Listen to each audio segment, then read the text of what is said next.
Ladies and gentlemen, make some noise for your back-to-back Challengers champions. Nobody cut him down. Everybody finds three. It's Henry who gets the good timing over by the bar. He's able to find number 3.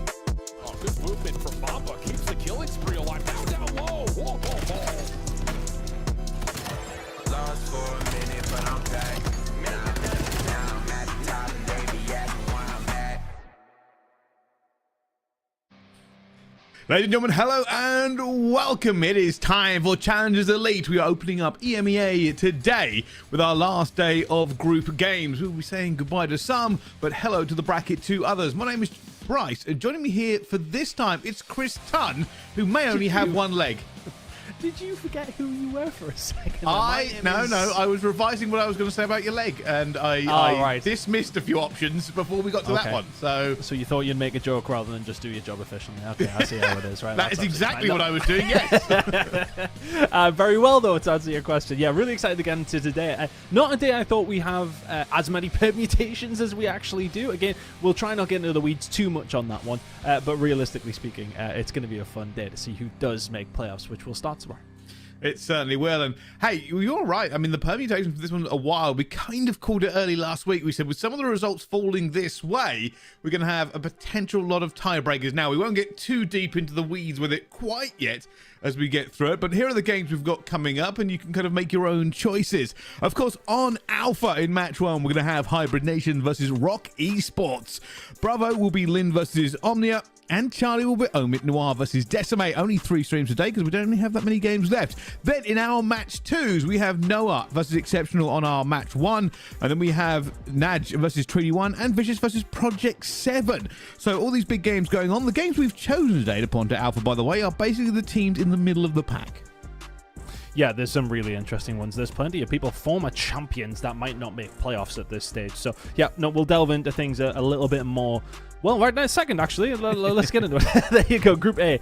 Rock Esports is the big talking point on this one, Bryce, isn't it? Sitting at 2-2, haven't quite adapted to this new meta yet. They're still figuring things out. They're going to be taking on Hybrid Nation. We're going to jump into that very, very shortly. But the big one, I think, is over in Group B. That'll be our second game. Noah up against Exceptional Gaming is an interesting one, to say the least. Both those teams are sitting at 1 and 3, but Exceptional Gaming, being the roster that they are, our stage 1 champions. How on earth have we actually got to this point? I have no idea, but the Frenchmen will be looking to try and turn things around just to make playoffs, never mind anything else. Yeah, that's kind of the crazy point of this. Some of the big dogs from previous stages have fallen a little bit harder than some of the others. I know we've spoken about Rock last week, and for us, it was just a surprise. As soon as that first game went down, I was like, well, that's the unbeaten streak broken. But in terms of moving forward, OMITNoir have certainly made a name for themselves. They'll be looking to try and at least go flawless themselves. A team that we kind of said, hey, this is a team we need to keep an eye on going into it, have certainly lived up to the hype ton. 100%. I'm really curious to see how they're going to do in playoffs. I think they've done really well in what has turned into a pretty easy group for them. I mean, look, going up against Rock, that was always going to be the question mark. We were always going to wonder what that match was going to look like. I would have always presumed it was probably going to go in Rock's favor. Didn't. OMITNoir looking fantastic. But I think their biggest test may well come up against Project 7 when and if they do meet each other. I think they will pretty inevitably at this moment in time meet each other in that winners bracket final. Project 7 also in Group B looking absolutely sensational. So let's see how things happen when we do get into those playoffs. But we've got 2 teams, Brycey, looking lights out right now. We really do, and we get to find out how everybody falls today. Like I said before, this is probably an unprecedented level of ending the group stages. Most of the time, I know roughly where things will fall, and there can be a few exceptions. Right now, I have no idea who's making playoffs. Some of the biggest fish in these ponds have fallen at the first hurdle, and now as it comes to the last day, we'll have to really want it more than some others. Yeah, I mean, according to what I have, we only have 3 out of the 8 teams actually confirmed to have made playoffs so far. Obviously, the 2 4-0 teams and NAJD as well, sitting at 3-1. Other than that, though, nobody is guaranteed their spot right now, and we have it all to decide with the next few hours. We certainly do. Well, let's tee up our first match then, because it is going to be a big one. Let's talk about Hybrid Nation. Blade, Scythe, Bibi Connor, and Danny are going to be fighting for survival in this first game. A pretty good team, Ton, if I don't say so myself. Yeah, no, very, very solid. You know, they found some decent results up against teams that they should have. They beat the 2 bottom teams in this group. That's put them in this spot, and that typically is a good way to getting yourself through into that final top 4. They, for what it's worth, could lose this game and still advance on through. Again, I'm not going to delve into the weeds too much. That is the admin's job, and we constantly do. Well, I constantly get myself in trouble for actually bringing things up like that. But at the same time, for Hybrid Nations, going up against Rock Esports, this is a guarantee. If you win it, get yourself through. Let's just not leave anything to chance. They will be feeling confident going up against a limping Rock Esports roster. Well, here's Rock Esports, Domex, Rixel, Kicks, and Dom. Now, this team has been a front-runner in challenges the length and breadth of the world, not just EMEA, but they have fallen further than they ever have before. Now, under the pressure against Hybrid Nation, this is a big win for them if they can take it. Yeah, I mean, it's a one that they kind of need to find. Again, look, when they are coming through this group, a loss wouldn't be the end of the world for not making it through, but it leaves it to chance, right? I think for this squad, it's been a case of trying to adapt. Their speed has always been kind of their big factor they have up against other squads, but now, of course, with the NPC meta, we're starting to see a lot more pace coming out from a lot more of these squads who are keeping up with Rock now. It's kind of mixed things up. I'm hearing things potential kind of swap as far as roles go for the squad. I'm not going to delve into the weeds too much unless we do start to see it. So they are trying to figure things out. Whether or not they can do in time to make playoffs is another question we're going to get answered very shortly. Well, turns out we're going Scar for the first 3 turn, Hardpoint, Search, and Overload to kick off. Then a potential Gridlock, Hardpoint, and a Den, Search, and Destroy. And well, the potential role change for Rock Esports, it does say that they're not particularly happy with their performance so far, and whether that's the map pool that has slightly changed how they play, or just the meta change. I know a lot of players are struggling with the NPC meta a little bit more than we were expecting. Yeah, no, it's a change up in pace. It's a change up in the whole way your composition of your team is kind of matched, right? I mean, it has changed a lot. And then on top of that, you bring in all the new maps, which are seeing, well, one of when we go to Gridlock Hardpoint. It's Triple Scar to kick things off, as mentioned. Then Search and Destroy will be coming up last. I think for Rock Esports here, this is not a bad pick for them. Scar coming in, take it back to that old style, if you like. You don't have any of the new maps to really worry about. But for Hybrid Nation, again, look, they'll be coming into this. Pressure is off. If you can beat Rock to qualify, absolutely brilliant. But for both these two teams, a win does guarantee them getting through in this group into playoffs eventually. But I mean, look, you just can't leave it a chance, though, Bryce. I think that's what I'm trying to reiterate. You absolutely have to win this game, so you're not worried about Team Lin and Decimate Gaming, who, by the way, do have difficult games, but it's not out of the realms of possibility. Again, just to reiterate, Decimate going up against OMIT EU. You'd like to think OMIT EU 4-0 are absolutely cruising, will be fine, but they're already guaranteed first. Are their feet already up? Are they already on the beach, Pricey?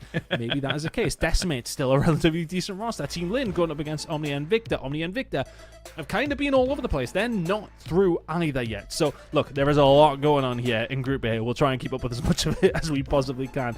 And speaking of keeping up, we are going to go over towards Bravo. Another game has started to kick off. This is Lin up against OMNiA and INVICTA, as mentioned. Not a bad start for Lin whatsoever.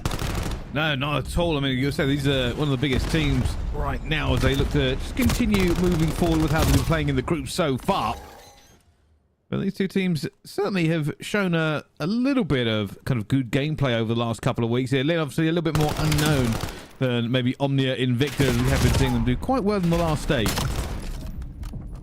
Yeah, look, I like the roster. I think they're still trying to figure things out realistically. Getting themselves in a position where, you know, they can start to challenge in those playoffs. They need to actually guarantee themselves this spot. But for Lin, it is very much do or die for them. And, of course, Decimate down, sitting at 1-3. For Lin, it is definitely a more winnable game than what Decimate have got, I would say, going up against another team who are sitting at 2-2. So, yeah, this could all really fall out from this game as well. Whichever way this one goes is going to have a massive detriment to how the rest of the group does play out. OMNiA and INVICTA finding a way through, getting some decent time here, 30 seconds remaining. Over now towards P4. Well, we'll see how it goes. Yeah, you are right. I mean, this is where we start talking a little bit about permutations, right? It's not all the easiest way for it to go for us. We don't want to get anything wrong and misinform the players or the people watching, of course. But, yeah, I mean, realistically, if Lin somehow pulled this one off, they would have at least the head-to-head against OMNiA and INVICTA in terms of that. But I know that the series win and map record is also on there. I just have to go back and double-check exactly what it is. So I believe it's head-to-head match win percentage, head-to-head map win percentage. Sorry, match first, then map, then it's overall map win percentage. So we'll have to keep an eye on all of those moving forward as we kind of watch how these teams kind of play it out. you just said a lot of words to me. Yeah. The admins are gonna put it in the spreadsheet, right? And it's gonna spit out who's coming through, and I'm gonna trust it, whatever happens. Right now, well, both these two teams, as mentioned, just know that they have to win. Lynn setting themselves in a decent enough lead by the time we are heading back over towards P1. Close game between these two, though. And Lynn have been a team... look, there's a couple of the players on this roster who have not really had too much of a time in Challengers Elite. I think all of them, as far as I remember. Maybe Slater's been in a part of it. Wheats rings a bell as well. I have research on my part if I've missed any of that, but I'm pretty sure none of them have been in this season at least. So for Lynn, it was always going to be a real tall order, but the problems that Rock have had have kind of thrown this one open, because if you had OMIT and Rock kind of just sitting over towards the top side, OMNiA and INVICTA Hybrid Nation's probably chipping away as well. It has given them an opportunity to potentially find a way through. Of course, it really does depend on what we've got going on over on Alpha as well. Again, this is the point where we put it in the spreadsheet, Bryce, you can figure it out from there. I ain't going to get myself involved. I am going to just start guessing. Start guessing? Good idea. I've been doing it my whole career. Well, we'll see. But at the moment, I mean, this is a very tight game between these two teams. Obviously, OMNiA and INVICTA slightly favoured, I would say, in this matchup moving forward. We've got high hopes of them doing very, very well, considering how well they've been playing so far. But when it comes down to this here, when it comes down to the minute points, it is going to be almost a tied game again. I mean, it might be Lynn here, realistically, with this last push, who get the lead going into the next one. But OMNiA and INVICTA have set up a fortress already. So I suspect they'll get the lead back. No problems from the Slayer point of view for OMNiA and INVICTA. I mean, Alpha and Sykes doing what they typically do, sitting with 37 kills between them. But they are still finding themselves behind, and I think this is something that players on this roster sometimes do struggle with. The slaying ability is never an issue, but it's a case of just trying to make sure you make the most of it. Right now they are. This rotation over towards P3, first 10 seconds, nice and clean. While trying to find a way through the back, the rest of his team are yet to join them. Oh, we're going to be making maybe a bit of a one-dimensional push. Can Mighty and Co hold this one down? Wheats inside of the point. Need to try and find something. They're broken in towards P4, P3 I should say. And can they find a way in? Not going to work out. Alpha finding two. And there's the first push. Pretty much dealt with all by Alpha. This is huge to just continue to hold off the second wave. Will give them so much time as they go through it as well. But this game will continue. These two teams battle it out to try and secure their place in the playoffs. But we're going to another game with the exact same stakes. Rock Esports versus Hybrid Nation's our main game to cover here onto Alpha as everybody gets ready to rumble on P1. Yeah, let's see how it's going to work out for them, because again, it's been a bit of a struggle for Brixel and Co to get things rolling this season. The roster you would look at, though, up against Hybrid Nation, with all respect to them, you would expect Rock to be able to deal with this roster pretty handily, but it has just not quite been there for them this season. Something for the coach and the team to try and figure out. I'm sure he'll take none of my advice if I do ever tell him any of it, because, I mean, he does know a lot more than I do, Bryce, and I'm sure he can figure it out. Well, we will certainly see. And this is an interesting game for me. I mean, we kind of spoke up a little bit in the pre-show, right? And I know you're kind of alluding to Rock maybe not adapting quite as quickly, but this is a benchmark game for them. I mean, can you imagine them not making playoffs from the illustrious career they've already had at the first half of the season? It would be wild. I mean, all things considered, look, they've never necessarily been a team who have thrived online, which is kind of what I put their first couple of losses down to. But, I mean, you look at the teams that they lost to. Fair enough, they lost to OMIT EU, who are a very, very good roster. They've only lost 3 maps all season. So, okay, fair enough, you can say that is always something that could have happened.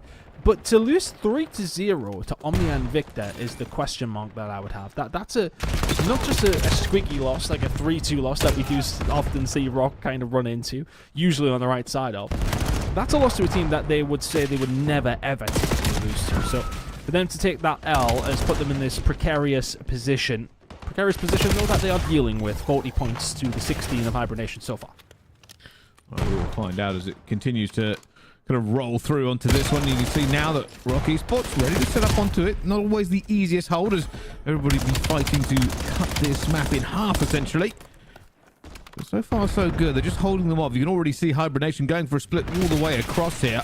While we wait for this to mature, I've just had a quick look onto our Charlie game. That is OMIT versus Decimate, and right now it's done at 200-23, so I'm not sure that Decimate are having a good time. Yeah, there was a rumor of a potential Decimate sub coming in, so I wonder if a player maybe having a bit of an issue today, but irrelevant of that. Yeah, that was a game that we weren't necessarily holding out so much hope for Decimate on, but it was always a potential. Either way, OMNiT seemingly getting that one up and away, and we'll probably get that one done relatively quickly. Blade, though, trying to get something going here for Hibernation. It was a good start from Rock, but right now they're on the board. Oh, Hibernation looking pretty solid. BB Connor shooting straight as well, and the rotation over towards P4 is going to be looking really nice now, as the setup will be there. Danny and Co, can they manage to hold this one down? The push will start to come in from the field, as Rock will find that scrap time. They have themselves around a 20-second lead, but the spawns belong to Hibernation. Well, so far, we're already keeping an eye. Rixel towards the back here, or at least be trying to make one kill. I'm fairly certain Blaze, sorry, but you can see the spawn come in as well as they go to work here. This is a great trap right now from Hibernation if they can just get this last player out, but it's not going to happen. Rixel and Dom cut down 3, and this gives them prime position. Would like. And now you see the spread out here. Rocky Esports in a very good position to hold this for as long as possible, but Rick's already going down. They know this will be pushed around the back. Kill came through. Does not matter. Really good hold coming in from Rock. Hibernation yet to really get themselves sailing away here. 130 to 60. This is a very, very comfortable performance so far from Rock Esports. A little bit more like it. Oh, a little bit more like it. What we expect from them, really. With side of Rock Esports. Kicks already finding another one as they get ready to cut this one in half. And if he finds a second in here and keep the pinch alive, it's going to force Hibernation to react to him, which is now exactly the issue. You can see them already trying to look 2 different ways as they go for this pinch. As Kicks looks to take at least one in here, and he does. And this allows him just to lock this hill down a little bit more. Kicks doing his work with the AR through the mid-map. Storm now find themselves in this position. And honestly, it does somewhat surprise me that they have... Well, they're not struggling right now, Bryce. They're up by 120. But they have struggled with this meta. I honestly thought that it might benefit them with, I mean, how cracked Dom is, to be honest with you. I really thought that this would be a good place for him to be in, but as turned out, then it's not working out so far for them. It's interesting to see how they're going to do in the playoffs, and of course, when we do head over towards Atlanta, where they'll be going up against the big boys. So they need to fix up and look pretty sharp very, very quickly. Domix finding kills over towards his backside as the Hellstorm found very, very little rather than a rotation over for P3 Rock Esports. Still though, that 100-point lead there should not be too upset that the Hellstorm found very little. Yeah, that was just about pushing the players away, finding a bit of information here, and if anything, Rock Esports are looking stronger as this map progresses. Maybe just finding their form. Really getting back into the groove of it, and hey, maybe that role change just kind of work things out for them, and a little bit more structure gets developed, because this is falling apart for Hibernation. Lead starting to extend, isn't it? 35 seconds to go. Rock Esports can just about get it done here. Dom X on a 6 spree with the NPC, and that may well be why we see the role change potentially coming through. Rixel's like, yeah, I'll have the M50, and this kid can kill with this NPC. And he's going to continue to do so throughout the middle of the map. Domex doing so well. Spree coming in. Kicks is the only one who can slow him down. Doesn't want the limelight taken away from him, does he, Brycey? 15 seconds or so to go here over towards P3. Rotation over towards Grandmaster is pretty much there for the side of Rock Esports, and they're 25 seconds away.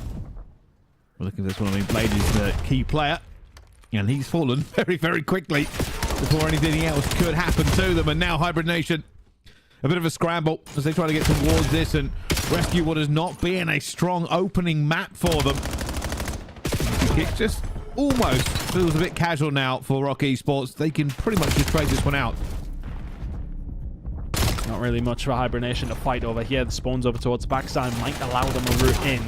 10 seconds away, though, for the side of Rock Esports. Nice break coming in from Hibernation. Back spawns are there as well. They're going to have the numbers, but for how long? Bricks up towards his backside. He's going to be double charged. Should be dead to rights. And yeah, it's a nice break from Hibernation. 25 to go. Rock Esports, I mean, they could, by rights, just find themselves a rotation, but they'll have one more go at this. No real harm with them doing so either. I mean, they have a player already out. They've got players who can now push in, and surely they can't just wipe the hill and end it here.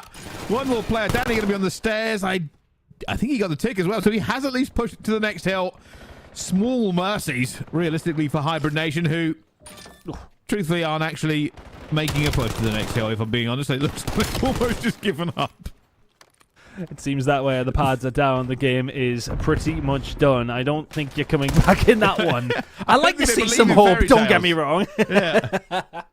I feel like we'd have sold the dream for them. Yeah, Or maybe potentially. not. I mean, yeah, they did not believe in fairy tales and kind of went, you know what, we cannot pull back from 1 point. So Yeah. fair play. I know I don't think it's ever happened that close. I know we've done some pretty big comebacks before, but Yeah. there's usually a little wiggle room just for contests and stuff. But yeah, maybe a step too far. But gotta say, for Rock Esports, gotta be a balm to the soul, because they were a team that everybody was a little bit worried about coming into this week.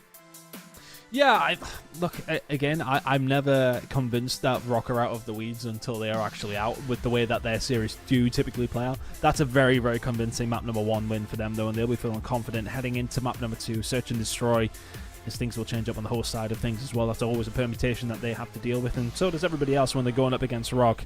It's a factor, and I mean, look, would it have been that much of a factor in this one with the scoreline difference?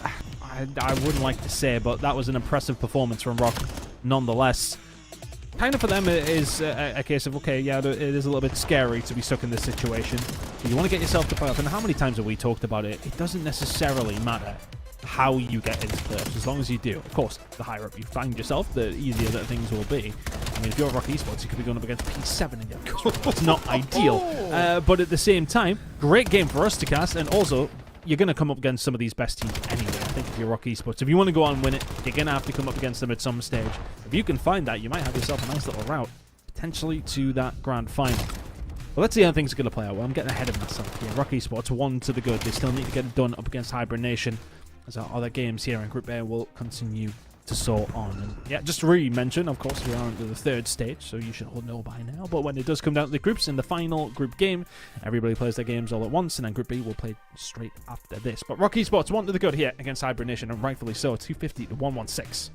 Well, while this has all been going on, and that is a very strong start for Rock, there is another team who's making an even stronger case for themselves. I don't know what happened on the end of the hard point. I don't think it was great, but I do know that in the S&D, OMITNoir are now 5-0 up, a 3-2 advantage. I'm fairly certain they've just 6-0 Decimate. It is a 6-0. It is a 6-0. I'm slightly behind production. They've been 6-0'd. My goodness. Well, not looking too great for Decimate in that sense. It's pretty much looking as if they are going to be falling out. But over on Bravo, that game is very much one that is alive and kicking.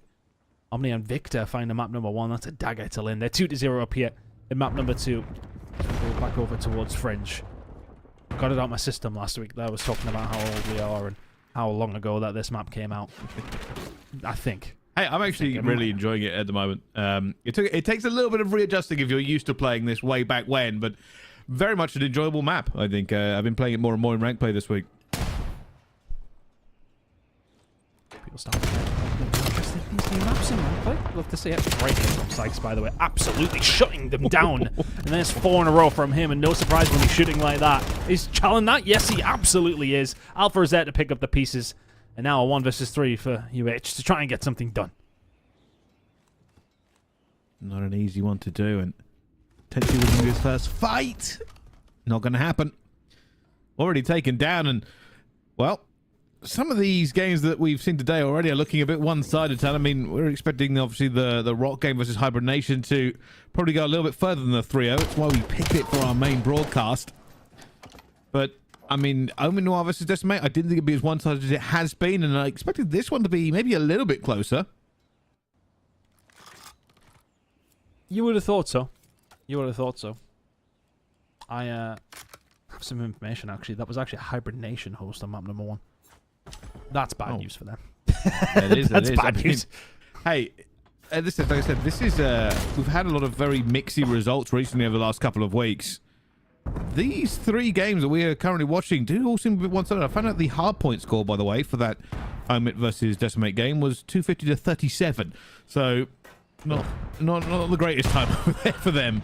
Bad stun coming through there. Nothing landing, so he's going to be able to back off pretty much for free. Alpha, though, finding 2. And that's the kind of thing he can offer. 4 in a row from him. He can maybe get accused of being a little bit too kill-hungry, but when he can pull off plays like that, it makes a difference. UH now over towards his backside, about to run into him as well. Alpha for 3, as OMNiA and INVICTA are running away with a search and destroy. Well, a 4-0 here. We've actually, so far in the S&Ds, it's all been one team winning them as well. From the 3 games that we've played today, it's 10-0. in favour. There's been no kind of mixy games at all. We'll have to find out. Is this going to be one of the most rarest occasions ever where we get a bunch of very, very quick games and none of the second teams are ready? Right, first of all. Why? Yeah, I know. Why? And look, you would expect some sort of competition, especially the Hibernation against Rock Esports game. I do think that, you know, maybe they could get into the mix there, Hibernation, with a search and destroy. You pip something there, you find an overload, and all of a sudden, I mean, that sounds in theory a great idea. But put in the actual application, there's another. Mid-map hit here, though, coming up from Lin. A little bit of a different look that, well, now Sykes and Alpha are going to have to try and deal with. Alpha no longer able to deal with it. Very much dead to right. Sykes still could find a second here. Gotta go for this Chal, and does. Gets gunned, to be honest with you. Big fight coming out, and Lin will get themselves on the board. 4-1. Doing just enough, and this is what you're expecting in an S&D, right? You're expecting a little bit of a closer game. Just some of the breaks, some of the opportunities you kind of miss. It always brings these back a little bit, right? It's always a kind of a more mixy game in S&D than it can be. But while this game continues, we're going into another S&D. It will be, of course, our main game on the Alpha stage. Rock Esports versus Hybrid Nation will throw down. Staying on Scar as well. I mean, we might just see Scar consistently, and, well, okay. I mean, we might not see another map, to be honest with you, with it coming up in map number 3. It's a brilliant start from Rock Esports. Blade having a look over the top. You'll find the gunfight. He is already dead to right. Stanny left in a 1 versus 3. Big use of the utility coming out in round number 1. No trophies. Nothing to save your life when that nade lands. Big one coming in from Rock Esports. Pretty much Stallions, they want to go on. And obviously, I mean, after the last couple of weeks, I wonder just how much Rock Esports have been trying to work out these issues that they've had, right? Because they said they are now being held to the highest of standards. You know, when we talk about the Pro-Am, when we talk about everything that they are doing, we expect them to go over there and do something, right? They've been good in Stage 1 and Stage 2. They've been good at both the majors we've had. To go into Stage 3 and lose 2 games, it was surprising to say the least. I'm just not too sure where their deficiencies are kind of lying as far as like pace is concerned and whatnot. You would still think they have it within them. But is it a case of losing one of their main weapons? Potentially. Another weapon that they do have, though, on Search and Destroy as well. Domex. Ever present with the VS Recon in hand, but not longer present in this round. Blade and Scythe to take on Kicks in the 1v2. Hello. Double Chal comes out, plenty of bullets in. Kicks goes for the re-Chal and gets punished for it. Hibernation fall in that one apiece. Oh, sorry, Rock Esports fall. Hibernation find the win. And just being able to find those kills over towards Top Church, not even just the first time, but the second time here on the case. Yes, okay, he probably presents himself a little bit more than he should have.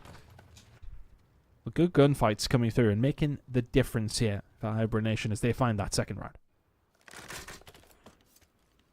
And this is what you pointed out before, right? Hibernation, we expect to not roll over in this S&D. They are a team that is more than capable of doing some serious work in the S&D, and they'll be down to see how it goes for the Overload.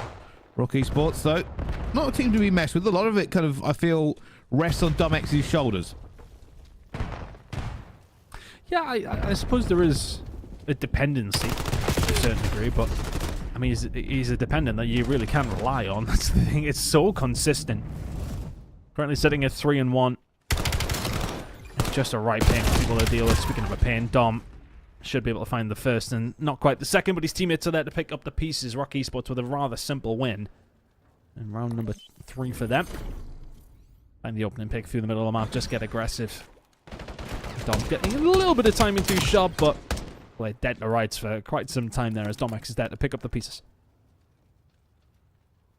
Still throwing blows between the two of them. And speaking of throwing blows, just to keep you updated on the other games going on, Decimate are up on the Overload versus OMIT at the moment. So there is still life in that camp, at least at the moment, as they go into the second half. Trying to find something through the middle of the map. Good shots coming out. Manages to deal with Dom, who gets absolutely deleted, to be honest with you, with the NPC. Now, Rock Esports do not have the numbers whatsoever. Hibernation eyes over towards a bomb player, nowhere near them. Having to be a little bit careful here, but Rixelt having a little look. His backup is Very much on the way. Needs to be playing patient right now, though, as Domex is expecting a push to come through the field. That ain't happening. Now we can have a little bit of a look to his right-hand side, but the bomb will go down. 4v3 scenario for Hybrid Nation. Good position for them to hold this one as well. Decent spread. All angles are going to be covered. It's going to be a huge headbutt by Rocky Esports. It's a 2 versus 4. 2 versus 3. 3 versus 1. And, well, Domex is good with a sniper, but I don't think you can fire it in 3 different directions. But he finds the first. Domex looking for the second. So almost gets his head ripped off, but there are just too many bodies. And that snipe was ridiculous, but they put the pressure on, and that was the right move.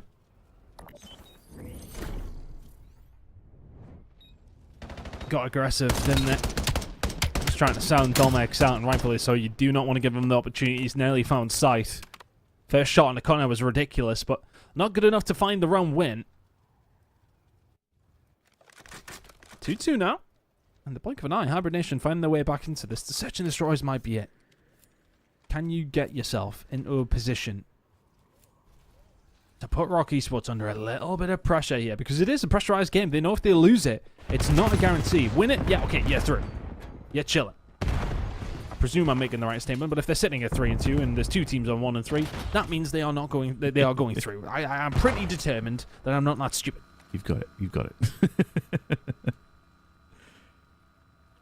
Again, this feels a lot of pressure on Domex here because they use him. There we go. Takes down the first. This is all about trying to make this one work, and now has to get out of there as they try to cut down the sniper's angles before they can do any more. 3 versus 2. Kind of a really good spot, though. This is going to play holy hell with this push. Are they going to keep an eye on it? Is he actually getting away with this on the flank? Oh, that's so unfortunate. He won't be able to find the kill on the Rixel, but the jig is very much up. You know he's on the flank, so for Rock Esports, you kind of have to shove through in one direction. Kicks is going to get found, though. Scythe will find the kill over towards the backside. Rixel came back round for the flanking player. Connor absolutely guns him. Hybrid Nation with 3 in a row. Hybrid Nation certainly looking very, very good on the S&D to bring it back from that position as well. A lot of confidence in the plays that are being made. It's surprising. I mean, Rock got that first blood as well, but Hybrid Nations are almost always ready to counter it. But if you can just cut down the angles, find the players that are overextending, you're going to have a more than pleasant time. Hybrid Nation, though, looking to try and extend this lead now as they go onto the attack.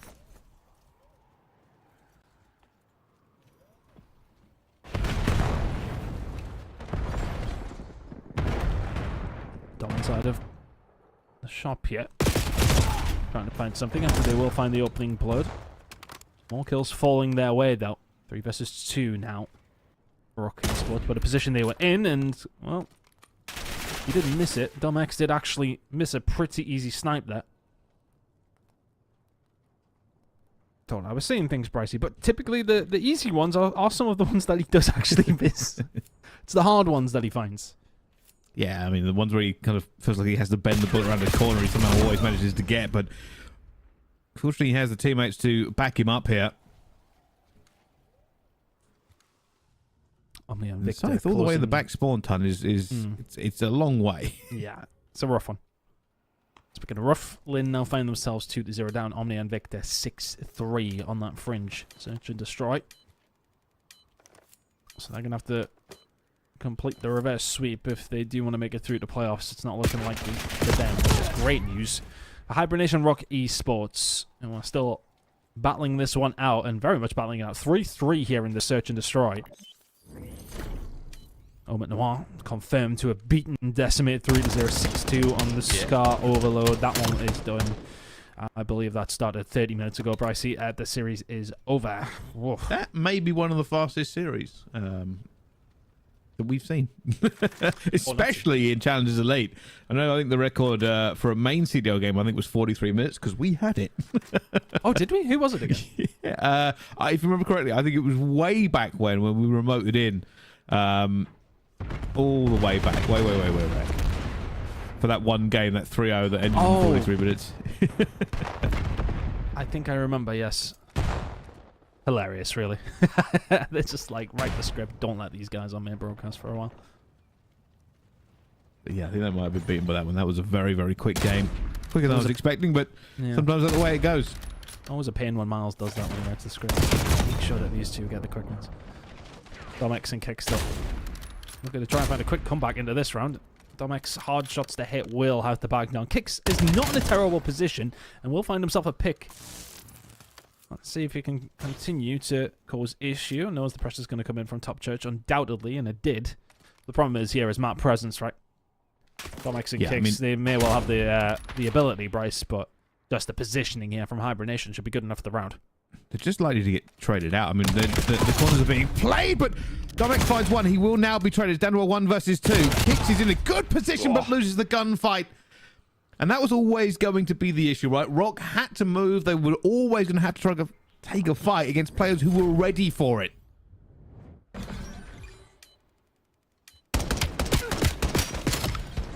He did really well to force the issue up till that point. But at that moment, you just don't have the numbers, you don't have the positioning. You don't have the lead any longer. Hibernation now 4-3 to the good. Can they continue to find success here? It's the close range gunfight seemingly going their way. A couple of big flanks coming through as well, making a difference. That's a nice nade by Danny. Does not land. No information gained, at least from his nades, but plenty of information gained on where the kills are coming from down this side. Kicks finding good positioning over towards the playing side. 3 players dragged over towards this B side. It's very reactionary from Rock Esports, which I suppose is the right thing to do on the defensive side, but they've now allowed a little bit of presence for Hibernation over towards A. Domx's recon ain't quite singing yet. 2 more kills will start to come on through. 1 apiece for both these two teams. 3 versus 2 in favor of Rock, but this bomb is going down. All the way on the flank, though. That's going to be the key point of it. Does Kicks find something here to break this? Scythe already looking out towards the back here. Does not know that Kicks is here, and Kicks gets great timing. A 1 versus 3. Kind of will have to shoot 2 different directions, and they surely are just not going to give him the ability to do so as everybody piles into the gunfight. And Rock Esports bring it back to 4-4 ton. Nicely done. Nobody really giving too much room to the opposition yet. Very, very close search and destroy. Bomb defuse. Rock find one back. They did well with that. It was hard to keep up with the kills just purely down the kill feed, but as far as it was concerned over towards that A side, they did allow Hibernation maybe a little bit too much room, but they find their way back in with some amount of authority. Rixel not having the best of games, but the rest of his teammates alive and kicking. 4 apiece now. 2 more rounds for one of these two teams will send them either in a 2-0 lead if you're Rock, or 1 apiece heading into the overload. Aggressive players coming out over towards B. Domx looking for the pick. Connor not daring to show his head. He'll back on down. Again, nothing from this field push, but irrelevant of that. Batlines have somewhat been drawn. Hibernation have a little bit more room over towards A than they would probably know. And honestly, Rock Esports may well be posturing up for a B hit here. Oh, okay. That was nearly the worst gunfight ever to one of the best. 2 found by Dom. And maybe all this positioning over towards B was just the bait for Dom to find the 2. Rock Esports with a very quick round. Well, that was unbelievable. We thought it was all going wrong. 2 off the rip, and Hibernation's fall apart, ton. That's really what kind of happened. You thought they might have a good positioning to at least slow roll this and have the clock play in their flavor. Yeah, it was a bit of a strange one. You see so much presence over towards B. Hibernation then called for the reinforcements. I think Connor was the first one there. Asked players to come over. And whilst they are playing this sniper angle, and Connor's asking for help, say, okay, well, we maybe find the pick here onto Dom X. Dom's just put himself in a position to cause absolute chaos. Finds 2 kills. Nelly didn't find the first one, and they're lining up for him now as well. What a time to go 5-4 up, and as the grenades start to land, Hibernation are going to start grasping at straws, to be honest with you. They need to find 2 rounds in a row. They need to find the 2v4. Finding Kicks would have helped them out massively, but hasn't happened. And, well, 1 player left. Down they fall. And that is 2-0 now to Rock Esports. It was a hard-fought battle, though. You have to give credit to Hybrid Nation. Certainly gave them a run for their money, but a couple of gunfights that just didn't go the way that Hybrid Nations were expecting, and now they find themselves 2-0 down in the series, Ton. Yeah, 2-0 down and very much scrambling. Overload going to be incoming very, very shortly as well. Yeah, not looking great for Hybrid Nation, but much better from Rock Esports. I think a couple of scary moments, though, but once they adapted to, really like that second to last round where they were setting up, they were kind of baiting for players to come over towards that field side. They put Dom in the perfect position to punish Hybrid Nations, but a couple of risky rounds, a couple of good moments from Hybrid Nation as well, but ultimately Rock Esports seemingly back into their groove, 2-0 up in this series, wanting to guarantee themselves that playoff spot, which even that is a crazy sentence for me to kind of say, Pricey. As mentioned, like, before this stage, they had never lost a game in groups over the first 2 stages here in EMEA. They've already lost 2, potentially still have a third on the cards if Hybrid Nation can find the reverse sweep. I find that somewhat unlikely. Yeah, me too. I mean, this is looking like a much more competent Rock Esports than we've seen beforehand. Of course, I mean, they had some hard games as well, those 2 losses, but for Hybrid Nation, it's a long way back. It is a monumental ask for them to suddenly reverse sweep a team like Rock Esports, who, as you've just mentioned, have an incredible kind of ratio of games won in these stages. Didn't keep it up when they overload, but really good job from Rock there. Just seemed to find another gear when they needed to. I mean, look, everybody on the team finding multiple different kills in the final few rounds when it was needed. Brixel really stepped it up, found 3. I think it was Dom for almost an ace in the final round. I think it's Domex to find the last difference makers coming through for Rock. We'll stay on Scar for Overload, which is going to be coming up in the next map. I'd be surprised if we see many more now. Rock really seemingly have hit the pace that they needed to. And I think if you are Hybrid Nation as well, the other games are going your way. Still 2-0 for OMNiA and INVICTA. I believe that Overload should be underway. Not been keeping an eye on how that one's going, but as far as I'm concerned, if OMNiA and INVICTA win that, I think both of these 2 teams we're watching here on Alpha are pretty much qualified, whatever happens. Yeah, I think so as well. I mean, this is kind of an interesting one where we try to look through it. I was expecting maybe a little bit more of a mixy game going through. I mean, don't get me wrong, it's always going to be easier for us to kind of work out how it goes forward if all these games just kind of run down as the way they have been. But as of right now, it does show that there has been a little bit of a widening of the gap, I will say, in some of the teams that we've seen playing. Because, you know, last week and the week before, we were saying, hey, everybody's kind of beating everybody. How is this going to end? Yeah, it's always difficult to try and understand which way it is going to go. I'm curious, though, to see how our playoffs are going to start to play out when we do get there tomorrow. We got 3 blocks coming up tomorrow, Bracey. We're in for a big shift. I've already got the no longer sponsored energy drink that I will be absolutely crying it. I would have mentioned it, to be fair. Actually, it might be a sponsor still. Who actually knows, Bracey, at this stage? Irrelevant of that. We're going to need it. It's a big day tomorrow. It certainly is. And speaking of big days, I believe there are games still ongoing for some of these teams here, and we can take a look. OMNiA and INVICTA are up 5-1 against Lynn, so Lynn's going to have a little bit of an issue of getting anywhere out of the bracket if this continues. Yeah, tough one for Lynn to take. You leave yourself in a really tough position having to go up against another team who are sitting in a similar spot. It has felt like there has been a bit of a difference between the top 4 in this group. Now that it has all, of course, played out, I can say that, but I think, honestly, for Lynn, I wasn't expecting a great deal. I was maybe expecting a little bit more of Decimate. When I look at some of their games that they went through, lost. I mean, for Lynn, for Decimate, losing 3-0 to Lynn, that's the big one. I think if they find that, after finding a win, in particular, up against OMNiA and INVICTA, if you're Decimate and you're heading into this one 2-2, the group's wide open, right? Lynn would have been out of this entirely. And then you would have been heading into today, sort of seeing how some of the other games play out. So, yeah, I think for them, the 3-0 loss up against Lynn is one that they'll rue massively. It's the one you have to win. Yeah, it's certainly, and like I said, this has been the kind of the case where there was a load of different ways that this group could have gone, and because of the way it has gone, with Lynn and Decimate losing quite distinctively, I mean, obviously Lynn could make a miraculous comeback here, but I wouldn't bet on it. This group has actually ended. I mean, realistically, it means that Rock and Hybrid game doesn't matter as much as we thought it might do. No, I think it was maybe just a surprise to see some of the results coming through more than anything.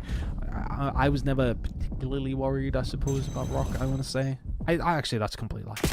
I would say there was. You definitely were. I think there was definitely a moment where you're like, okay, well, how are things going? But sort of seeing who the bottom two teams had to play today was always going to be tough to see a bit of a turnaround, I suppose. Even with their deficiencies, they're more than enough to make it through the 4-2 scenario. I tell you what, though, this is becoming a little bit more interesting.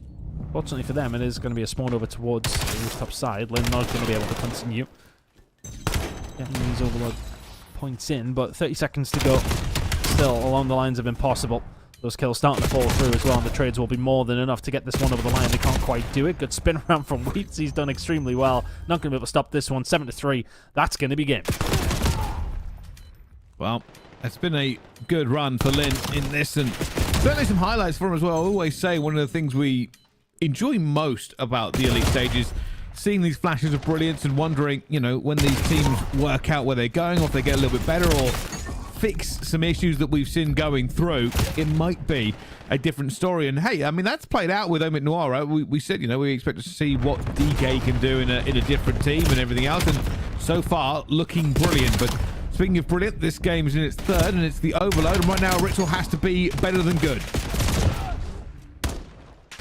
Spot to be in, and now they're going to be put under pressure for a second one coming through. That's a very quick start by Hibernation. Ritual can only keep them at bay for a moment. That one is forced through. Nicely done. Big fight was actually potentially coming through there from Domex. Finds absolutely nothing.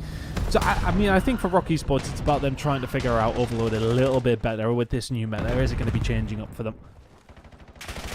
Certain things have changed. And for me, Scar is the infamous one when we did actually get to keep an eye on the Challengers finals in Birmingham. They had a couple of moments here and there. They put themselves in good positions, but they put themselves in positions where they have to be able to find a kill. They have to be able to find a flank. It's risky. It sometimes can play off. You know, you're looking for that playmaking moment. You're looking for that moment to try and stop something all on your own. It's maybe a little one-by-one on occasion, and you need to figure it out. Oh, I mean, we've seen very good games from them, with kicks in position. You hoping that maybe they could make something of it, but that was a two-man push, and that doesn't help out. I mean, a lot of times we're seeing on Sky now is that some teams really just have this locked down in terms of defense. Very good, making sure you wrap back, cut off the angles that you need to. You can hold pretty much indefinitely, and without maybe getting on the flank or taking control of top green, then it can be difficult to really get that motor running. Notorious Rock, though, don't struggle so much on the side. I feel as if it has kind of evened out a little bit as the season goes. It's very much a push towards blue. Grandma's, that was the preferred side. And I think, to me, at least in challenges in the EMEA, it does feel that way still. But again, look at these wide open gaps that Rock Esports just so often leave. That was nearly an absolute freebie. How can the player be able to just run through mid-map with the overload? I mean, you get away with it. But again, gaps. Big gaps, Pricey. It's like they don't have a midfield. I'll start with the football ones if you want, again, but I don't want it to be lost on you, you know? Talk about... Hey, you actually watch like, I know what football is. It's not real. We'll leave the football stuff out of it for now, because at the moment, this has been stopped again. Don't try and make a bit of a hero play, but he's just not going to have any reinforcements hitting him anytime soon, and that might be playing for a reset. I think Hibernation are leaving it for that exact reason, and there it goes. Puts it back in a bad position for Rock. Had their opportunity just a few seconds ago. Oh my word, Danny. 4 in a row now found, and now you can try and get something going up towards the field side. The crucial one was made. How on earth has he found both of those? 6 in a row now from Danny. And the back foot firmly in the favor of Rock Esports with 1:45 to go. This one should be in, and it is. Hibernation get that one over the line. And again, it's just moments. How can Danny be allowed to find those kills like that? And now you're trying to find a little bit mid-map control here, Bryson. You can't find it. Rock Esports. A minute and a half to go. Yeah, this is another one. Hibernation running away with this one. It's looking really polished against Rock Esports here, who've put a bit of pressure on. They've had the opportunities to get it through, but just not in the moment they wanted to. And Konosati's going to run this one again. I mean, there is absolutely nobody here, but he's just trying to essentially run it to take possession and at least move the EMP closer to the goal. And now I think of your Rocket's damage limitation at this stage. You get one back over the line, though. 3-1 feels like a very, very different scoreline to a 3-0, doesn't it? Shows the potential. Connor around the outside. Gonna just slow that down.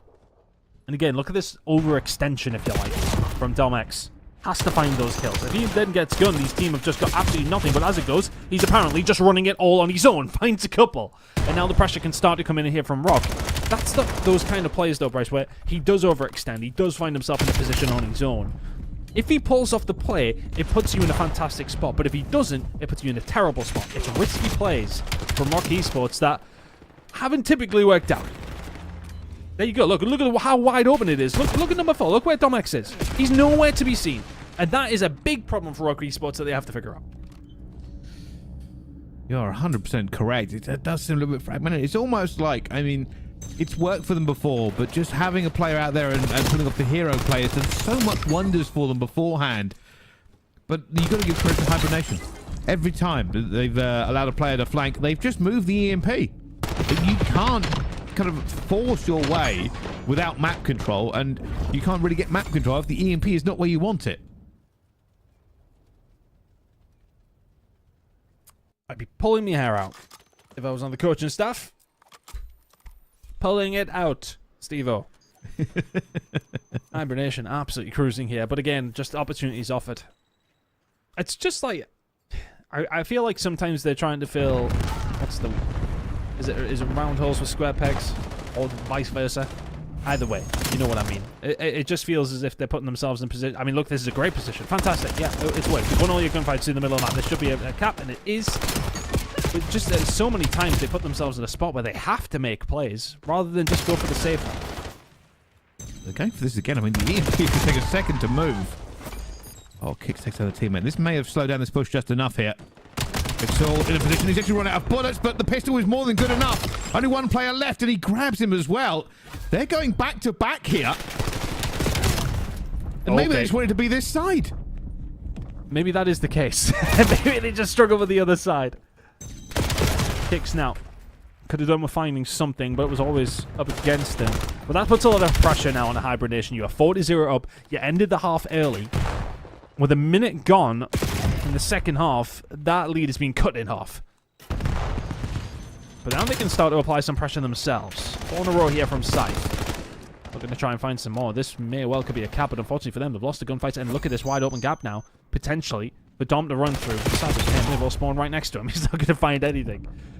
Bit of a weird situation in that one, because does Dom wrap back around to help his team out, or do you keep that pressure on? It's a bit of a coin flip. They need to deal with Scythe, though. He's found 5, 6. Surely not the 7th. A brilliant positioning from Scythe. He set this one up pretty much for an alley-oop for Hibernation to get in. Not quite. Dom-X to the rescue. Good play from Hibernation. But for all I like to criticize Rock on this one. Hibernation are playing it well. They really aren't.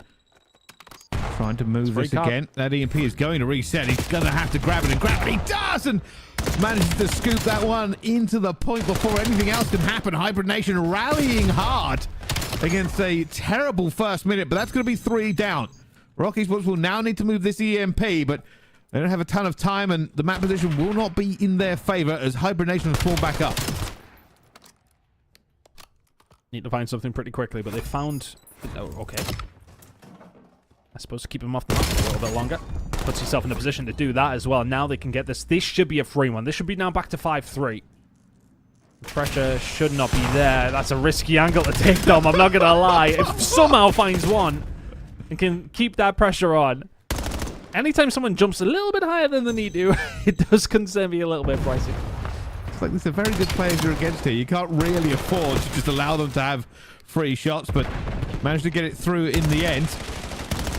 You already see Rock now setting up for another push, but they've got to win so many gunfights to get this one really moving. That has faltered. Danny finding plenty through the middle of the map.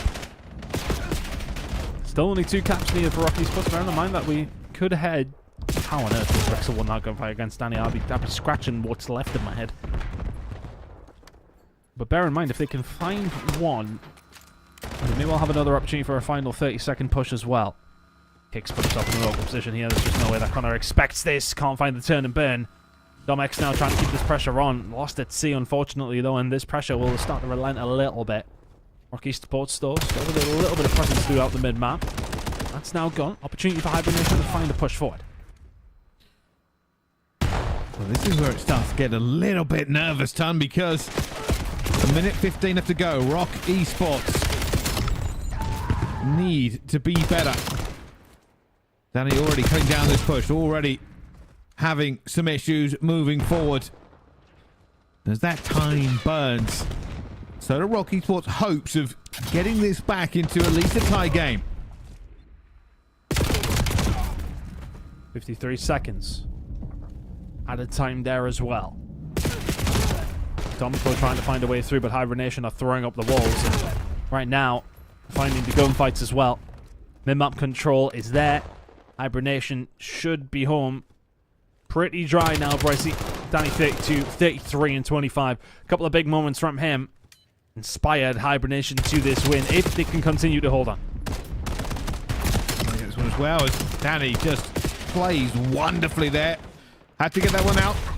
Realistically, there is just not a hope for Rock Esports, and this game will be extended to Mat 4 Ton. They've done enough, and for Hibernations, it's just played TDM. Just don't worry about it. Rock Esports literally cannot make this comeback happen. The free play will not be a thing in this case because you cannot get it off the relay. It's not going to matter anyway. And Hibernations, well, they at least make this a little bit more entertaining. Yep, they are very much here to fight for the rest of this game. Brycey, we will absolutely head to that map number 4. We will be seeing gridlock. So let's see how this is going to work out, because Rock last week didn't look too hot in particular on this map. Let's see if they can turn it around and get the win here. But yeah, Hibernation's putting themselves now in the position to find something up against Rock. For both these two teams, as far as I'm concerned, I don't want to count my chickens before they're hatched, Brycey. But at the same time, I think, as far as I'm concerned, this is pretty much done now, with Lynn and Decimate setting both at 1 and 4. Both these squads setting at 2 and 2. There's just no way they can be caught. So both these squads will be going through. But whoever does win, I believe, just looking at OMNiA and INVICTA's results, so they actually did lose. Sorry, the Rock lost to OMNiA and INVICTA, I believe.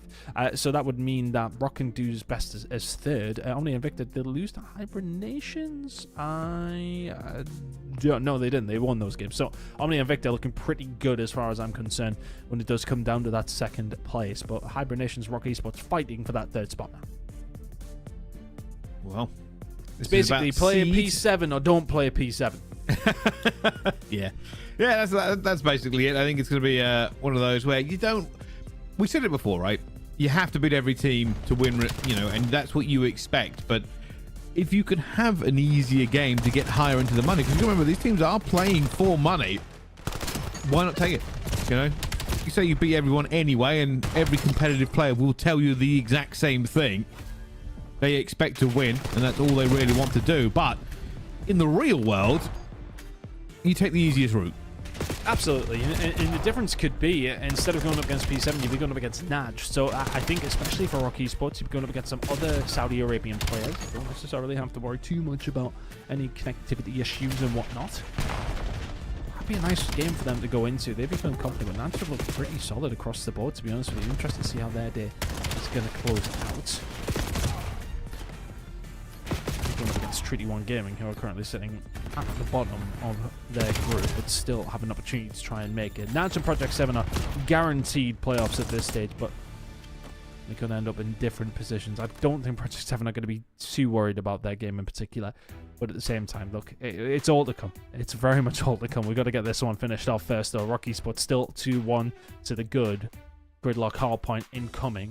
And as mentioned, I believe last week when they went into map number 4, or went into a gridlock hardpoint, things were not pretty. Let's see how things are going to work out this time, though, Brycey. Hibernation, some life in this series. Well, here's the opportunity for them. We did say, you know, Rock Esports are going to have a weakness. It does seem to be the kind of the new meta that's flowed into us. The week is a long time in terms of scrims. The coaching staff will be very much on their case to get this one as smooth as possible. See if they have figured it out. I think it was quite often their transitions over towards P3. Didn't look too hot. Good time over towards P1 though. 15 seconds to go. You take that all day long. You don't have the right side of the spawns for route over towards the 18-wheeler hill, but you've got Dom here who can cause all sorts of issues. Kicks is here as well. This should be a rotation for you. Kicks is unfortunately being bamboozled, and Dom's going to be taken down as well. I thought that was a guaranteed rotation for Rock. They lose the fight somehow, and Hibernation have now set their stall out. Big hold here from Scythe. He's going to be looking to just cut off this angle. They know they're going to try and push it through as well, and he does a great job. Pushes out, catches Rixel unaware, and even with the split spawns now happening, you can see players out towards the back here. They've managed to push this out decently enough. Losing a couple of gunfights isn't going to help them, but eventually that squeeze becomes too much. Okay, Esports. Using their influence, if you like, to find a way through Rixel, sending it 6-2. The change-up of it, if anything, has worked, though. I've seen some good performances from Rixel in this series in particular. Legend Destroyer was a little bit of a struggle, but yes, don't necessarily worry too much about roles in that one. So we'll find a breakthrough for the final 10. Nice rotation kill coming through, taking Danny down, and that should be a full setup here for Rock Esports. When the hill does pop in a few seconds, it's going to pretty much be a tie game by the time we get there. Hibernation do the right thing, though. They go one player on the flank. Scythe is going to be there. They're going to push in from showers as well. Dom's going to have to hold it. Can he find one? Second will be absolutely beautiful. Cannot get it done, but a current trade that is working for Rock Esports momentarily. They can deal with it in a couple of different directions. First 15 and then some more going to be coming their way. He kicks. Big push out here. He just wants one. There's one. Doesn't get the second, but one might just be enough. It's going to allow Rixel to continue to put the pressure on, but they've lost a couple here, and now they've got to worry. Next just trying to back up as well. Next finding another one as well. This is great work from inside the hill and keeping it alive for what has essentially now been a massive money hill for Rock Esports. And it can be. I think, you know, if the setup for the rotation is there and has its time to develop, it's very, very difficult for teams to try and find this breakthrough without a couple of gunfights that you are not favorable for going your way. And now the rotation over towards P4 may well not be theirs either. A little bit of presence from Rocket over towards the side and kicks. Still having a good time with things as well. Could be dead to right outside on street though, but he's got a little bit of backup. And all of a sudden, Blade and Co asking how on earth is this happening? 45 seconds to go here over towards P4. It could be curtains by the time we head into our second rotation, Bryce. You seem to certainly be adapting, and you said, you know, obviously a lot of work went into Rock Esports in this last week to fix some of these issues because they know the harder games are ahead. Playoffs is calling, LAN is calling, of course, as we all know. This is not looking like a bad map for them here. A little bit of changes, making sure these players can kind of move where they want to be, and everybody's slaying so hard on Rock Esports that it is just falling further and further their way. Rixel just trying to survive over towards this side, but Hibernation actually not doing too bad, to be honest. Got themselves a little bit of a split, at least, over towards that final hill as we head into another set of rotations, but Rixel doing really well to stay up here. Danny now in a lot of trouble. He does extremely well, honestly. The rest of his team could have done with that backup inside of the point. Nice work from Rock. I'll find the break thick and thin. Domex with another kill here. Nice to see him on the SMG and improving. Yeah, for Rock, 10 and 6 from him to kick things off here on the first rotation of Gridlock. P1, not always the easiest to hold, especially with what looks like chaos on that minimap. Domno finds one, and he'll cut off the angle for the second as well, and that does make it a little bit easier. You can even see now Rock Esports hunting for the players out towards the sides before they actually go towards this point again. I mean, credit to Scythe. He pulled players a long way away. And now can they continue to find some good time? They did well on their initial over towards P2. On that first rotation of hills, but lost it pretty quickly. And what's there? Breaking, looking like on their side of things. Dom holding down towards the side, finds Danny. Somebody who's so difficult to deal with. Still getting some information here for Dom as well. He'll be calling out, there's one more, that's going to be Scythe. Dom just needs to stay alive here. 7 spree for him. Would quite like that Hellstorm in the back pocket. Oh, he's just got a thread and needle here and finds it. Be able to find anything else though. It does go down very, very quickly, and now Dom X, who Was feeling good a few seconds ago. No, the player's going to come on. I don't know how he made that one. That was ridiculous. Turn and burn. Teams coming in to help him as well now. And with backup arriving, they're looking to cross the 200-point mark here. Okay, supposed to move back down, but we know how much time they were able to get over towards P3. This time they don't have the luxury to set themselves up as cleanly, but they might. The Kicks can continue to deal with these players. Oh, Connor finds a big kill. The trade that should absolutely be there, and it is from Kicks. They're not able to dig the trenches maybe as deep as they were. They can't push out over towards the shower side quite as much as they can. They've chosen just to back it up towards the back spawns. Plenty of players inside, but Kicks and Co. Gonna have to find a couple of gunfights here. Max did so well last time into the hill. Yeah. Looking to actually going to push out. Looking for the third, and down they go. Rock Esports running away with it. Players have left on the side of Hybrid Nation. I wonder if Hybrid Nation are potentially letting this one slip. Well, now 2 players have gone. We only see Biggie, Connor, and Danny still left alive in a 2 versus 4 on hardpoint. I don't think Connor is particularly expecting to hold this very much. I'm not going to lie. I'd kind of like to see them give it a bit of more of a go than leaving at that stage. That's rather disappointing, and I will actually just go along with that. Because that is just... Come on, boys. Just play the game out. You're already through, and I know that's what you'll say is the reason for that, but just I mean, I will just give them benefit of the doubt for 1 second that a player may have just disconnected, and after that they thought, well, there's no replay in that scenario. Yeah, so no, it could have just been the first player disconnected, and then the rest of them were like, wow, there's no point playing 3 versus 4, 200 points down. If that did happen, then fair enough. Yeah. If it didn't. If it didn't, no, it's terrible. You shouldn't have done it. You could have come back. at least play the rotations. Do you know what I mean? Yeah. Well, irrelevant of that, Hybridations and Rock Esports will both make it through, but Rock get it done with the win.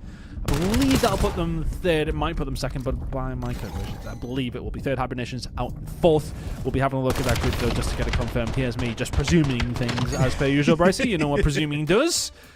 Makes an ass out of you and me. Look, really, really good job from Rock. Just to see that actually coming through out on the gridlock is a positive for them as well. Their hard point looking a lot better. Uplink still needs to... Uplink. God, I went back some years there, haven't I? It's basically let's be honest. Overload really does need some work, though, and I think that's something they're going to have to fix heading into this playoff side of things. Whether or not they're going to be able to fix it by tomorrow is another thing, but a lot better from them overall. Yeah, certainly was, of course. And, well, I mean, what has been a bit anticlimactic, essentially, what we could have been expecting in this group. We thought maybe there's going to be 4-way, 5-way ties coming into it, as really pitted out into not very much other than playing for the seed, and a bunch of 3-0s and 3-1s are our first set of the day, Ton. But hey, maybe it's all waiting for set 2. Potentially. Look, I mean, set 2 maybe has some deeper permutations. We have Exceptional, who are very much sitting in the danger zone. They need to find themselves a win. Our champions from the very first stage of Challengers Elite here in EMEA now find themselves maybe not even making playoffs in the third one. They've had a torrid time since they found the win. For them to go out of this stage would be crazy. But Rock Esports, barring that minor scare, will manage to get themselves through. 2 losses in the group stage, which is not becoming of them typically, but they have found it, and ultimately, we always say, if you can make playoffs, that's all you need to do. It doesn't matter how you do it. No, it certainly does not, and we will see how this all works out for them, because for Rock Esports, pride may be on the line, Ton. I think is probably the best way for it, of course. I mean, it's an interesting team, because we were expecting when we went to Birmingham, maybe they'll do the double, right? Go back to back. And obviously they didn't do so, but what they did do is qualify for the Pro-Am. And now, I mean, who doesn't want to see Rock Esports against the very best? And we were a little bit biased here. I was hoping to see Rock Esports look even stronger than normal to see how good they were going to look into that Pro-Am. And yeah, today's better, but they've certainly been better historically. Yeah, you always want to see the teams you're commentating over, when they get that opportunity, do well. I think for Rock Esports, it's a massive moment for them, for the organization, for the players to prove that they kind of belong. I think, you know, when that moment happened, obviously in Birmingham, disappointing to lose to a very, very good team, of course. You know, we kind of talked about it, is the pressure maybe too much when it does get to those big stages? Well, we'll find out when they, of course, go to Atlanta. They will be going there. Of course, they will be going to the playoffs, and this is how the group has managed to play out to confirm it. Yeah, third place was pretty much locked in after OMNiA and INVICTA found their result up against some of the other teams. They will guarantee second. OMNior, completely perfect throughout Group A. It's wonderful to see. Can they keep it up in the playoffs, though, Brycey? I'm not going to discredit them by any stretch of the imagination, but I would expect them to beat OMNiA, INVICTA, Hibernation, Lin, and Decimate. For them to beat Rock, with the way that Rock have been playing, I still don't know where OMITNoir are sitting for me in the grand scheme of things. We're going to find that out in playoffs tomorrow. Oh, we really will. I mean, hey, full credit to them, though. You know, they said they want to come into it. They've built this team for a big run to see how far they could go. And so far, so good. Only time will tell us how much further they can actually make it. And, hey, I have high hopes for them.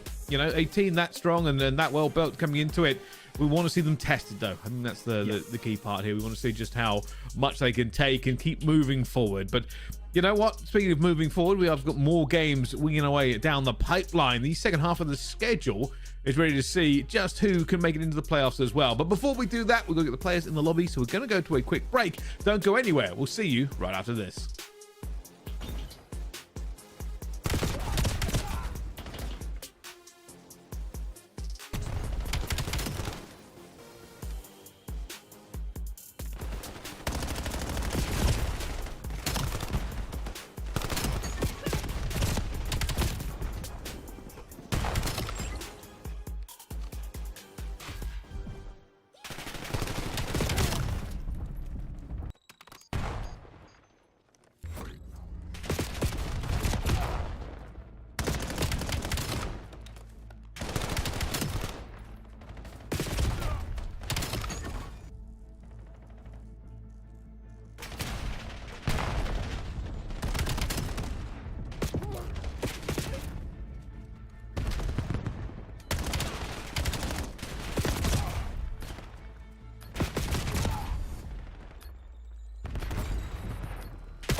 Ladies and gentlemen, hello and welcome back to EMEA, I should say, as we go into our second groups of games in the groups. Don't make that face while I'm trying to correct a mistake that I have made opening the show. Doesn't matter. We are going into our second set of games in our next group as well. And, well, Tan, we're hoping for a good set of results. Realistically, those who deserve to go through will go through. Yes, and quite a lot of permutations in this one as well, as we did kind of mention. You know, we are nearly ready to go here on Alpha already, so let's actually just jump into the weeds of things. The Vicious taking on Project 7. This one in particular, for Project 7, of course, it kind of has been a case of showing what you can do, which is a great deal, to be honest. Right, we're already in. Look at this. Oh my goodness me. Admin's on absolute point. We don't even get to set it up. It's done that quickly. Into it we go. Project 7, as mentioned, already qualified. But what can the Vicious do? Setting it 2-2. For them, a win would pretty much, I think, absolutely guarantee themselves through, of course, 2 playoffs. A loss, though, does bring in the equation of everybody else who's still playing. Noah, exceptional Treaty 1 gaming could catch them. We'll have to see as it goes through here at the moment, but obviously, I mean, Project 7 just the heavy favourites kind of coming into it here, but hey, you never know. They have a lot less to play for than the Vicious, and the Vicious certainly not a team to be underestimated by any stretch of the imagination, as they have had a pretty hot start on that P1. I think for the Vicious, the thing that they could do is catch Project 7 off guard, purely for the fact that Project 7 obviously have already qualified and have done pretty much at a light jog. So they could come to this maybe with a bit of shock and awe, but that shock and awe is going to, well, hit them straight back in the face, to be honest with you. Real. Yeah, okay, well done. He's managed to fall off over towards the rooftop side. That might just give an opening here for the side of the Vicious to try and find a way through. Lucifer inside of the point. And he has just been so effective for this roster over the last couple of stages, hasn't he? Found another gear. And a gear that is putting Project 7 probably through at a 5-0 lockdown here for the troops. Well, here's the key thing, and this is something that we will remind you of as we go through this series, is that if tiebreakers do occur, any map win for the Vicious that they can grab here could be their saviour. Now, we're not going to go too much into the maths of it all here as the other games are playing out. But realistically, this is going to be a do-or-die game for the Vicious. I think die is not quite there for them if they do lose to Project 7. Looking over towards their wins, I mean, they beat Exceptional, they beat Noah. So, I mean, they got the roundup on the 2 teams in fourth. Their Treaty 1 Gaming have got a really tough game as well for them. I believe they're going up against NAJD. Yeah, so that's going to be tough for them. So I think they're in a pretty decent spot. I tell you what, though, the Wolves, that's a phenomenal string of kills as we headed over towards P3. And that's going to give the Vicious a bit of an opportunity. After P2 doesn't go their way, they can, well, not just find themselves in a good spot, they found themselves in the lead, Bryce. Steady.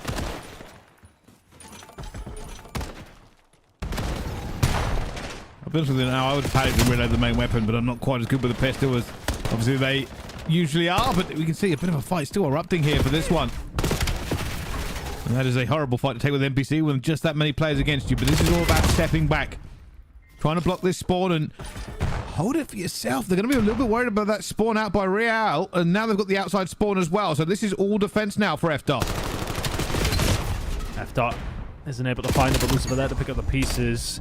Honestly, Project 7 do a really good job back over towards P3. That really could have, not got out of hand, but they could have been finding themselves around 20 or 30 behind, heading over towards P4. As it goes, even game. And they've got the spawns for P4, which, well, for a moment they were holding. There's a couple of gunfights inside of the point. Now, FDOT hasn't necessarily had the best of starts. NPC in hand. Maybe getting a nosebleed with it. Desiree and Cole finding a way through. Nice break from the Vicious.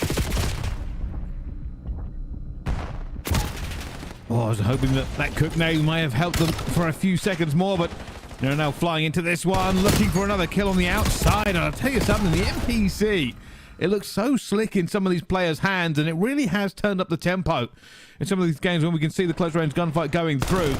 The traffic was great, but it was always kind of that hybrid as it went through. This gun spits so fast that players point blank just go.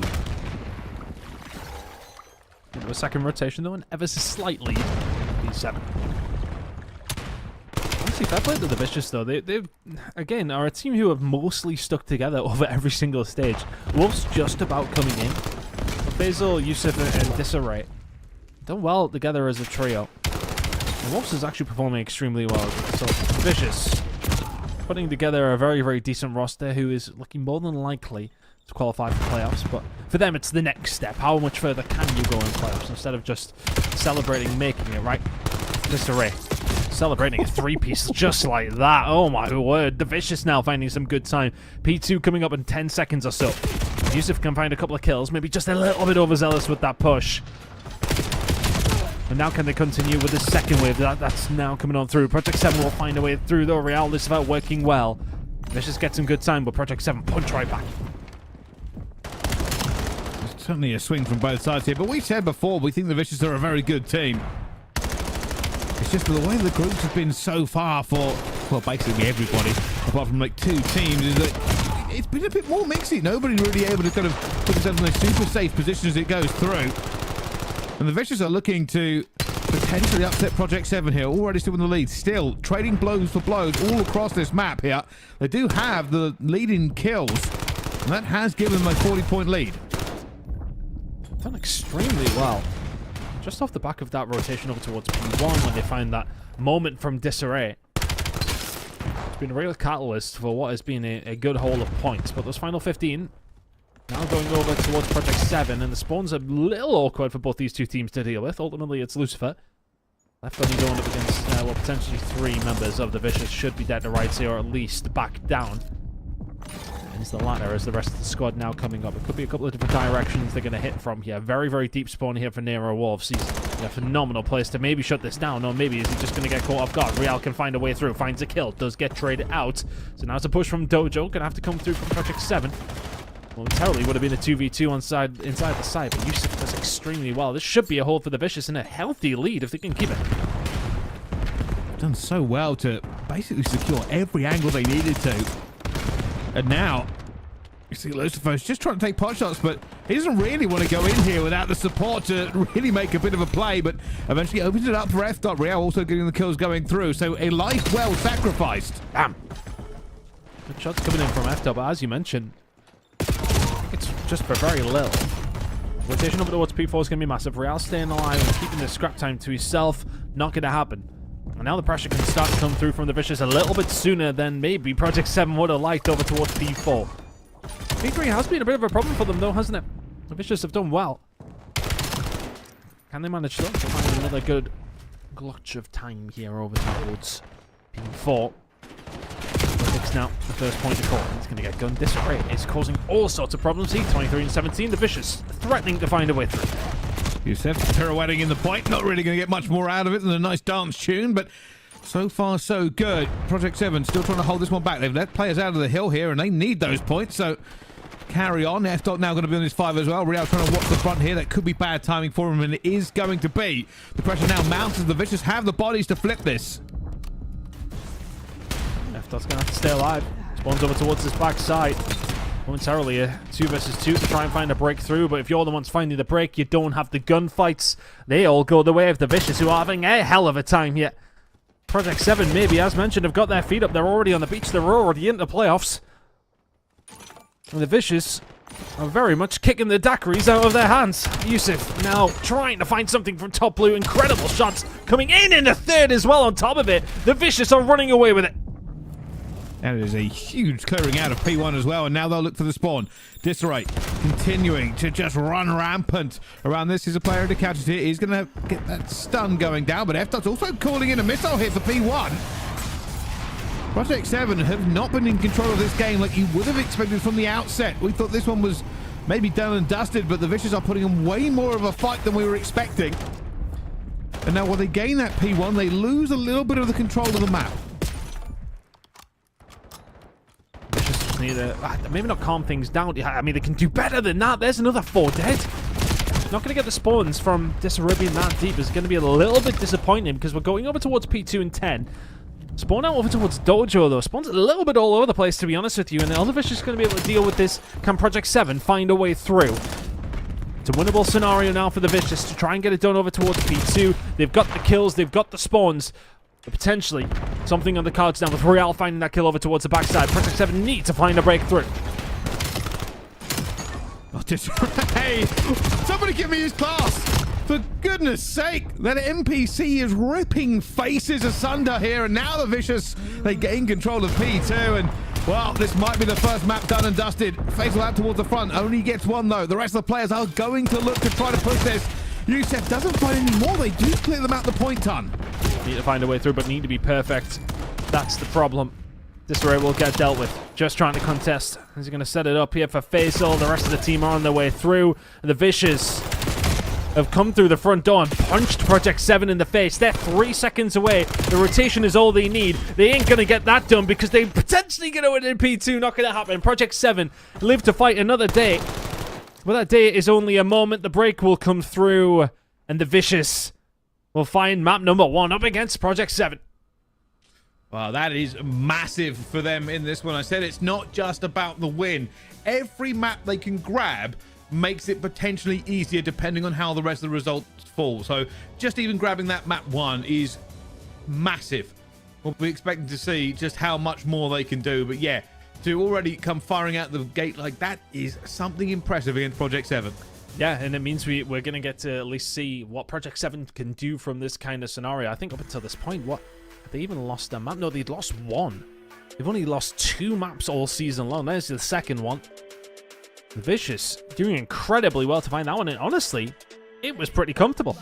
Disarray going absolutely ballistic, to be honest with you. 24 non-traded up against Project 7. 35 and 22 out of him. 17 objective kills on top of it. So that's the difference maker, right? He's not just finding the kills. He's finding them inside of the hill and picking up that time for the squad. Nasty, nasty work from the Vicious.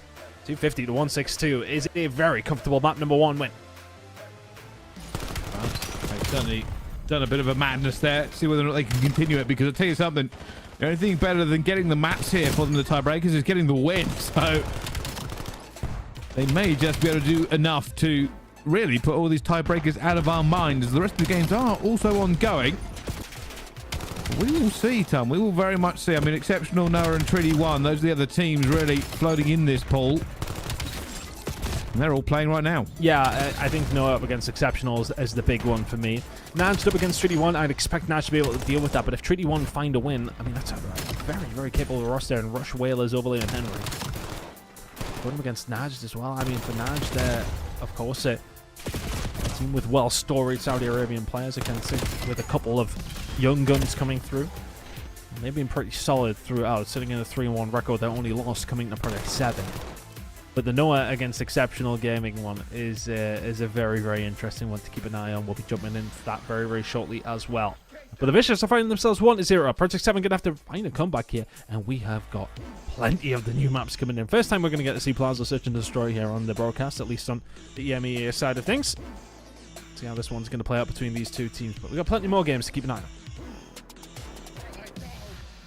All right, let's have a look at some of the other games going on here as well. I believe our Bravo stream is currently underway, and we can jump in and see NAJD versus Treaty 1 Gaming.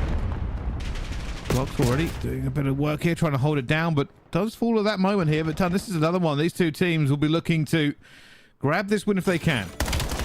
Treaty 1 less than ideal, and maybe see a player who has disconnected, I presume. It's going to be Overlay. They could really deal with him, but they currently do have a lead.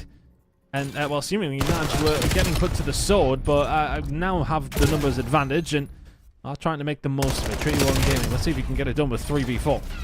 Didn't this happen to Treaty 1 last week as well? Like, I feel like I've seen this happen to Treaty 1 a couple of times here. It is unfortunate. They have been doing so well, but for NAJD, I mean, they theoretically have already qualified. But Treaty 1 Gaming, this was their hope.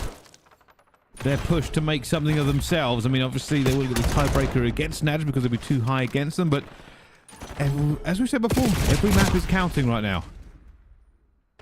Doesn't make a difference. Maybe see what we can do with 3 players. I'll tell you what, if Whalers keeps taking over like that, they may well have a shot. Tough one for them to take. As NAJD now find themselves 20 seconds or so in the lead. Oh my word, that is ridiculous from Shea. Are you kidding? 5 in a row. The absolute snapper on the Whalers. We'll have another one at Henry as well.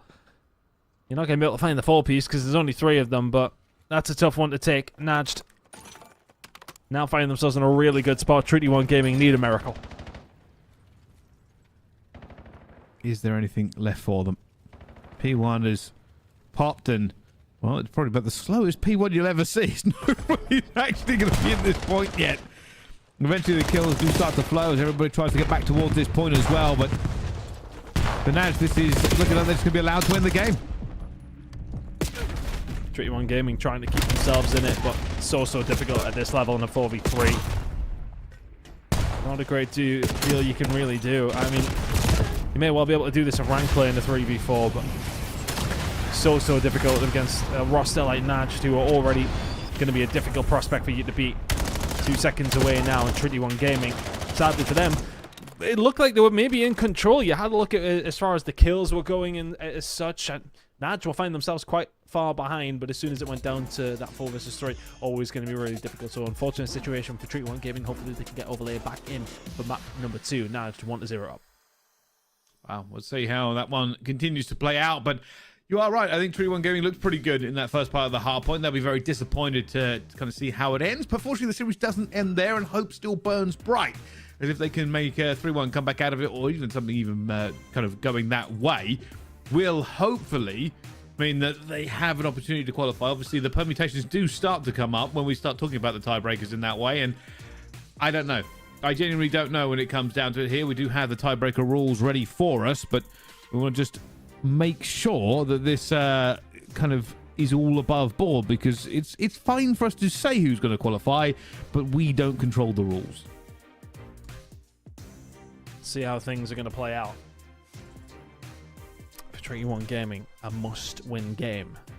Same could be said for Exceptional and Noah, who are currently about to get underway, I believe, but we're going to be keeping an eye on how things are rolling between all of these games. So much on offer for both these groups, to be honest with you. Seeing how it's all going to play out. No Exceptional, I believe, hasn't quite kicked off yet, but we're going to be keeping it locked down with as much coverage as we possibly can find. Yeah, but for these 3 games ongoing, I think, you know, it's going to be very interesting to see how it does break down by the end of it. Exceptional will be a massive story if they don't make it over into the playoffs. Well, we'll find out as the games do go on. But speaking of going on, we are into Plaza. And, well, this game, if you have played it, has normally been ahead by today, but not this time. Project 7 go round the outside to B. We'll get taken down, though. F dot. Yeah, we picked up 2. Nicely done. Trey's working in Project 7's favor that time around, but Disarray will now make it a 2 versus 1 for the Vicious. Lucifer kind of in no man's land right now. Doesn't have the bomb. Doesn't really have too much of a hope yet. The Vicious in a good spot to hold this one down. Oh my goodness! That was an unbelievable series of shots, and he's found Disarray as well. Disarray will now play around this information. He knows he has the time on his side. Whereas Lucifer will now have to check every corner on a map that seems to be built out of them.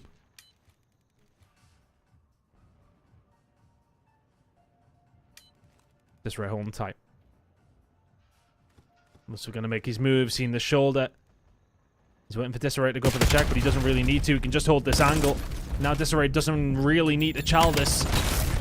Lucifer does, though, and it's the 1v2. Project 7 find it and find themselves 1-0 up. Disarray got caught throwing a nade. Lucifer knew he had to chow. He didn't want to go for it, and there it is that you can see he's ever so slightly off with the animation. But a 1 versus 2 from Lucifer. I mean, we've got to talk about that first shot again, Ton. I mean, that was a sniper against him, and he made it look like he had the sniper.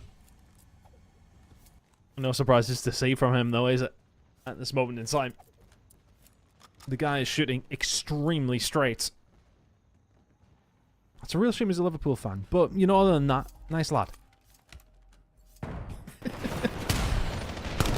don't know if we can start judging players on their No, we can. preferred teams. Yeah, we can. But hey, maybe that's our new meta. Chef is splits the difference, gets between the 2 players and gets nobody. 2-0 now, and just the shock and awe over towards this side. Works out in the favour for the side of Project 7.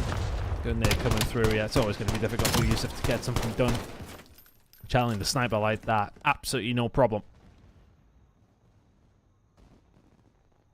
Cruising at the moment, Project 7. I was curious, actually, when we're going to get to start seeing this map a little bit more often, how teams are managing it at the highest level, because it can be a bit of a bang-out on occasion. I think teams are slightly getting wise to it. I mean, the amount of trophies you expect to see flying to this point. Well, the Vicious, well, we're hitting it every time. Is this going to be a delayed push, actually? I think Project 7 are going to go for 8. Hope that the Vicious rotate away. There's the first one. If not, can make a kill here. It would be massive for them. Just we're backing them down until it has to be used wisely. Oh, Wolves is really tagged up there. I mean, a heavy hit marker, but it's actually going to back them down with the smoke. I'm not too sure if that came out offensively or defensively, but if it was defensive, it was a good one. I think now with the cuts... Is he going to be able to find anything? He does. He's B now under lock and key. Nice transition here from Project 7.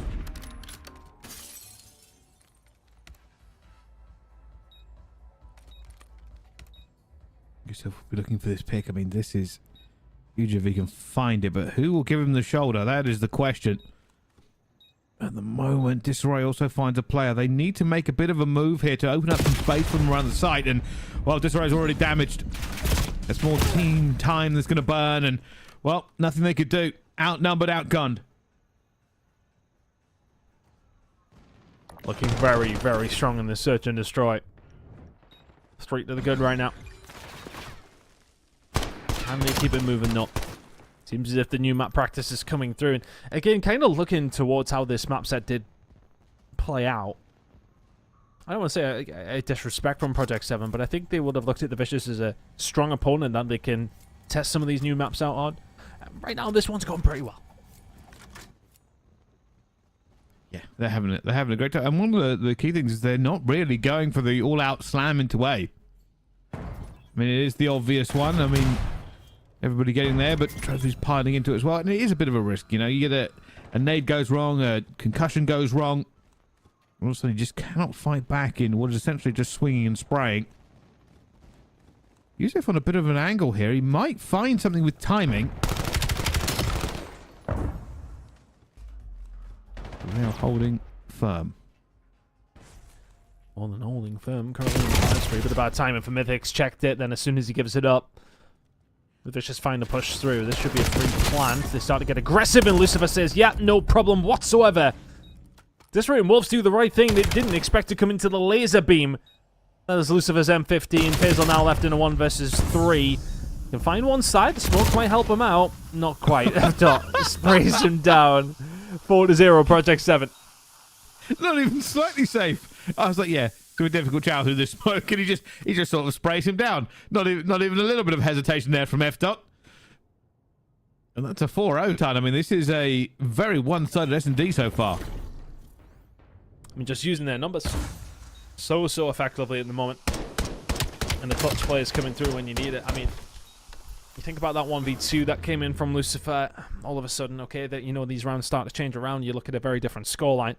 He doesn't find that. 3-1. Still very much a close game, but as it goes, he did find it. 4-0. Project 7. Cruising with this one, trying to answer back that map number 1, which was a comfortable win for the Vicious. They're going to answer it back pretty quickly. Real with a Hellstorm in his hand, and a Hellstorm that's likely to be called in a second based on his position. There he goes. And now he gets to see. Pulls that one out. We'll slow roll this one. Throwing those cluster munitions over towards the top side, threading the needle. And someone stays alive. Yusuf dodges a missile. Finds a player as well. You cannot ask more. It's going so well at this moment in time for Project 7, though. Not a great deal. You found from the Hellstorm. Disarray. Getting a little bit of bad timing. Project 7 are just going to pass like a ship in the night into A. This bomb will go down 3v3. Going to make this move. The rest of the team are going with them as well here. F Dot about to come up against a ton of players. They never clean the trophy system away. They're not looking for first. Goes down as well, and now they're on the outside. Project 7 will have to get back in towards this point here, and it's no good. Lucifer will find one, but they're already going for the defuse, and he might have to try and go for this one. Lucifer will find a second. He's just not going to have the time. He dives for it. It will not be good enough. And the Vicious get the defuse. Nicely done. That's a round, a defuse, and a Hellstorm gone.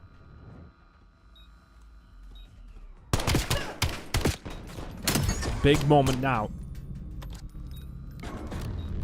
To the side of the Vicious to try and get something rumbling away at 4-1. Been a couple of rounds that maybe could have been different. Still got a chance in the Search and Destroy. Project 7 are leading the way. It might be 4-1 up. It very well could be 3-2 in the other direction. Vicious doing extremely well to bring this one back. They have an opportunity here, Bryce. If they can get a couple of these rounds just to go their way, it's a different story. They need to shut Lucifer down as soon as they can, though. He's providing to be a real test and a real problem. Oh, hey, we said this last stage as well, and that worked out pretty well for them, so this man is in his groove one more time. He will be probably the first player to engage here, and they might get a double chow going in, but that's a slow roll from Youssef. No distractions, nothing to help him out swing that corner. And Lucifer said, all right, thank you very much. I'll take that one quite easily. Any moment I can post up and just wait for them to come. Yeah, it's just so free for Lucifer. Another 3 kills in the round. And Project 7, and Harry in particular, is just having his way with the Vicious. We get to see the final 2 here. They came in quick succession. There's one to Faze spins and gets a little bit of help from his teammate. There's the last one. 11-2. 5-1 up. Looking more and more likely to tie this up than anything.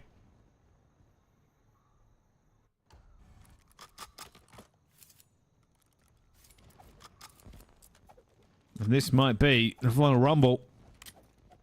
Do we see Project 7 hit this hard today? It might be time for it. There we go. It is going to be. They are going in. This will be everybody for themselves. Every nade to the 4. Everybody rumble. Oh, they fly in. They go for it as well. It's all gone the way pretty much of Project 7. 3 down, 1 versus 3. Escort now swings out. Finds Youssef. Guns him down. And that's going to be the map overturn. Done and dusted.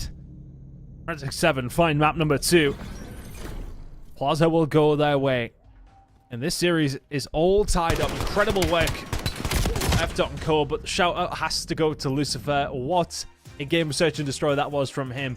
Multiple different clutches, multiple different moments where he just shut bomb sites down all on his own, open them up all on his own as well.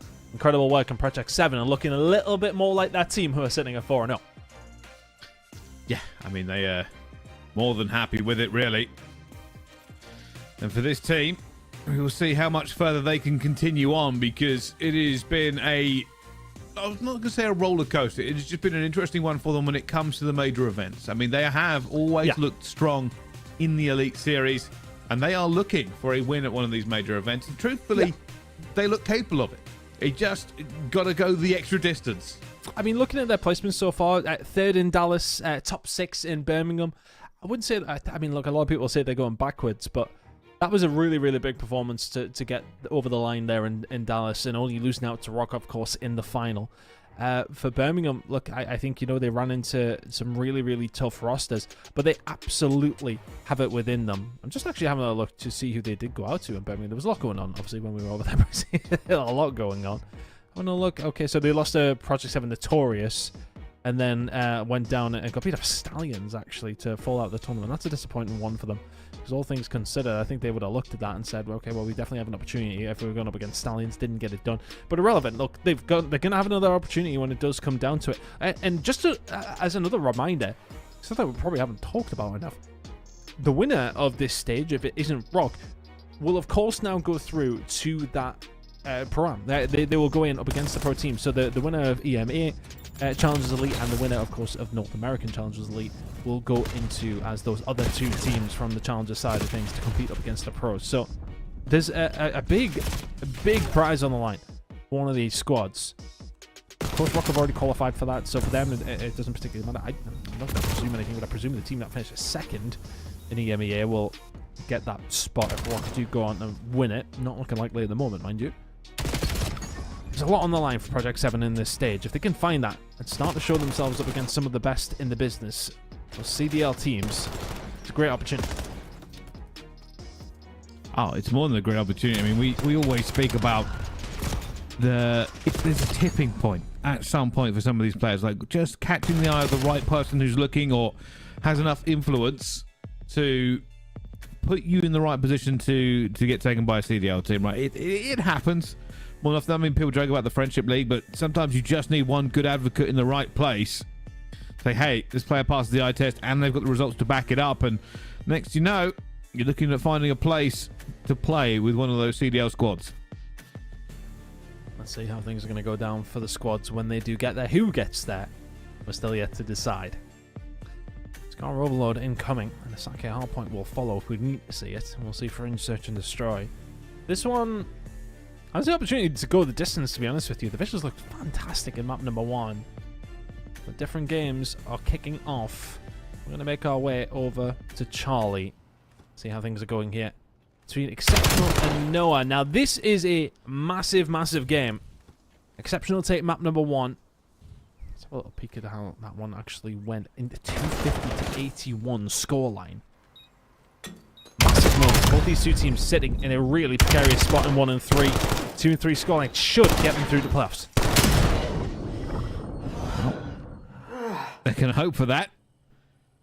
It is interesting. We said before, you know, coming into the day, obviously Group A did not really play out the way we were expecting, but this group is looking a little bit more fluid, with the teams trying to obviously push the tempo up as well. But we said before, I mean, Exceptional, we kind of expected to be doing better than they have been. So they've kind of put themselves in this position where the fact that we're even talking about them in a potential tiebreaker is insane to me. I mean, there's no question about it. They absolutely should be. You look at the names on this roster. And again, just to remind everybody, they won the very first stage of Challengers Elite here in EMEA. They have got to be able to get this done. If they lose to Noah, to not go through the playoffs after winning the very first stage. We're in stage 3. They've been absolutely rubbish, to be honest, since then. I see they need to step it up big time. Look at the players on that roster. You're telling me they shouldn't be competing to win every single stage here in EMEA? Well, they absolutely should be. Anyway, irrelevant of that. We're back into the Project 7 against the Vicious game, against a team who are very much competing. Project 7, look to try and find something here in the Overload.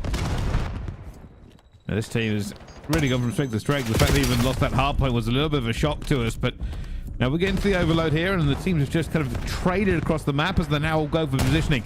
Technically, Project 7 now have the advantage of having mid-map control, but they need to make another wave of kills, and they're going to maybe rely on Real here, who looks for one. Knows there's going to be a second player in the area as they sort of pass by each other, and that EMP has been stopped. D coming in from the Vicious. Finding everything that they need to. Just keeping them at bay on this side would be positive, but the problem is now they've got to try and find their way out. The defensive line was held, but good work from Project 7, and that's the right thing to do. Just set yourselves up to try and find the kills. They've done just that. Real nearly finds another disgusting moment. Project 7 has set themselves up here to keep this pressure on, but they need to get somebody moving this EMP pretty quick. Potential here. Lucifer will look for first player through, not to be able to grab it. Real doesn't find it either, and now they're on the defense. They've had another one going down here. The Vicious will storm forward. They're not trying to hold them at bay here, but too many bodies. This way with the shots in. Not going to help anything out here, but to be honest with you, if I'm the Vicious, I'm very happy with how this half has played out. That's okay, we're only 2 minutes into it, but you've had yourselves pretty much on the back foot, and Faze, that is incredible shooting, to be honest with you. But you've been on the back foot the majority of this half, and you're yet to concede. If anything, you look more likely to maybe even find something here. Disarray is going to get shut down. Look at shots coming in from Lucifer. F-Dot has been in the spawn of the Vicious for quite some time. They're really trying to set this up. Struggle really to execute. Yusuf, he can find more than one, though. He finds 2. The third not going to be his, but he might as well have done it. Wolves will take down Mythics, and again, Project 7 has stopped at the final line. Just cannot keep these players down, and an EMP is not budging. They're moving forward again here. They have the numbers to do this one as well, and I think this one's going in. Too many bodies to go through it as well. F-Dot with a massive win. That may just be enough to push them back a little bit further, and they've done it. I said before, I think Scar Hardpoint has really kind of evolved into a defense-heavy game. Some of these teams are so good at stalling that EMP when it comes to the choke points. Here we go with Project 7 again. They've got players in positioning, and Mythics is trying to find every player he can. Still, though, nothing over the line for Project 7. They have huffed and they have puffed. But the house is very much still standing for the Vicious. As we're trying to move things forward, all on his own. It feels like they've kind of tried to dot all the I's and cross all of the T's.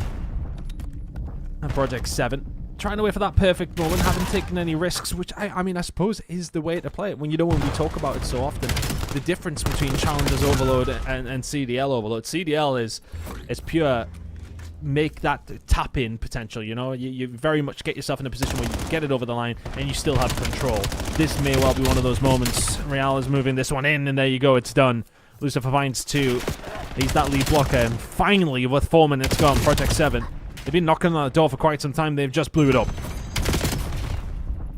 So they need to do, I mean, only sometimes you can be stopped as well here, but they're just sort of lining up for Mythics. Mythics eventually does go down.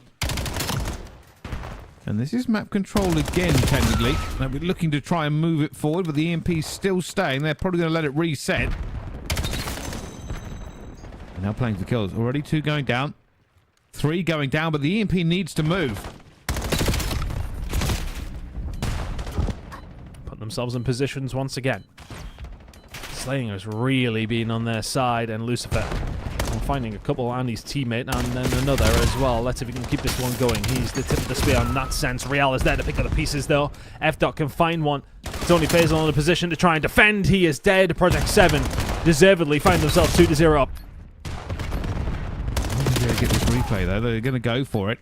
Somebody's looking for a free play, but it's 2 seconds. You basically have to die for it as it jumps in. It's not going to happen. Into the second half then, Ton, and well, Project 7, that's probably a positive result for them after all the pushing they really did do. To be honest, though, if I'm the Vicious, I'm not too disappointed with that. I mean, you literally had your backs up against the wall for a full 5 minutes, and you're now going over towards the more preferred side. Only 2-0 down? It very well could have been worse, to be honest with you. So, you take what you can. That is the silver lining.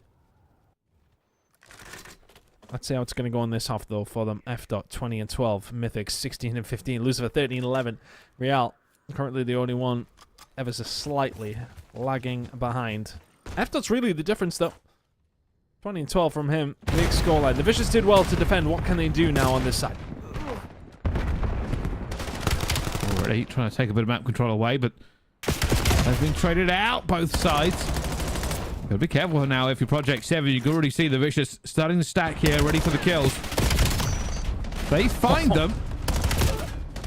If they find them, there was a potential play for them, but that isn't going to be the case. Already deflected. Good shots coming in from F-Dot, to be honest with you. Really, the snapper from Real. Honestly, I think if you would really call anybody favorites for this stage, to me, it feels like it's Project 7. Bunch of absolute shooters who will have that experience as well. Lucifer is now going to make it 3-0. And there's the twist that the Vicious didn't want. Project 7 doing it on this side. Very much the real deal. Lucifer on a 5 spray, or he was momentarily. Project 7 now in total control. Bit of confidence. Be careful, they lost a lot of players here. I mean, Lucifer is really shooting today. They're also looking very consistent. We haven't probably spoken about him as much in the last couple of weeks as we should do. But Project 7 do have a very stacked team in terms of talent, so it's always going to be the case where somebody flies under the radar.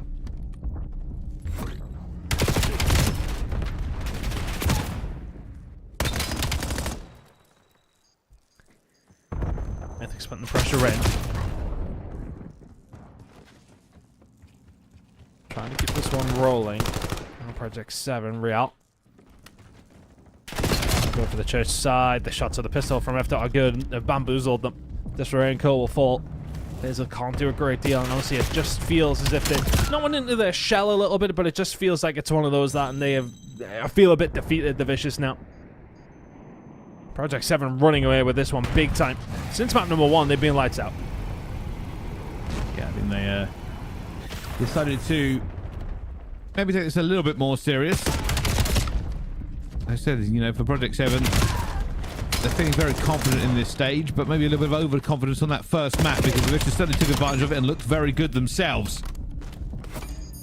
Now as they move forward,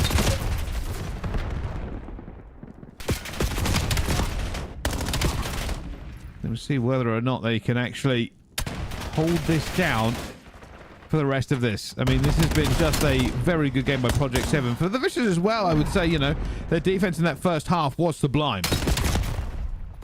They did really well, and they really did the hard part to a certain degree. But I suppose it kind of shows that Project 7 had all of that control when they had this control in the second half as well, right? Being very, very dominant. And with 2 minutes to go, I'd be extremely surprised if the Vicious can find anything here. Left up. They'll just slow them down. A second would have been inexcusable, to be honest with you. But the kills will be found. With a minute 50 to go, you need to get a relay going. If you can find 2 in the blink of an eye, then all of a sudden, maybe you have an opportunity. Incredible shots from Faze. Keeping things rolling as well. You did just see him kill you from the middle of the map. They're going to have to keep wrapping over towards the side, and they do. They can't get that one over the line. And the movement now, of course, over towards Motel makes the difference. Project 7 here to defend. Great big shots, but F-Dot is better. Now all they need to do, I mean, we've seen teams do this before on Overlord. All we've got to do really is play that team deathmatch. Just farm the kills. It's not really about moving the EMP anymore. You can just keep the other team from having enough bodies to make a play. It allows you to essentially just try and take every gunfight in your advantage. You're not worried about setting up. You're not worried about pushing forward. I mean, right now, this is a perfect example of it. Project 7 would have already have moved forward there if they were actually worried about making a play. They don't need to be worried about it, do they? 4-0 up. Absolutely cruising. And they've been brilliant. Honestly, they've controlled the middle of the map. They made it extremely difficult for the Vicious to do a great deal. Who, if anything, you know, we give them their plaudits for that first half. But they weren't able to... Well, stop the 2 taps from going in, but they did well to keep it at just that. But good defense is one thing, but then if you're not able to string together the attack on the other side, this scoreline happens. It's not a blowout, but it's a pretty comfortable one from Project 7. 4-0. They won't need to add to it. They will not add to it. We'll be seeing map number 4, but the Project 7 lead. Well, what we were expecting a little bit of here. Of course, the Vicious were hoping for a bit more of an even-handed result. Well, they do go down 2-1 in this series, and for them, not always going to be the best case scenario. They do want this this win in their pocket. It would make them a lot more secure and out of our bubble of teams. So we will find out. Yeah, look, for them, there's still potential. Look how good they looked in map number 1, right? I mean, there is the potential to come back here in the hard point and see what you can do in map number 5 if they can send it there. But for the Vicious, it is now an uphill battle. It feels like Project 7 have really flicked a switch after map number 1. They are truly in control of this one. Looking over towards the other games, exception we're 1-0 up. We'll be keeping an eye on how that one's going. NAJD still 1-0 up as well. We'll be keeping an eye on these scores. I'm just trying to see if these scores being updated. I'm sure they finished their search and destroys by this moment, but irrelevant of that, let's keep it on this one. Incredibly good game from F-Dot. That is a big amount of damage. 40 and 23 from him. Incredible work from him. Let's see how the series has been playing out, though. The Vicious with a fantastic start. Project 7, though, with a very, very quick bounce back. Well, there we go. Let's find out how the rest of the games are going, though. As the rest of them are chugging along. And, well, this is our Charlie stream, and it looks like a bomb was just defused, and Noah seemed to be in the lead, Ton. Oh, scary, scary moments were exceptional. Noah finding themselves now on that point. Raise 9 and 5. Taking this one away. Exceptional, though. Yeah, I just put themselves in this spot and Zayad 9 and 5, 3 spree for him. Obviously, I haven't seen much of this going on. We've seen the start of it, but it's taken a while to get here. Must have been some long rounds. Right through the middle. Can't find it. Brezzy, big nade coming through. Mid-map control entirely in Exceptional's favor. Big kill, though. Brings it back to a 3 versus 3.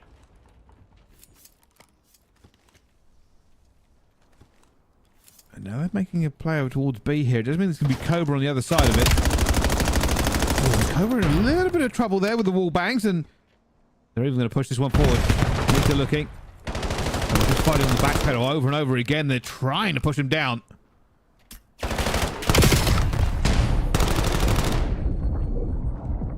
Mika now just trying to keep this pressure on.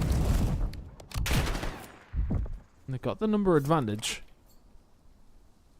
To be honest, very well to get this bomb down. That's a decent nade, though. How has Brezzy found that gunfight? He got out scot-free as well. Just get the bomb down, boys. Just plant. Still not done so. This may play against them here. You can already see exceptional art. Making a move towards mid and still staying alive. I mean, Noah have got no opportunity. They have to get this bomb down. Oh, Melko's playing with them. Bomb will now go down. Is this timing perfect? Look on this, Brezzy. He finds it as well. And with no bomb down, that last player can just run away. Malco is out of there, and they have been defeated by the clock. That is a frustrating one. You're in a 3v2 scenario. Your bomb carrier is challenging everything in Dojo. If you know they're both there, get your teammates to watch it and get the bomb down. Fight the pressure, go from there, but as it goes, you decided to, well, to be honest, fanny on with it. Get it down. Get it down, boys. Yeah, that'd be upset they didn't manage to. They were just hoping for a pick, I think. I mean, they were looking over and over again, hoping that somebody from Exceptional just went a little bit too far with the shouldering.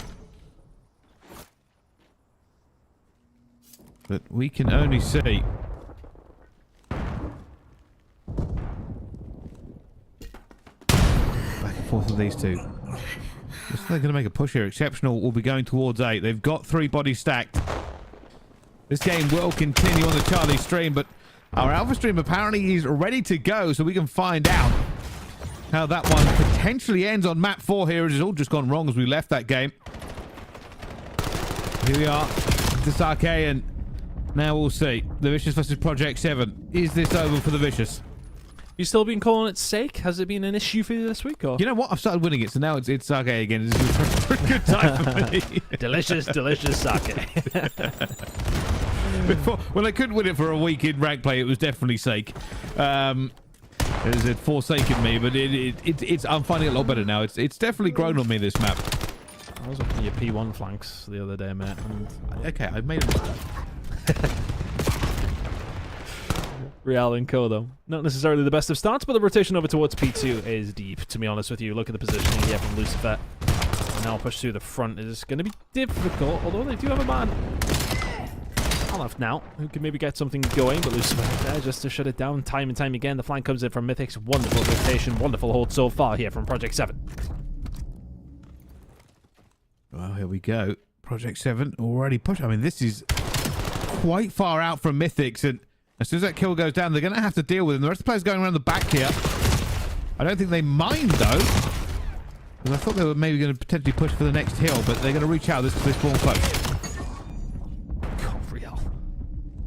Once again, doing extremely well. The Vicious do well to maybe limit that damage, and now we'll have themselves a nice little rotation over towards P3. The bridge push is when you're going to kind of live and die if you're Real at this moment.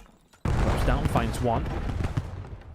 Still plenty of presence here. Keep an eye on the spawn. Yeah, very influential there from Real and Koa to find their way around over towards the roundabout, and now you can find the spawns, and now you can find the break. Nicely done.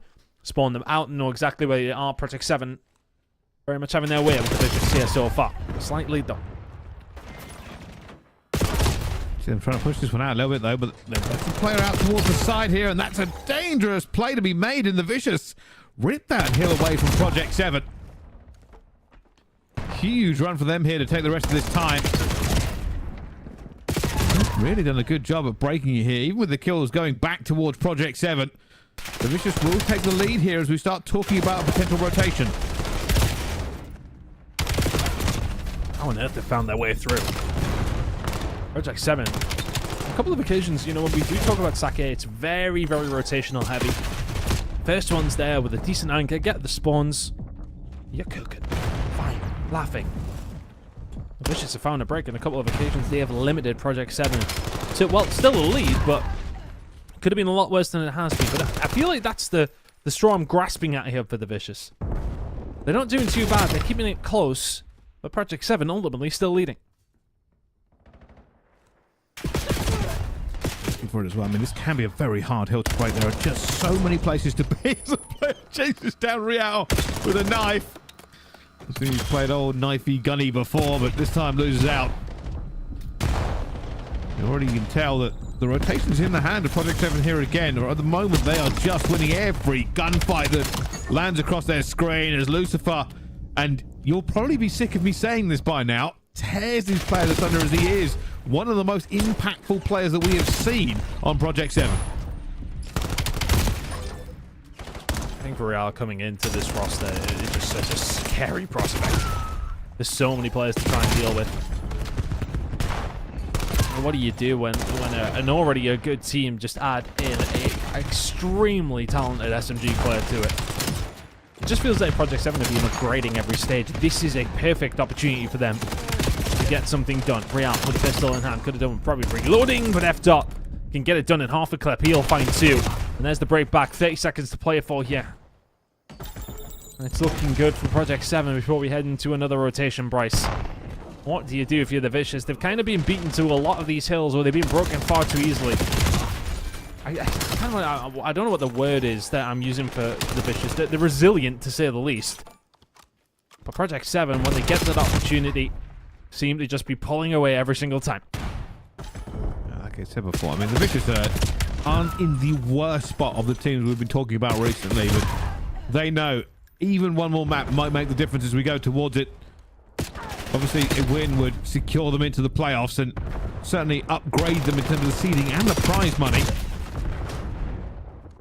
But they are fighting Project 7, and that is the hill they must climb, and it is a very big mountain. Still, though, fighting back here, they have control of P1. Caliph now inside of the point. Again, they're keeping it within touching distance, aren't they? It's not out of the realms of possibility, this one. Having a look over towards the exceptional North. No, won that map with 6-4. That one is going to go down to the wire. 3-1 against NAJD. I'll get back to you, honestly. There's a lot of them. Yeah, that is a game we will cover at some point, but for the moment, this game is not a million miles away. I mean, with P2 in the hands of the Vicious Ton, if they hold this, they go into the lead. Yeah, and I think when it does come down to Sake, that's all it can take. A 60 hold is not something that... Oh, of course, it's the easiest thing to do, but when it does come down to this map in particular, it's very, very possible. This array is doing phenomenally, actually, just to stay alive as well as he can, and he's done more than that. There's 2 found. They get the spawns over towards the back. They push them out for P3. 30 seconds to go. They could tie the game up right here. And that's huge. I mean, the last flank coming in from Caliph is really just done wonders for them, cleaning out the back lines, giving them spawns. The only little bit of doubt that will now remain is you can see Project 7 are pushing this, and the reason they're doing so is they are confident in spawns for next.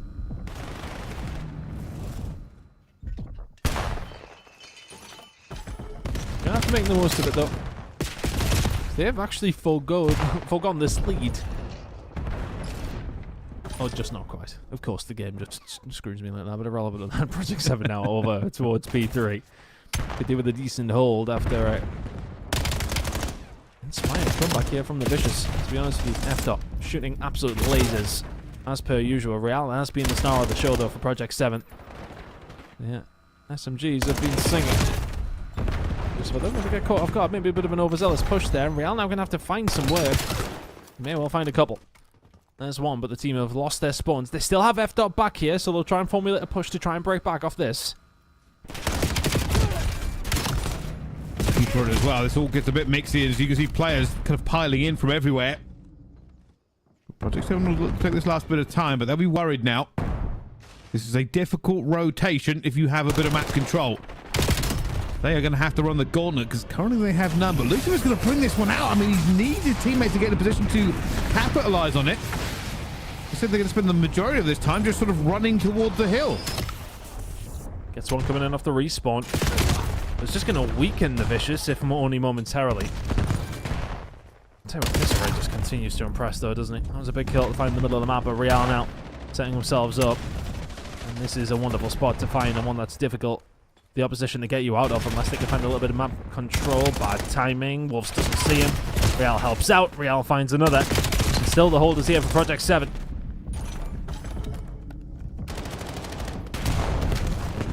Only from the hard side. I mean, Project 7 doing so well so far.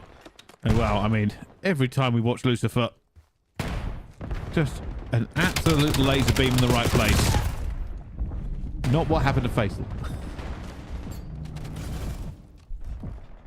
Project 7, in the blink of an eye, have now found themselves 15 seconds away from the win. Rotation over towards Foxes on the outside. It's just really tough. It's going to be hard to see a way for the Vicious to be resolute enough to maybe hold it down here. But 50 seconds to play for. If they can find nearly everything here, they've got a chance. Disarray. Huge gunfight. Pushes back Project 7 for just a few seconds as well. He'll respawn in a good position. He'll try and plug the gaps. Huge kill there by Wolves. Disarray again. Lucifer though finds 2. They're still holding here. Caliph has done good work to keep this one running. They've kept them within touching distance yet. And they're trying to think about this P1 rotation as well. Real deleted. Problem is that they just can't make a slip up. 12 seconds still for the side of Project 7, but they don't get anything over towards P5.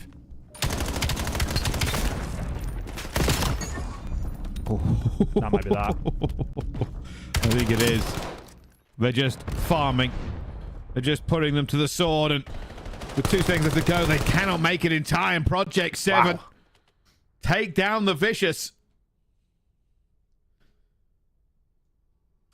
Wow. Big game. Project 7. Well, they finished the groups absolutely flawless. I'm just going to double check here. So the Vicious, they'll be 2 and 3, which doesn't put them in the best position, but also not the worst position, Ton. No, I think they should be okay, I believe, but I don't quote me on that one, but Project 7 with a really, really good win. The Vicious, actually, they did put up a pretty decent fight, though, to be honest with you, Brycey. You know, outside of the Search and Destroy, which was very, very one-sided, but a new map, we'll give them their credit there. But the other modes, honestly, I mean, the Overload may well have been 4-0, but it was close until it wasn't. They were impressive enough. I hope they do manage to make it through, and if they do so, look, I believe they're through. I'm not going to actually really throw myself under the bus like that, although I feel like I just did. 2 and 2 should, 2 and 3 should be enough to get them through. Looking at who they lost against, they lost to NAJD, and they lost to Project 7. They lost to Treaty 1 3-0, which is one of those wins. If Treaty 1 can bring that back, then that does put them in trouble. Just not one I expected Treaty 1 to be able to find. There's a lot going on in that game. We'll keep an eye on that, how things are going, but at this stage, we won't even be covering it. I mean, it might be North America's time before we see that game conclude. It is significantly delayed. Obviously, we will update you as soon as we know everything that's going on over there, but that is certainly not having the best of time. I believe they're still in map 1, so we're figuring out what's going on between those 2 squads.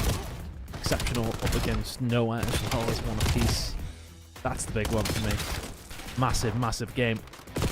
I believe if whoever wins that should be going through, as far as I'm concerned. If you lose it, you're definitely not, though. That's what we know.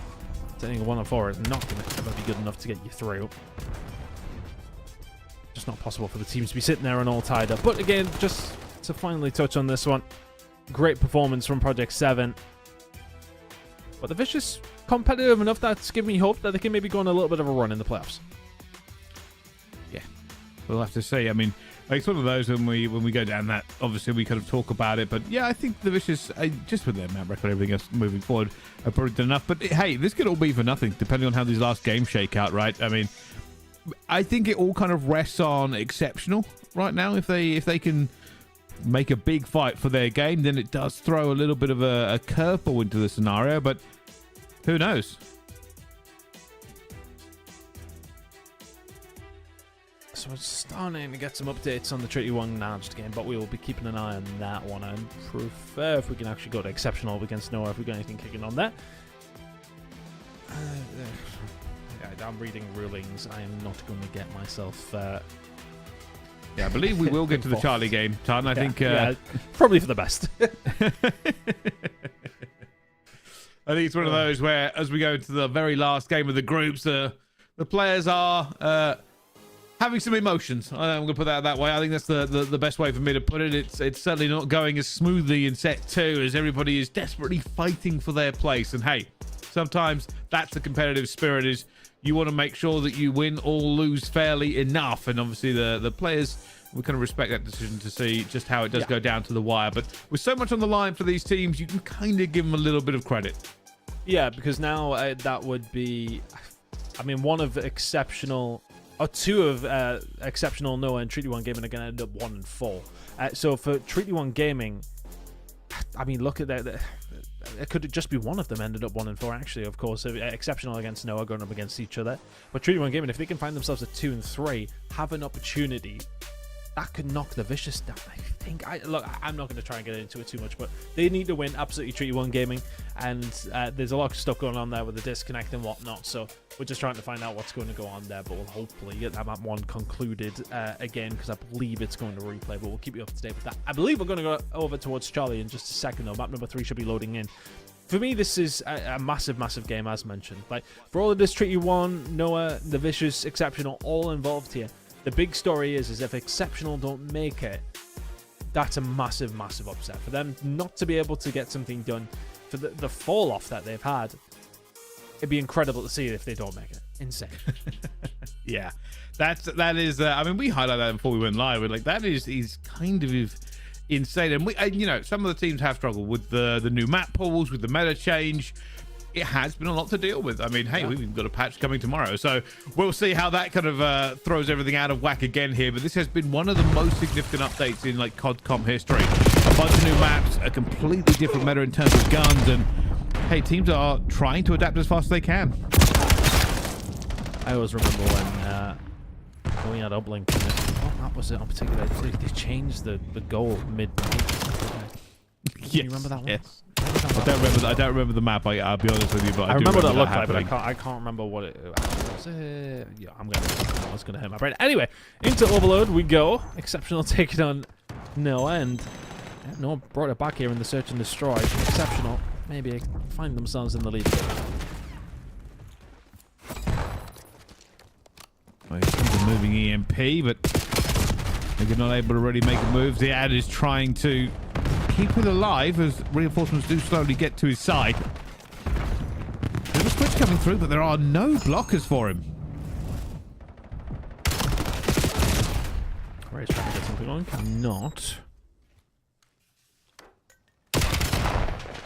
Exceptional with an opportunity here, but they need to be able to find some other players to help the guy with the EMP. Lynn somehow survives that. Ziad kicking himself that he can find, and Ray's just sprints forward. Mika can find one. That should be a cap and will be. Where's the respawn coming in? Oh, and Dojo aside as well. That is a disaster. Melko unaware of the player coming through the double doors. He may well be somebody who has to make a move. Brezzy now. He'll find the deepest of darkest corners. He'll find one. Cobra for another here on the flank as well. Rays with a big kill to find. Exceptional still in the ascendancy to potentially get something over the line, but that's big from Jim Draw. Cobra will be back down. Noah live to fight another day. This is a really difficult push. As anybody who's known this, as soon as the enemy team could get their feet under them, it is almost impossible to make a straight push through that choke point. I'm not saying you can't do it, but it is 9 times out of 10 you are essentially either waiting for someone on your team to flank or maybe even thinking about a hot switch.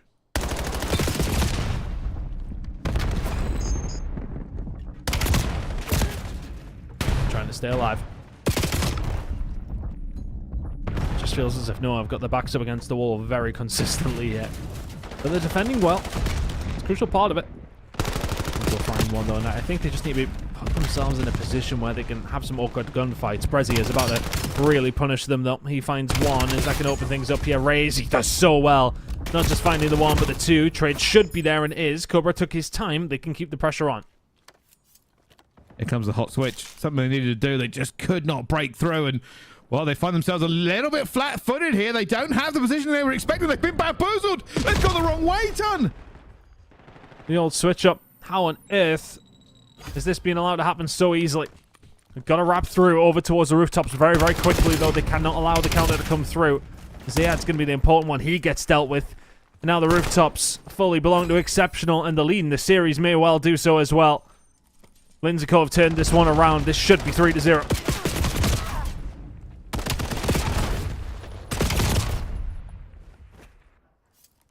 Exceptional, maybe even ending this early. Here comes another flood of kills. Getting into position for a potential run here. Finds another one, and you can tell Exceptional now going to move this EMP. I mean, they should do. They have prime position. That kill's going to scare it. Yeah, this is over. Oh, no, it isn't. Nobody's watching this. Hold on. Nobody's in position. Oh, they get it. They get it anyway. But how on earth? How did they not cover that up? Anyway, it doesn't matter. Fortis here. They won't care what we're saying. Really good work from the side of Exceptional. They were just constantly in control. There was not really an answer at all, was there?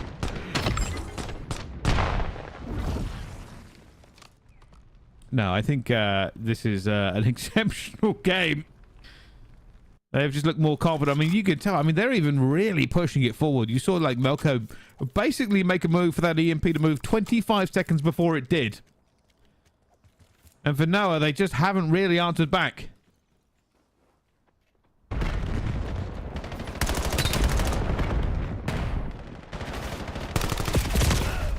Lindsay and Co.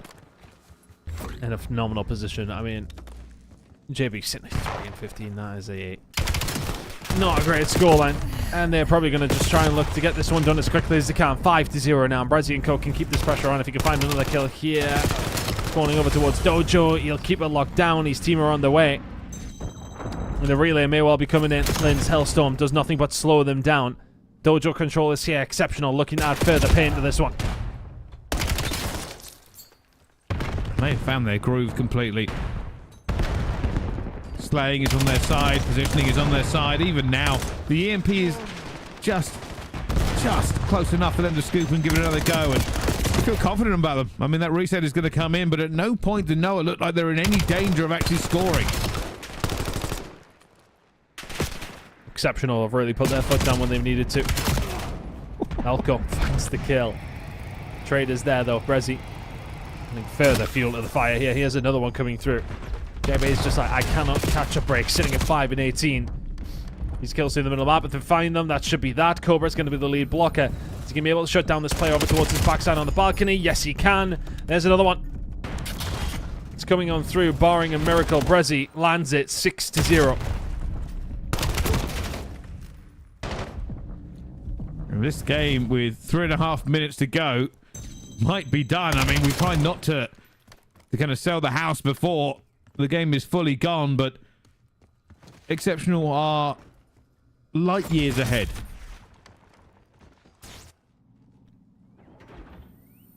Yeah, just not being able to hang here whatsoever. There's the 7th. And the white flag may well be waving in a second. Brezzy with another. They can keep the pressure on. The only positive here for Noah is that it's not a spawn over towards the rooftop side. Back towards middle we go. They're all set up to try and get something going, but the 7-0 down with 2 minutes and 40 seconds on the clock.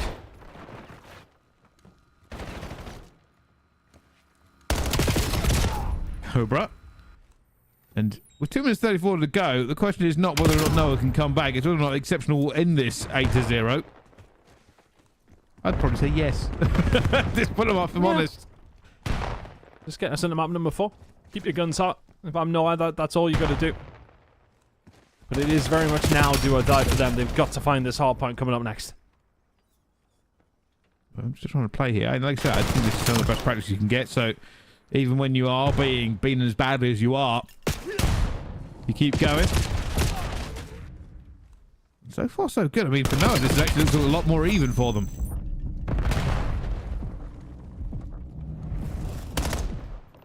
I mean, there's an opportunity here, but Exceptional don't really need to do a great deal, do they? Absolutely cruising. Not up, to be honest, Bressy. I think to have one issue with Overload. It's these kind of moments. Minute and a half. No, ain't doing lots here. We're just watching it. Yeah. Just sort of just relaxing into this game. Yes. Hey, here's a question while we wait, Ton. Recently saw Dashy hit 30 pretty clean push-ups in a row. Yeah, I mean, I don't think I could do 30. You reckon? I mean, I don't think I could probably do 30 right. I mean, but that's mainly because I'm built like a walrus. I have strength. Unfortunately, the strength to body weight ratio is never going to be much in my favor. I don't know. Maybe I don't have to be clean. Hey, I'll tell you something. Dashy was exceptionally clean in those push-ups. I was expecting him to falter or to look strained, but no, that was. What do you think the percentage of the body weight is when you do a push-up again? Is it like 70% of your body weight, something along those lines? I don't know what the maths is. No, I'm asking you. I feel like there's something you know. You know what? It isn't. I try not to think about my own body weight, so any calculation like that goes flying out the window with me. But yeah, I you know, because we've got a bit of I'm a glad time. we've had this conversation actually, because I suppose the final minute and a half of this one is nothing's been happening. Like, I'll be honest with you. Oh, now they get the 8. Yeah, there we go. We've been waiting to see when the game ends, as we all knew it would do about 2 minutes ago. Well, I mean, that one was done more than 2 minutes ago, to be honest with you, Brycey. I think it was a good 5 ago. That was really impressive from Exceptional. They'll get this one over the line. And yeah, I honestly think in that first half, I could have done more than the 30 push-ups. I don't know if it would have been consecutively, but I mean, look, it didn't last that long. I'd feel very confident in myself. I have been starting to go back to the gym. But irrelevant of that, we are heading into map number 4 and Exceptional in the lead. We'll be keeping an eye on how things are going in the other games. Of course, we do have Project 7 have done with their game. I've got to believe that NAJD and Treaty 1 are in map number 2. I'm going to believe it. They are not. They are not. We will see what is happening as that one kind of continues on. But it's a long road for these teams as we talk about the long road that Exceptional Gaming have just taken them on here. As we do start to get into it, for Exceptional, a big win here in this last map could be enough. I think it is a team that we expect to see in playoffs, and if they make it the playoffs, then maybe we can kind of wipe all this one away, because they just haven't looked as solid as we were expecting. Well, again, I suppose, you know, if we want to go back to that age-old tale that we constantly tell, if you make playoffs, that's the main thing. It doesn't necessarily, you know, it doesn't matter how you get there.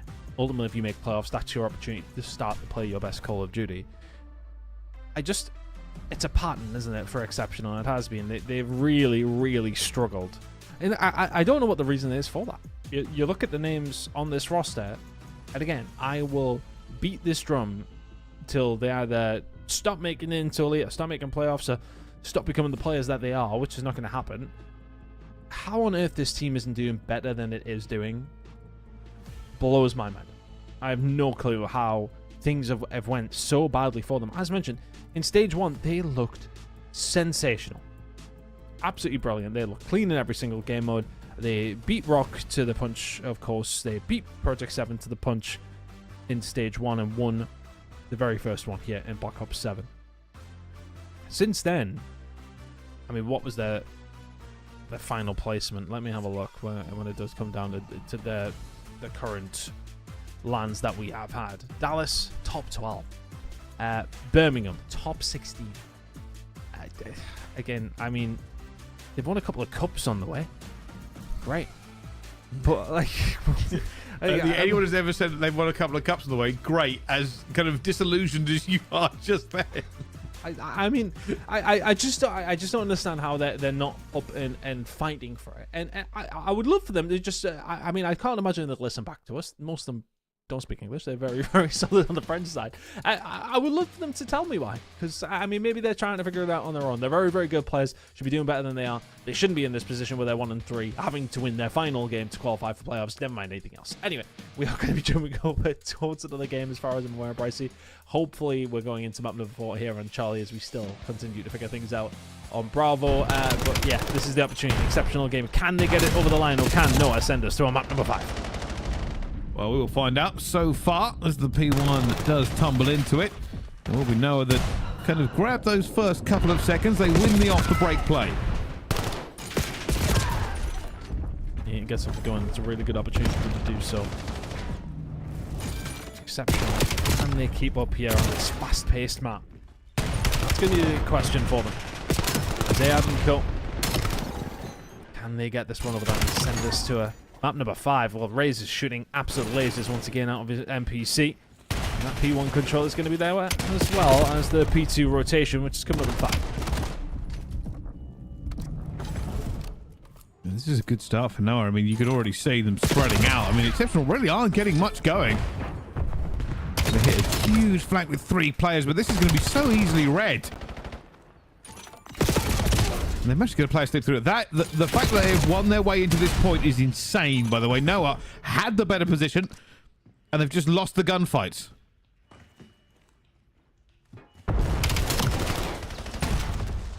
And that's the kind of position you can't find yourself in. Put yourself in no spot. Now, well, you've got to be able to hold it down, and Exceptional not being able to either. 25 seconds remaining. They found a breakthrough. Cobra has gotten 0 answer. Noah shooting extremely straight. Zayad 9 and 3 right now. Getting things rolling as Lynn's now just continuing this one over the top, trying to find a way through. But like, that kind of moment there, there's just not really anybody with him, right? You've got to just think about this rotation over towards P through. Lick your wounds, move away. There we go. You find a couple of kills. Look at that spawn up. Over towards the other side. That's because Cobra has pushed for 5 seconds. It might be okay if they could hold. I was going to say, if they could hold that initial push, then maybe they'll be okay. But now they're going to fight from the hard position. Massive spawn out, though. Look at this. They're all the way around the other side as well. Can they find their way into this one? Because this is also going to be difficult. As soon as you're into this point, it's a very good choke point to force enemy teams through. Cobra finds 2. Melko finds another one. And now, you see Exceptional Gaming. Will they get the points they need to bring this back somewhat near even? Good opportunity to do so. Cobra and Cove. Good job here. We've got to hold through the middle. 3 streak for Mika. Make it a 4. And there's the break. I was just going to swing in to try and get something going here. And he's done really well. They could do with pushing through. 15 seconds to go or so. Here towards P3. They could do with this time and then finding a break. No, they're in a good position to establish this strong lead still in a comfortable spot. Comes the push around the back. This is huge for them. You already see the spawn out. Baby Rod is not going to be here. Lynn's going to go down, though. They're losing their gunfights that they have tried to get into position to make. Split spawn as well here. Exceptional have an opportunity if they can find a couple of kills. Cobra finds one. Melko finds another one out towards the back here. Lynn finds a 3rd. And, well, that's a full wipe from a split spawn. Good position to be in now if you're Exceptional. You need this time. It's over the top of the ones that's going to get it done, though. One player actually managed to find a way through. Resi here. Kind of just twiddling these thumbs, to be honest with you. Saying, okay, well, I've got statue side if you want to try and get inside of the point. Eventually, they are going to get there. Continue to survive here, and now his opportunity, his objective, if anything, has to get P1 control and try and get some P2 spawns if you can. Exceptional stop the bleeding somewhat. But it was happening, yeah, well, quite profusely throughout the majority of that first rotation. Now still losing a bit of points into this P1 as well. Pressure's going to be here. Knows where the player's going to be as well as Mika just annihilates. And they get back into the P1 here. And right now, this is all Noah's game. I mean, it's dominant, isn't it? At this moment in time. Have to be careful not to get overzealous, though. Exceptional. Still turn this one around. All it takes is a good hold. This final 30 seconds over towards P1 will put them in spitting distance. Do all the hold if Mika keeps shooting like this, though. There's 3 out of nothing. Make it the 4. Mika breaking them open all on his own. Maybe getting a little bit excited for the push over towards these P2 spawns, but that's a big moment. That could have been 20, 25 seconds going over towards Exceptional. They could be within 10. All of a sudden, they may well be behind 50.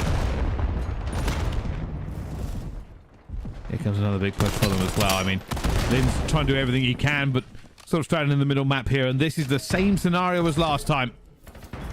A late rotate from Exceptional Gaming. They do not have the spawn. They will have to bully their way through again. And they did do this. They managed to just win all the gunfights into a position, and they somehow managed to put it out of the fire. I mean, maybe they just don't bother rotating for P2.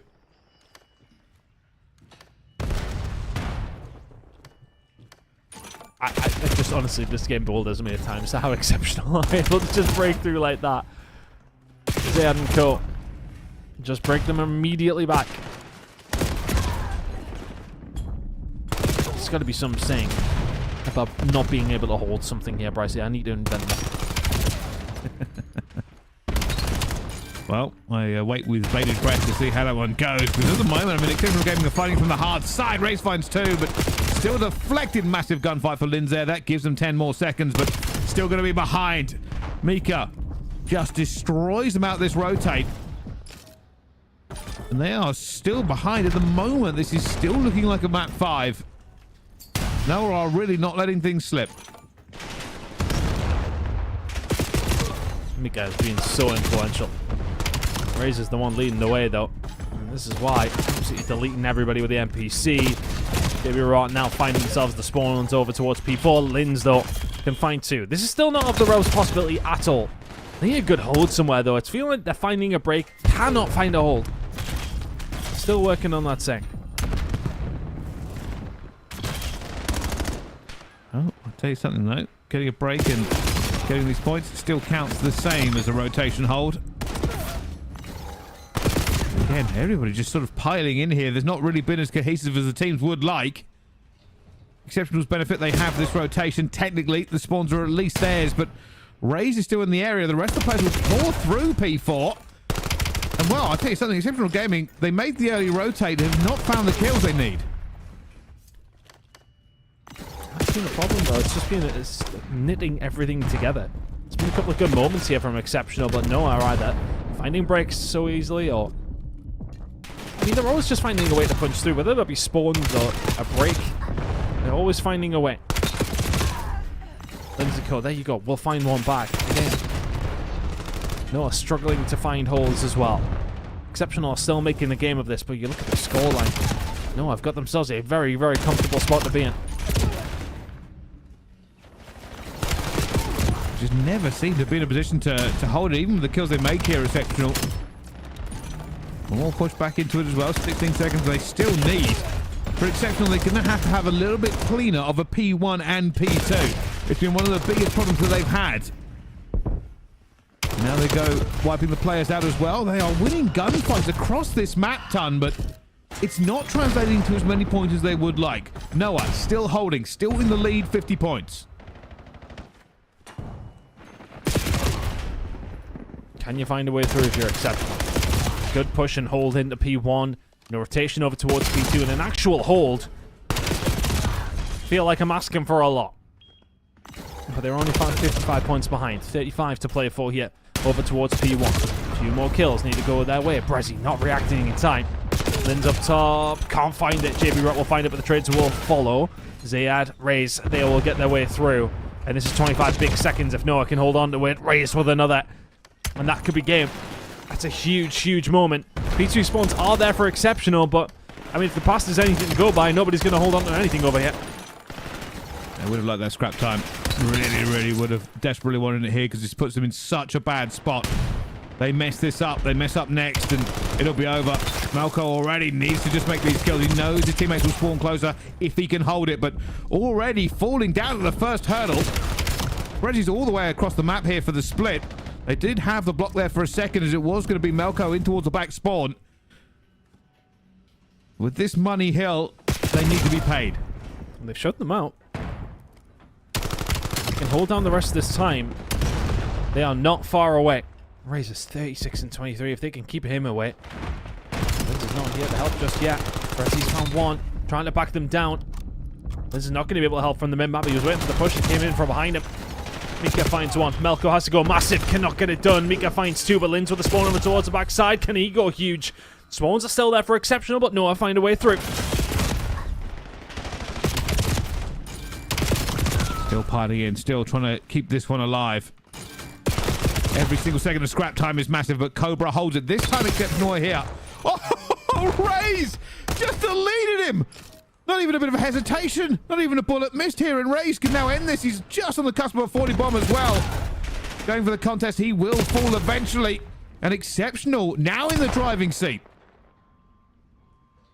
20 seconds is all that Noah need. They're trying to find a way through, trying to be sneaky. Finds one, does not find the second. Rest of his team are going to try and come through the middle of the map. They're going to try and find their push through. Rain's now just trying to back down, just trying to light them up. And Mika's found 2 through the mid. That might be the push to send us to this map number 5. I don't think they can really get close here. I'm not sure where they're going to go. I mean, there's one player. It's Linz would have to fight basically the entire team to allow his team to get back here as well. And it's just not going to happen as JB Rott puts this one to bed. We are going map 5 with these two teams. Exceptional really wanted to clean a win. Now they'll just be praying for a win entirely. Couldn't get it done. Honestly, it felt like there was opportunities to get something done there if you're exceptional, but nobody could hold on anything. But when it mattered, it was, of course, Noah who were finding those holds and send us to that map number 5, which is going to be extremely interesting between these two. Over on Bravo, things are starting to finally get underway. I believe Treaty 1 Gaming took map number 1 in a bit of a replay. We'll keep an eye on what's going on there as we head into map number 2. We've got Gridlock and Den to head our way potentially. But into map number 5 here between these two, looking at what it's going to be as well. It's going to be Raid, Search and Destroy to close things out. For one of these two teams, their stage is done. This is it. I mean, if you go on to lose it, you're definitely out. Honestly, if you win it, who knows at this stage. But if you lose this game, you are definitely done for one of these two squads, Bryce. If it was Exceptional Gaming, I don't know how they'd recover. Honestly, not sure. No, it would be unbelievable to not make it into playoffs. Especially, you know, everybody kind of wants this run, this win to get towards the Pro-Am as well. And hey, it's some big scores coming out of them, but they just weren't really good at the fundamentals. I think that's the issue. You know, massive plays and two pieces don't matter if you cannot rotate or hold the rotation. So for them, it's going to be back to the drawing board if they cannot convert this map 5. Difficult situation to be in. They absolutely would not have went to a map number 5, but would not have wanted to. But I suppose one Search and Destroy up against Noah, and respectfully, I think if they had offered them that to qualify through the playoffs, then yeah, we could do that. When the pressure is on, he's going to be able to perform. Exceptional. Well, I mean, really have been making over this stage. If they get themselves to playoffs, prove me and a lot of people wrong. Maybe they can go on a bit of a run, but they need to get through Noah here on this Raid, Search and Destroy. Not necessarily a tall order. I'd like to think they get it done, but they lost the Den Search and Destroy 6-4. Noah will be feeling confident as well.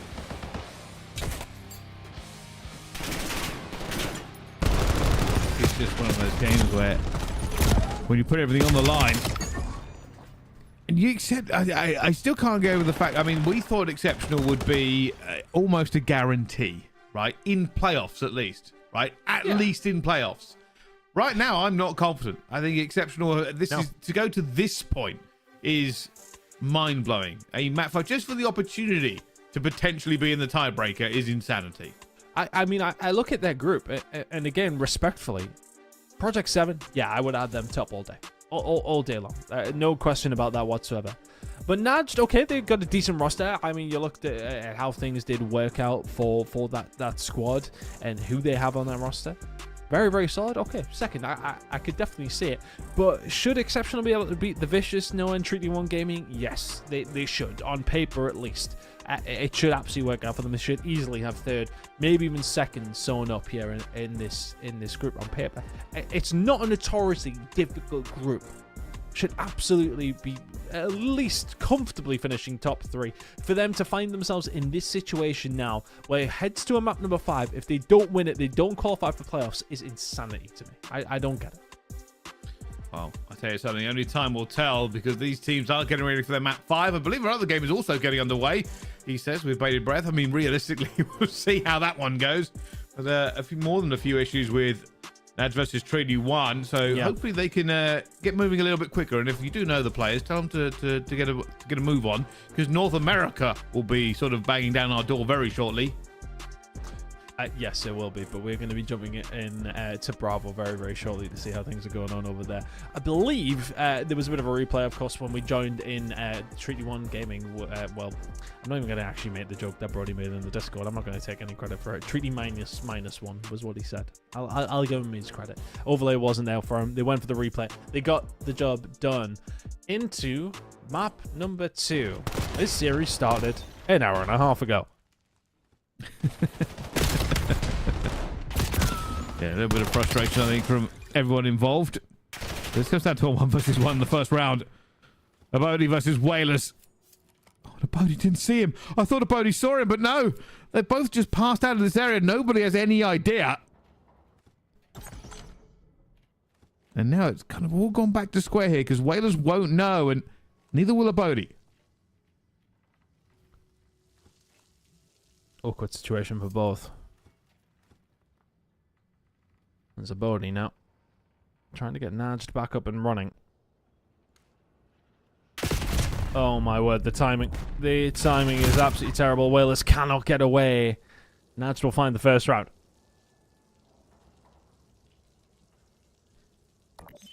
So far, so good for NAJD.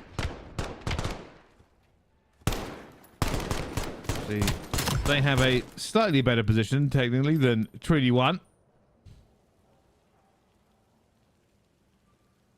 But this is kind of crazy that, I mean, that Treaty 1 are now going to have to try and beat the second seed in this group to kind of stay alive moving forward. And, I mean, they did it in the first map on the third try, admittedly, but still. Can they find this one to get them over the line? They are also, as of this moment, still, I think, the worst in terms of map win percentage.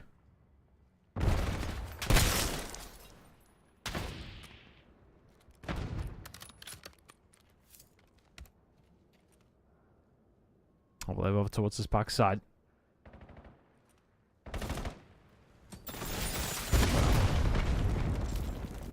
Bodie will take down Whalers, though. Nobody now left, and I mean, it's just so easy for NAJD right now. Utterly dominating here in the search and destroy.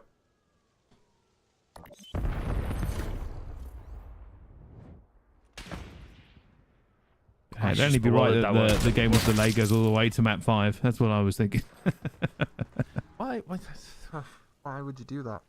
Why would you say? What do I speak? Hey, we're already in here for the long haul. Buckle up and enjoy it.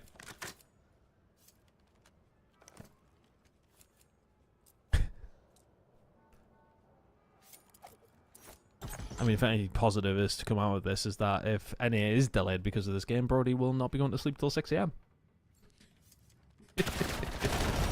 Right. Wishing horrible things on our colleagues. Well, right now, NAJD getting horrible things done to them over towards the shower side. Treaty 1 Gaming will find this. 2-1 to the good now. Really curious to get that map number 5, though, between No and Exceptional. That's the one I'm excited for. Because that one really is all on the line. For Treaty 1, they absolutely have to win. Have to get it done. Have given themselves an opportunity, though, with a good map number 1. In fairness, it looked like before the disconnect, things were looking pretty solid for them. Just based on the fact that it was a very close game, the slaying side of things really looked in their favour. Irrelevant of that, here we are, map number 2. They eventually get one on the board.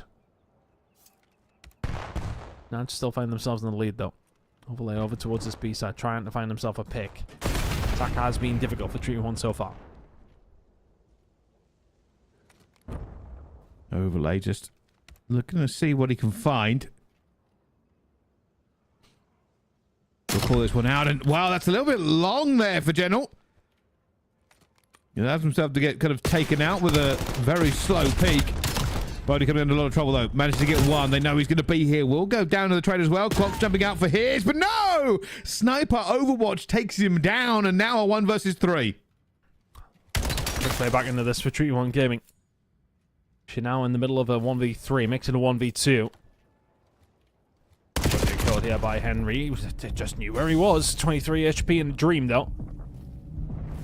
What's it on from Treaty 1? They're going to have to get this bomb down. They've got 30 seconds to do so.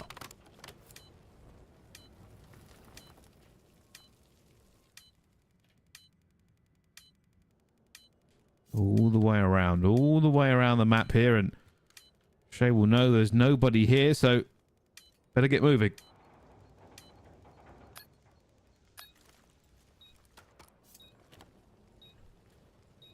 Bomb down. Awkward position.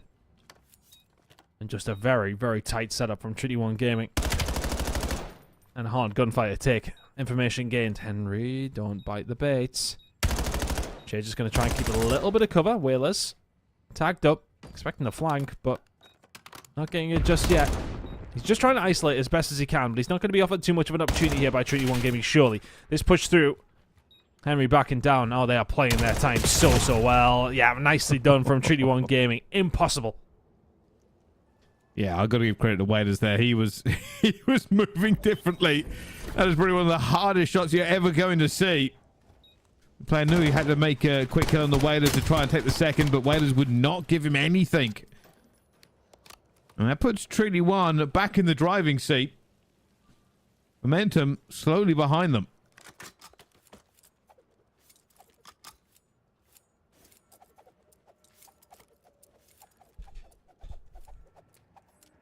Search and destroy raid incoming for no one. Exceptional gaming very shortly, I believe. Massive map between those two teams. Clocks and co though. Getting things rolling now. Over towards A. Trinity One Gaming. Here. Inside of the site in the way they would like to be. They don't want to try and find this push to shower side. Treat up. She needs Huntsmen from a different angle. Overlay. Sniper out, and in this scenario, he could be wanting to find the pick, or he could be absolutely useless. Gentle's just going to get caught off guard, an angle that he maybe wasn't expecting. Clocks can find two, though. Shuts down this push. Naj now have the numbers advantage, if only momentarily. 2v2. Henry's flown in here. I think a Bodie has seen him as well, and now that puts him in a dangerous position. Looks for it as well, though. Not going to win the gunfight. Overlay will get the trade, but it is not going to be enough. Nads get that round in the end. Just a full-on trading experience around the bomb.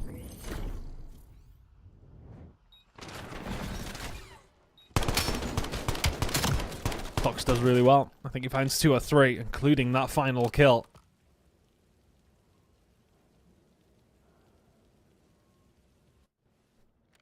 Keep things moving. That's now 3-2 to the good. This one just so back and forth. No one really giving the room. 3 clocks, though, makes the difference in round number 5.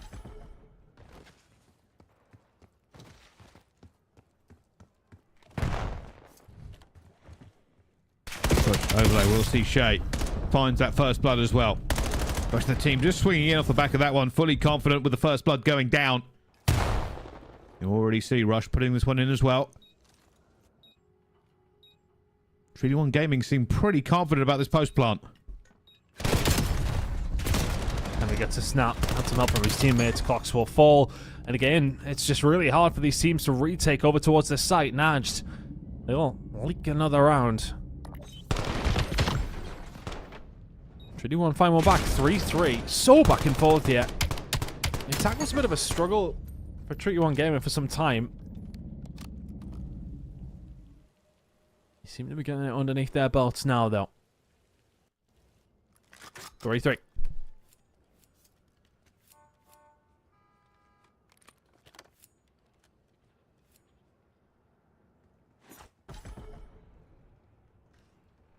Big hit towards A here for Najd. You can tell already, Trinity One Gaming, if they don't move through mid-map very quickly, they will not be prepared for this, and it looks like it's going to go down quick. This is a 4v4 retake.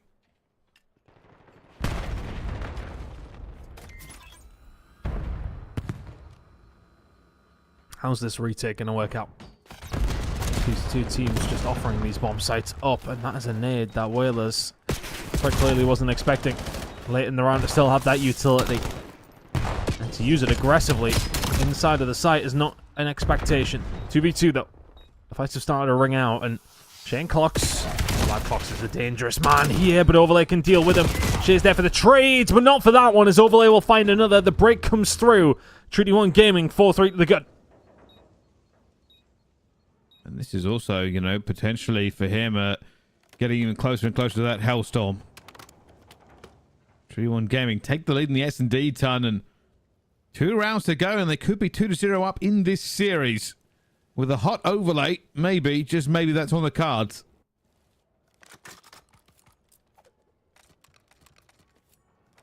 And that's what they need. If they can find this search, it would be absolutely huge. Overlay on a 5-kill spree.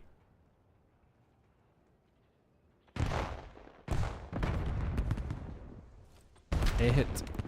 Looking more likely. The bomb's over there, but a tag over towards B might entice Treaty 1 Gaming to have a look.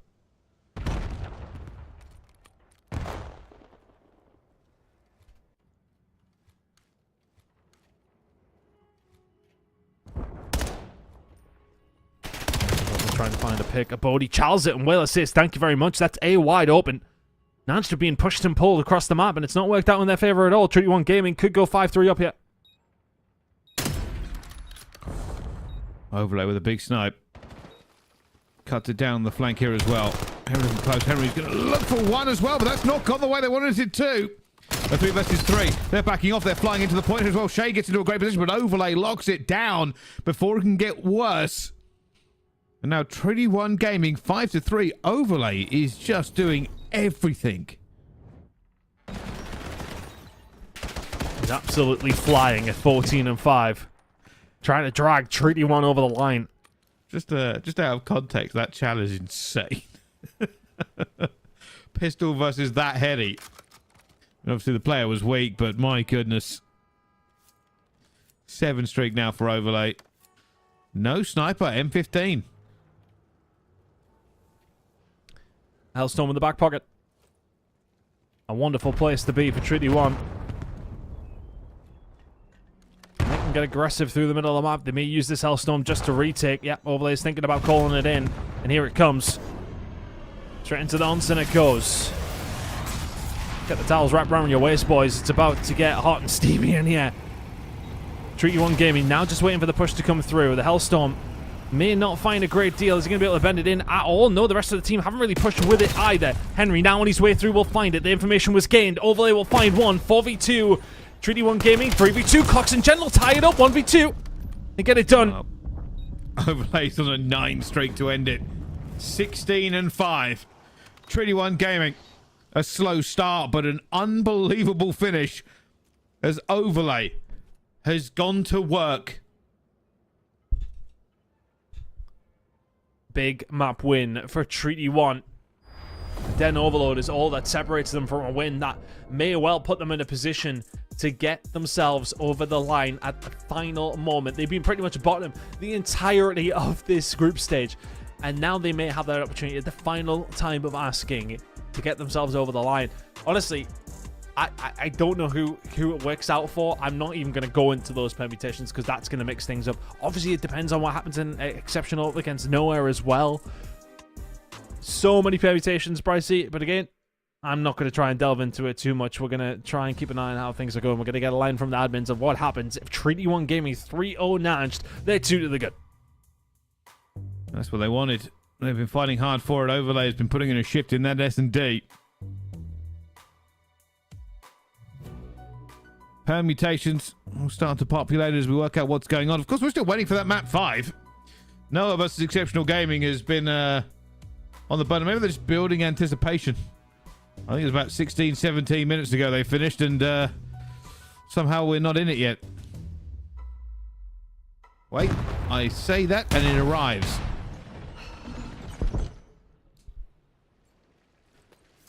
All works out. I mean, hey, sometimes you've got to wish things into existence. And right now, Exceptional are wishing another 4 rounds or 5 rounds after this one. This one is going to be in the bag.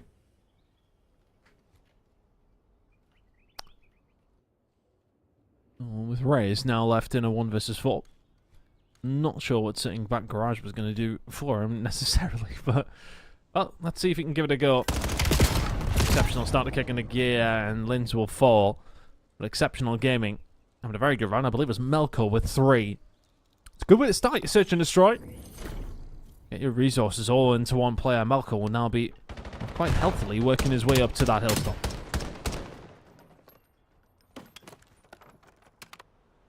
It's a good start. It's a very, very good start for them. Obviously, the double nade does help.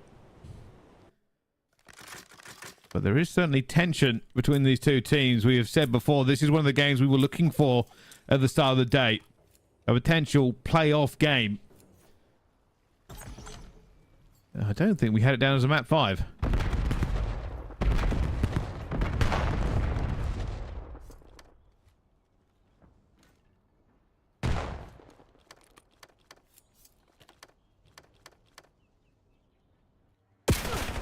Exceptional getting aggressive over towards it. Lins is the real linchpin for them here, though. Lots of shots going through, but yet to find anything. Melko gets this bomb down. And Cobra will find first blood, 4v3 in the favor of Exceptional. Position is good. I don't think they'll expect everybody from the laundry side, though. That could be influential. Brezzy doesn't care. Brezzy's just run it. And you can even see, no, I mean, they must have done that as well because they went for a bit of a split here, 2 versus 3, but they've really let some time go. And benefit is because it's Exceptional Gaming. You'll be wondering where on earth they are. There's the first one come through. Melko's in it. Lins will take it down as well. And now there's a sniper. Nothing else they can get.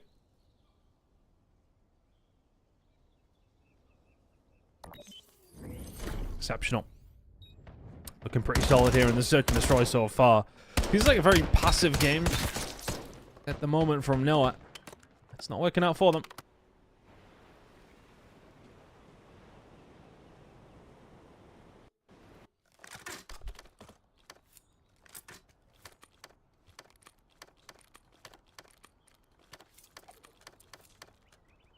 How do they play this? How do Noah adjust? They will have the bomb in hand, so they have their opportunity. And this is going to be a hit towards A.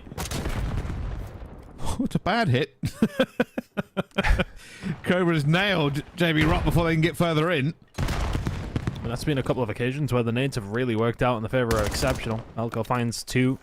A double kill in the first round. The utility here on Raid is making the difference right now. Big push coming in from Noah over towards the laundry side. Exceptional happy to give that up. No need to fight over it. The site is over towards them. It's always going to be a retake over towards A, probably through the mid-map. Good positioning from Lins and Kobe. You can see Melko, Cobra want to survive. I'd be very curious to see how close Melko was actually to that Hellstorm. I know he got the plant.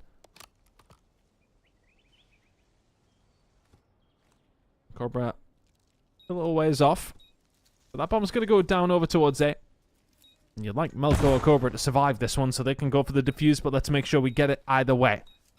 Brezzy pushing forward. Maybe just getting a little bit of bad timing, but it is bad timing in the end for Mika. 4v2 in favor of Exceptional. Oh, he's trying to stay alive.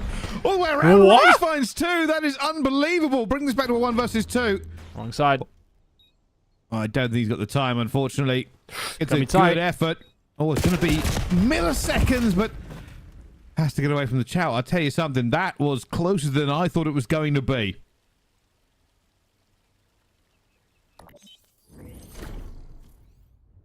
Cobra finding the final kill. Just got a decent read on it. Just good timing. Works in the favor of Exceptional, who are choosing their times to really start to stretch ahead. 3 to the good. 3 donuts on the side of Noah. They need to turn this around very, very quickly. All the way to map 5 for this. Those donuts have got a break. Now more than ever.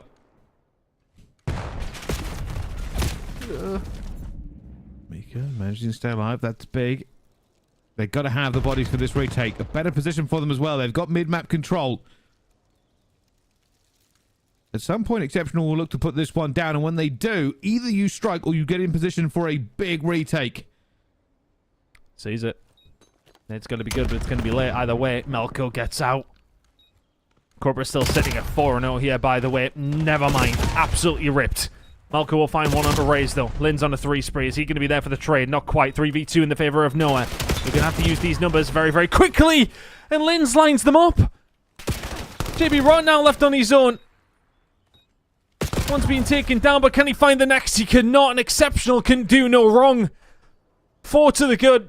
And they are 2 rounds away from finding the win.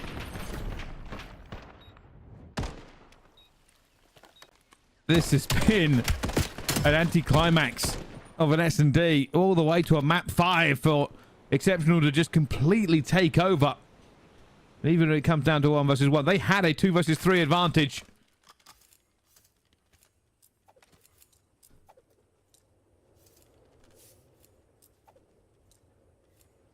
How do you find a way back into this if you know it?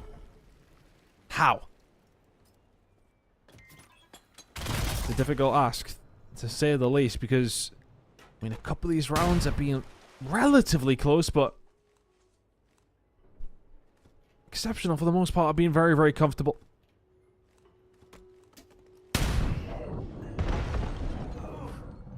Yeah, he's in a position here to at least try to keep them off of this bomb plant. Yeah.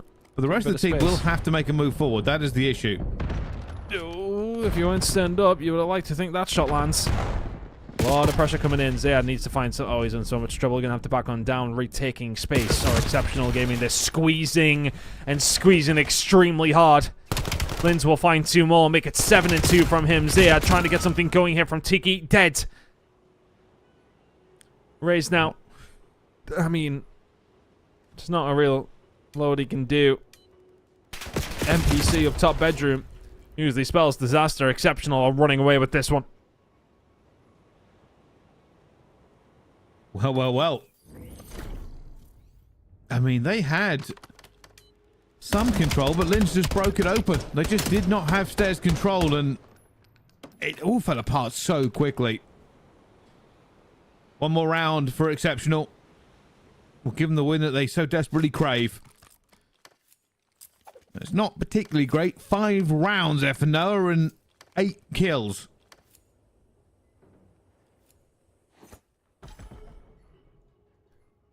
Looking at the map 3 between NAJD and Tree 1. NAJD currently 2 good, I believe, heading into the second half. Tree 1 maybe have something on the cards here, but I believe they're on the weaker side now, 3-0 down. So that one is going to our map number 4. This one, a map number 5, though. Been a walk in the park for Exceptional. No, I've had 0 answers.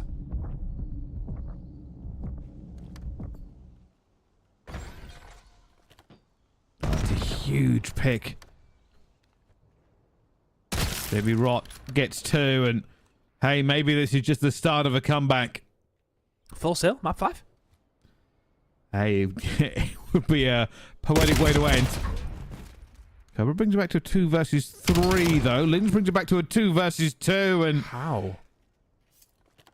no trades in a 4 versus 2 is a little wild, but the benefit being, of course, is that they have time now.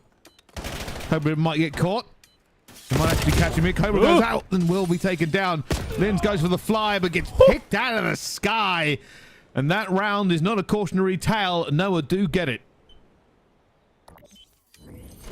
Nicely done from JB Rock. This looks like it was a good shot. It was indeed.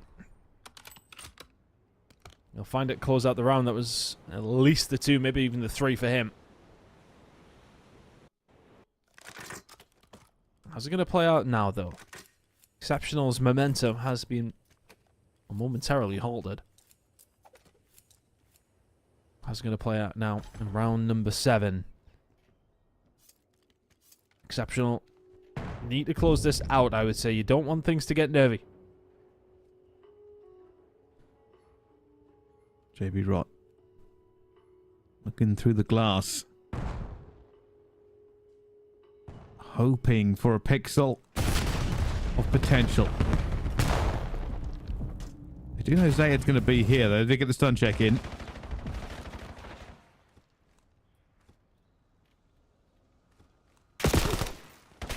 Backed up, back down. Oh, if you're in laundry, you're just so tempted to have a little look, but everybody's staring at you. Linz has been baited into it. 4v3 in favor of Noah. Spicy, I believe.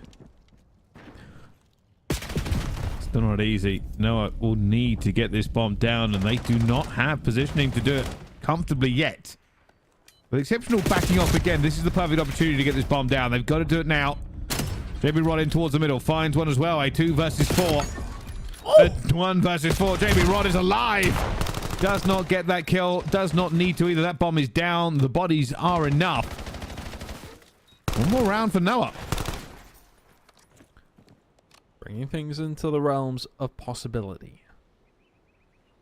5-2. Still staring down the barrel, aren't they? Quite literally into the abyss. Don't find this win. You're out, you're done. The 3 days of playoffs will be happening without you. Big day tomorrow as well. Huge day. 3 blocks to get through. Well, you watch us. We'll be starting ourselves an hour early.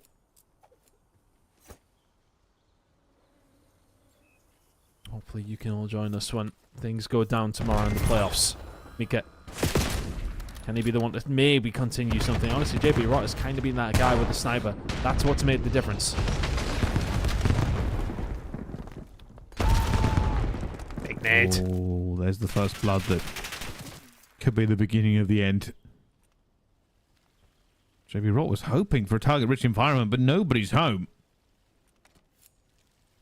I mean, Exceptional have taken full map control. They've pushed all the way through here.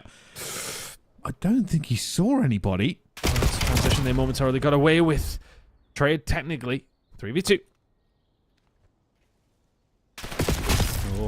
Oh! No way he's transferred to that. Is he going to continue to survive as well? He's got a little bit of backup. There's no way! That may be the greatest snipe shot I've ever seen. Cobra just going to pick the bomb up and leave himself in a 1 versus 2. He might just transition this over towards A. Oh, does he slowly peek this one round? Oh my word. He's got no time. They've checked this. Cobra, you've got to get it down now. They've got to be on their way. They've got to be on their way. Here they come. The bomb will go down, but can Cobra get out? Can he defend this 1v2? So he's on that slightly. Is that the fuse being made? It is now. Cobra will need a check. Oh, he finds the 1. Looking for the 2 here. JB Rott did so much to save this round, but now his teammate has to carry him the rest of the way. And he does. Mika carries it, and this stays alive. He's on a 4 spree. JB Rott, I will tell you, that is a snipe that we will watch for some time, because I still don't understand how he was alive. It's ludicrous. The sniper shot was insane, but how he got out of that as well. Here we go. Quick replay.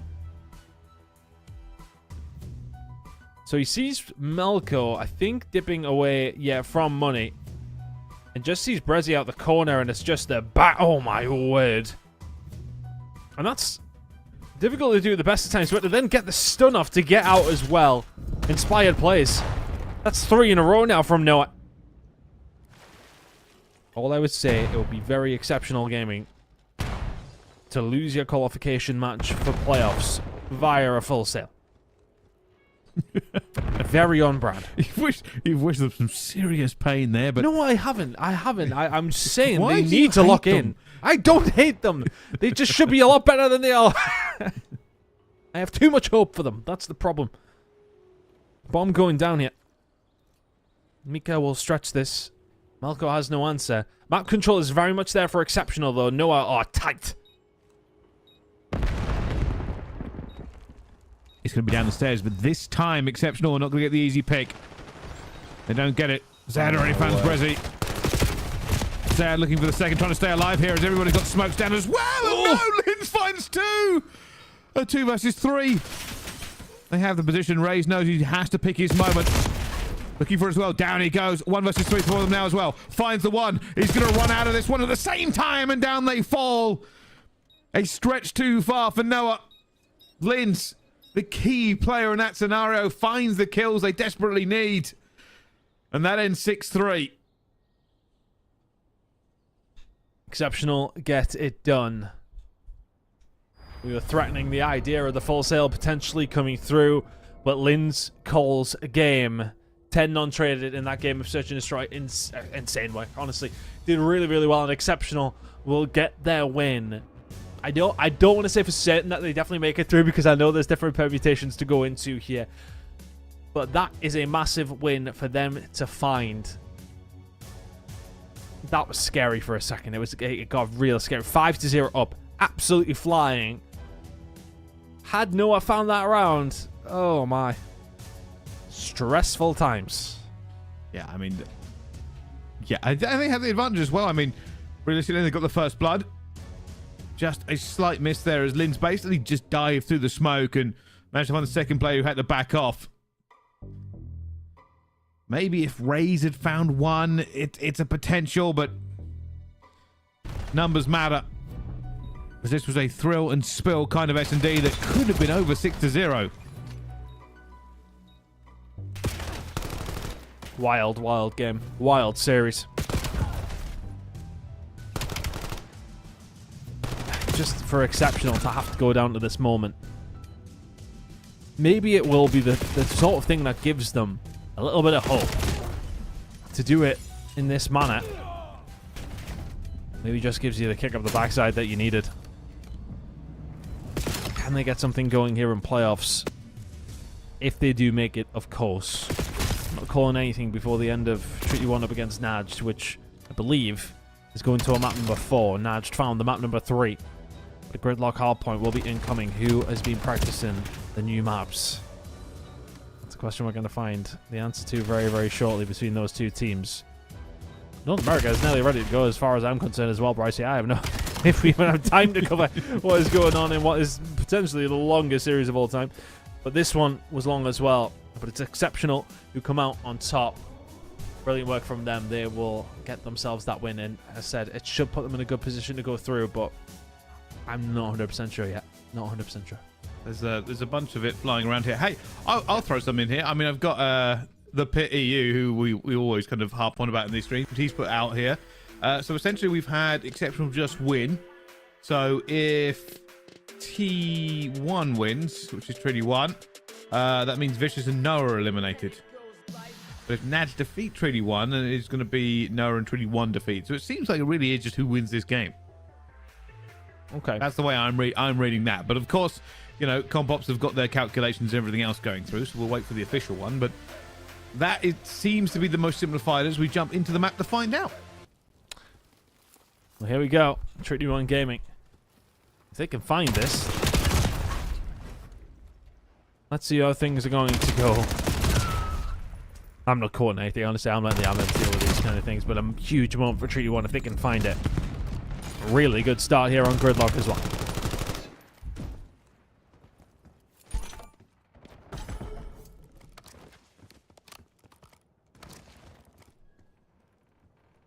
Very big start, but P2 is an entirely different animal.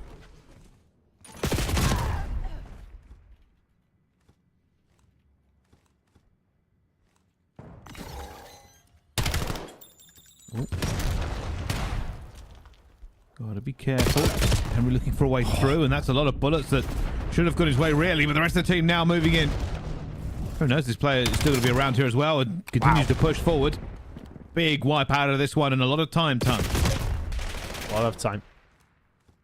Treaty 1 Gaming now put themselves in a fantastic position to get some great time. 25 seconds remaining on this one. They could do the rest of it. Gentle's done well to find just a distraction to allow a Bodhi to maybe find a way through, but he gets shut down. So NAJD are going to run away over towards P3. Tail very much between their legs. They're going to find themselves around 60 to 70 down already.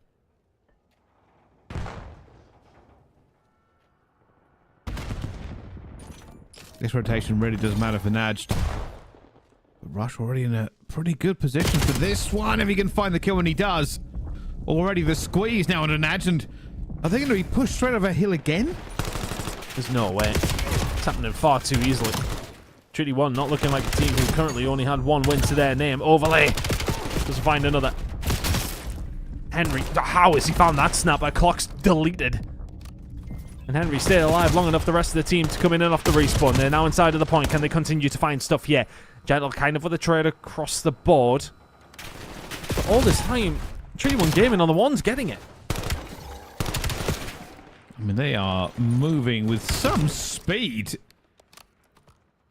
Absolutely hitting them as hard as they possibly can. And already ready on the rotation. Wales is going to be here. He knows his players against him as well. Needs to play his life a little bit.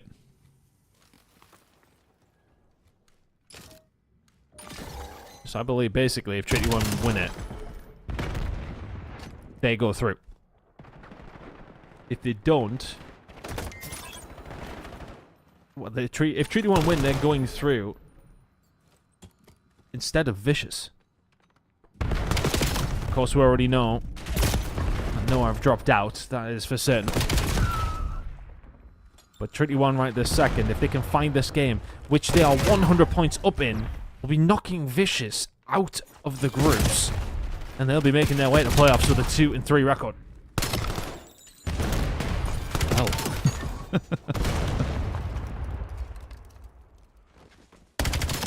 At the moment, looks good for Trinity 1, looks less good for Vicious. Whalers really doing an awful lot of work here. The rest of the team seems to have stepped it up. It's 150 to 26 ton. I mean, we're talking to permutations.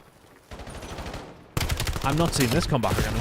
Not even remotely. Trinity 1 Gaming dealt with NAJD on the hard point on their own hosts, and now they're on their hosts at the same time and absolutely dominating this game. 12-6 for Overlay. NAJD just do not have an answer. Fortunately for NAJD, they found their wins.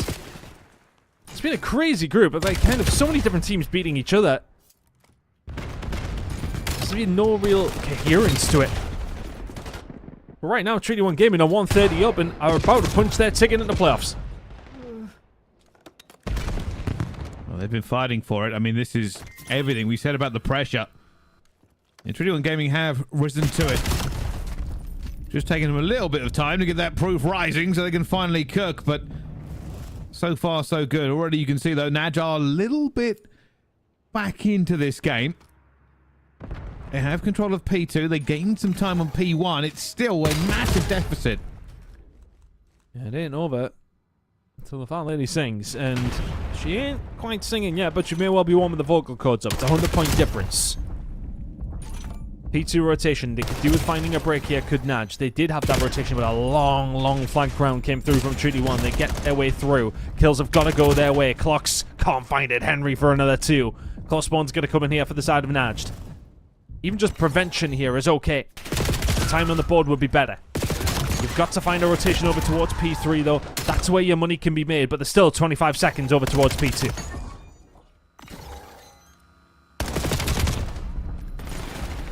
Still going to work here. Overlay doesn't have the health to chow this, and it's going to go down. For NAJD, this has been pretty miraculous in terms of gaining the points back. If they find a clean break here on something that did not go well for them first time around, they could be on the cusp of making this a real game. 90-point difference. But those are big kills. This should be another. Yep, Henry will find it. One player on the flag needs to probably just try and stay alive for a little bit. Honestly, Clocks, you're not going to be able to do much on your own there. Could have potentially set up a bit of a pinch as his teammates are spawning out. Now it's a one-dimensional push, and that 100-point lead has been re-established. Hey, if you want to fight for your life on a map, then at least don't make it close, right? I mean, right now they are just racking up the scores as they start to enter lethal range. Rush finds one. Not going to get the second. It's not really going to matter, though. They are still gaining the points. They still have the bodies, and for NAJD, this is about going to the next point. I mean, they're still throwing a few bodies at it here as well, but they're not gaining any ground.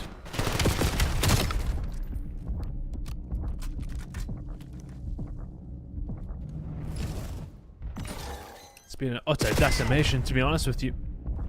Trinity 1 have somehow found a way into this. Honestly, I kind of counted them out today. I thought NAJD would be able to deal with them, but they have not been able to whatsoever. Clocks finds one back.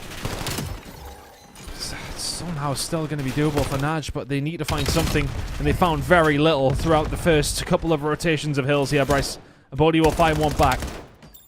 I think the problem for some of these other teams is that NAJD had already qualified. They were done. So they're coming into this game. They don't need to win, and Whalers, him and his squad absolutely do. They can do it here over towards P4.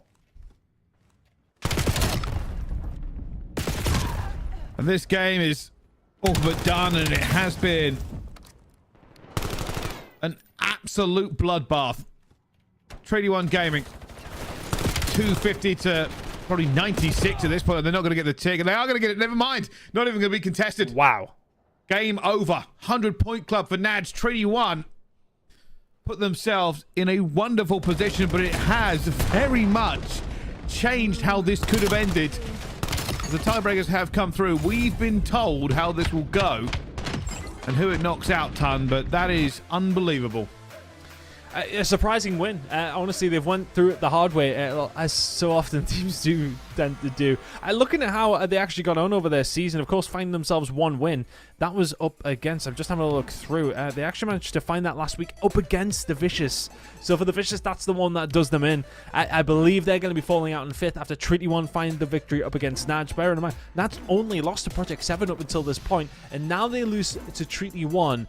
They'll still stay in 2nd place.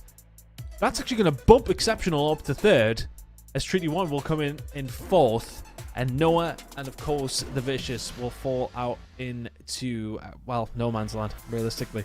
That's a really disappointing one for them, watching on this game, knowing their fate is not in their hands, but Treaty 1 Gaming's was, and they found the win to get them over the line, Brycey.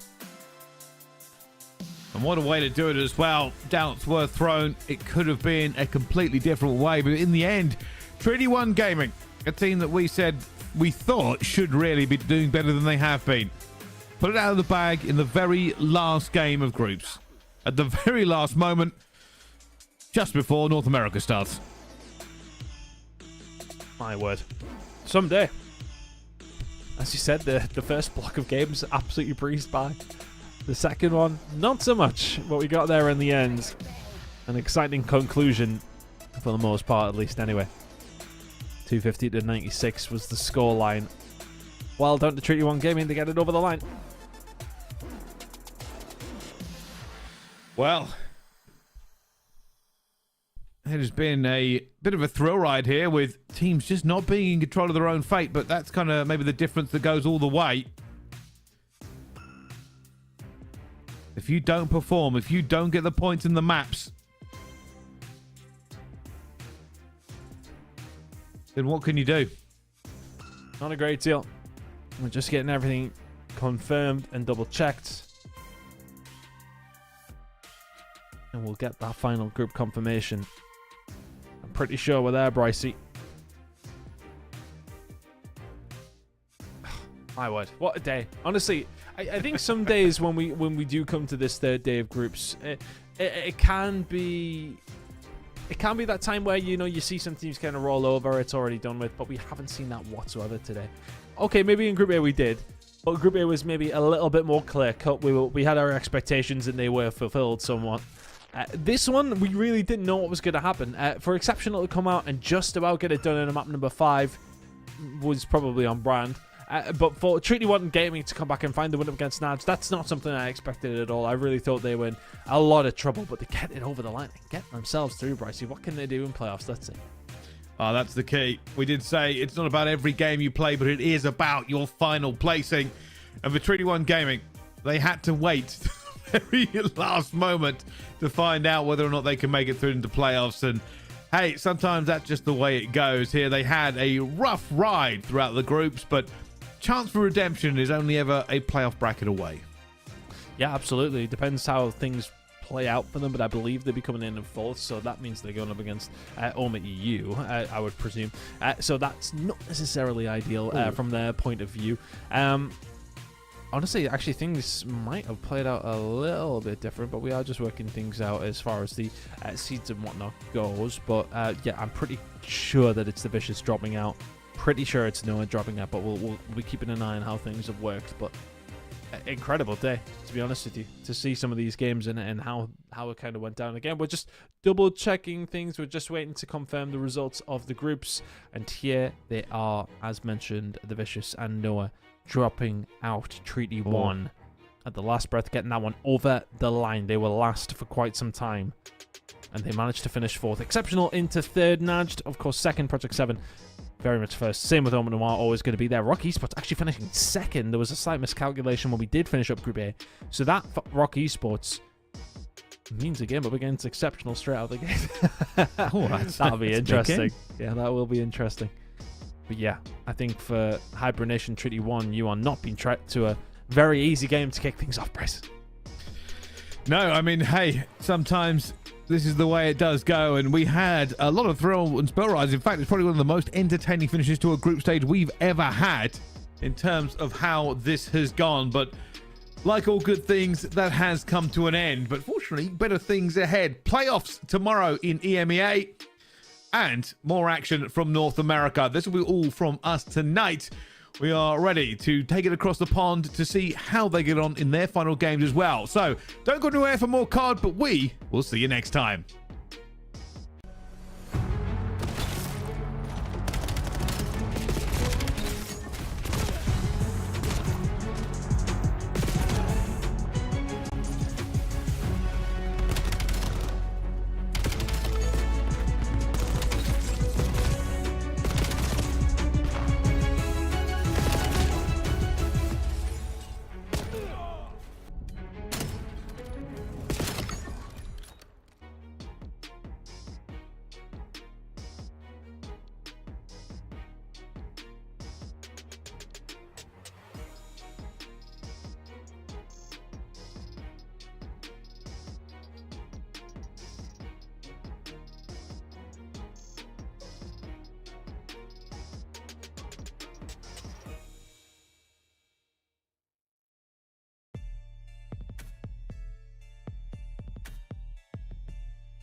Ladies and gentlemen, make some noise for your back-to-back Challengers champion.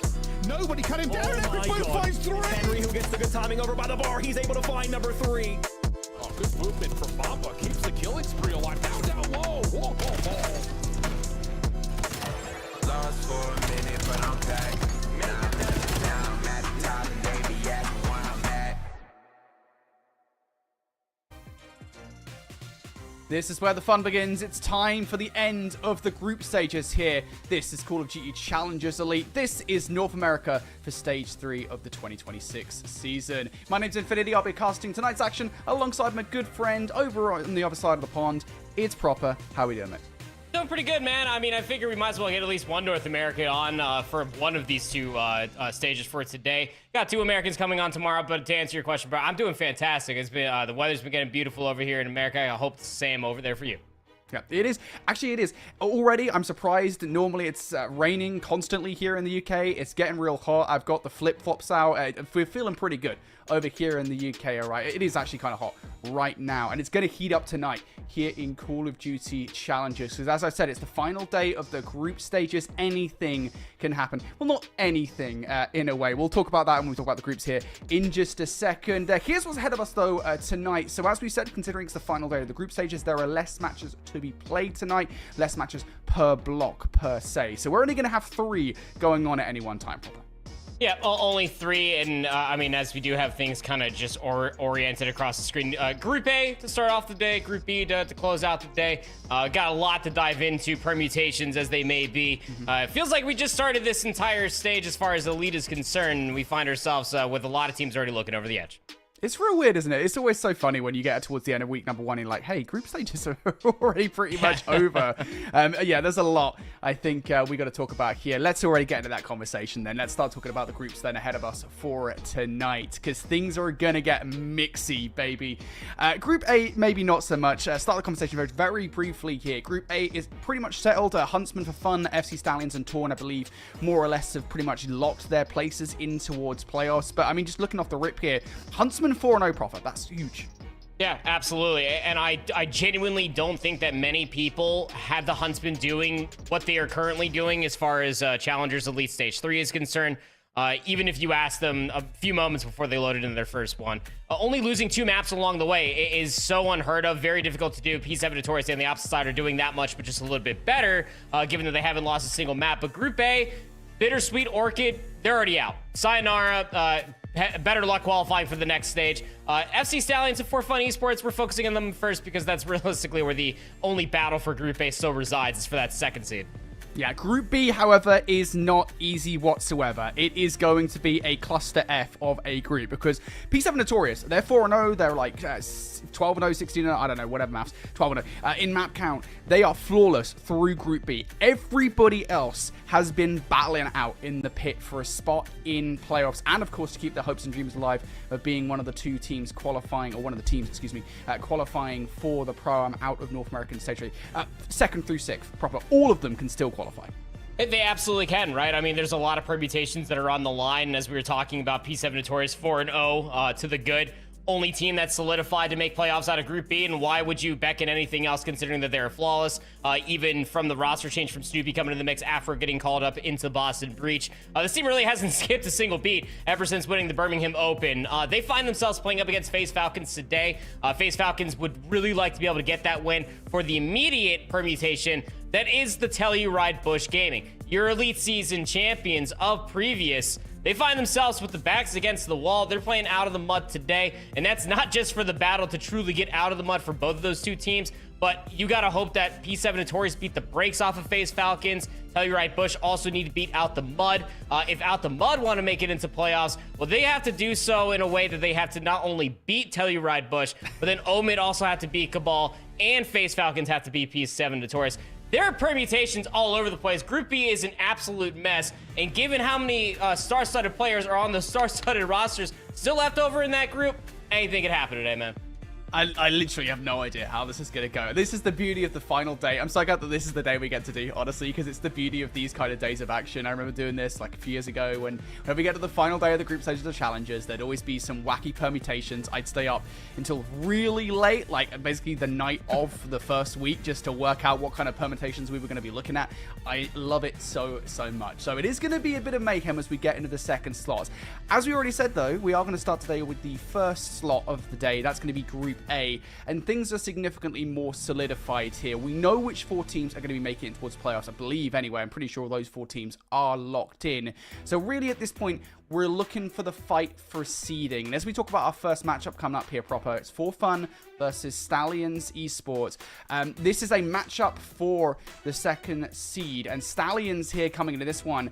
A bit of a weird conversation, I think, to have, right? Because, you know, Stallions, looking at last week, they started things really slow. They really did, and you don't really get to add too much more to it besides that these guys just needed to study throughout the entirety of the weekend, take as many challenges as you possibly could and search and destroy, because the only 2 teams that they've beaten are the 2 teams that are eliminated, top 11, top 12. So, I mean, FC Stallions finding themselves in a situation. I mean, KB, absolute slayer. He won that first cup of the entire year. Rupert, Icons, Billy. Every single one of them, Brody, got to step it up. Yeah, absolutely. Stallions had a bit of a weird one, I think, to kick off this season, but they are in much better shape now. They are going head-to-head with a really difficult roster to take down, though, in this For Fun Esports team, of course. As we talked about last week, this is a roster, for the most part, have been together more or less the entire season so far. 3/4 of this roster were Stage 1 champions. 3/4 of this roster got 4th place at Birmingham. And then, of course, moving in towards the season, For Fun have had kind of a difficult couple of matches so far. They've had to scrape through their first 3 matches, but really, I think it was that 1-3 loss versus Huntsmen. That's, I think, really our litmus test for where For Fun are at the moment. Yeah, I mean, everybody around 0.8 to 0.83 for the rest of their team. The only person that finished positive was Geo throughout the entirety of it. And you'll find that to be almost a continuation of conversation for Fun Esports. Even when you go back and you look at their wins over BitterSweet, over Team Orchid, like, Geo was absolutely frying. I don't think we're going to expect anything less for that guy on this team for Fun Esports, but you got to get, like, your playmakers back into prime time. I'm talking about Yuli.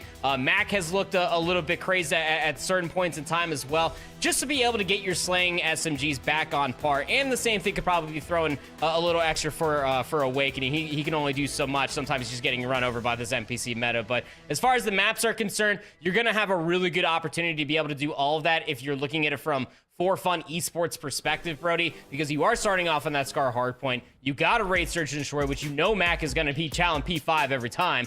And then you got the Den Overload as the guaranteed first 3 in these 5 maps, man. So I think that this is a good litmus test, not only for these 2 teams that are going into playoffs, Brody, but to be able to see how they stack up against each other after a weekend of VOD. Yeah, for sure. I mean, like, and that's the key part for me. I think you talk about that VOD work that these guys can have done off the back of week number 1. I think that's especially true for a roster like Stallions. Again, I think we really do have to kind of set this one into stone. They did not have a good start to this stage of challenges, and I think it was a bit of a shock for everybody, right? I mean, ultimately, their second match, there's only so much you can take away from that. They lost to the Huntsmen, who have been on a tear, 0-2 Renegades, been able to do this season with the new NPC. But, you know, Stallions, still, they got reverse swept by Torn, and I think that was a massive shock to the system, not just for Stallions themselves, but for the entire fan base, for the management of that organization, because that's not the start that you want, right? I mean, we came in with such high expectations for Stallions off the back of what they were doing in Birmingham. To then start like that, I think, was not particularly great. Obviously, as we've already said, they've made massive improvements already. 6-0 in maps on day number 2. And as you said, I think they're going to want to make more improvements moving forward in towards the rest of this stage. Because again, just to remind everybody at home, the winner of this stage makes it to the next event towards the Pro-Am. Only 1 team from North America is going to make it, and Stallions could well be that roster. I mean, they absolutely are in a good enough position to be able to do it. It's so interesting when you're just thinking about the ultimate goal that is just to win Series 3 of Challengers Elite, because you do end up getting that seat to join the likes of what is already ROC and Project Notorious here in North America to go play against the big dogs in the Pro-Am. There's so many young players that haven't even like been in and out of the league, let alone played a couple of 8s against some of these guys. I can only imagine. And the FC Stallions are absolutely some of those guys. You know, talking to KB over the past couple of years, he's definitely one that knows what is at stake here. Either win Series 3 of the Elite or just lose to Project Notorious, whichever is easiest. Honestly, at this point, I think you come against Project Notorious, you're probably thinking in your heads, even though I know these guys are like the most veteran players imaginable, they're like, yeah, this is going to be a difficult one for us to win, especially now they've changed up their roster. Either way, we'll see. It's a long way before you have to get towards that fight versus Project Notorious. You've got to get past the first hurdle here, and that hurdle will be for Fun Esports, who I believe we saw them beat BitterSweet, I want to say, on this map, although it was like last week. A week is a long time, so for Fun, I've liked what I've seen from them so far. I mean, this is one of the most got this entire season of challenges, and a lot of that is down to Geo, who right now hasn't found a kill so far in this game, but he is a player that has had an incredible Black Ops 7 season. I've really enjoyed watching him. That's your slaying leader as far as for Fun Esports is concerned, is Geo with an AR in hand. Awakening off to a pretty good start there for his second life. Is up on 3 in a row with top motel control, but this scuffle through the center of the map is starting to favor FC Stallions. They go just about even as far as the opening time is concerned, and they got top motel. If Cooper can stay alive, no trophy systems at this point in time.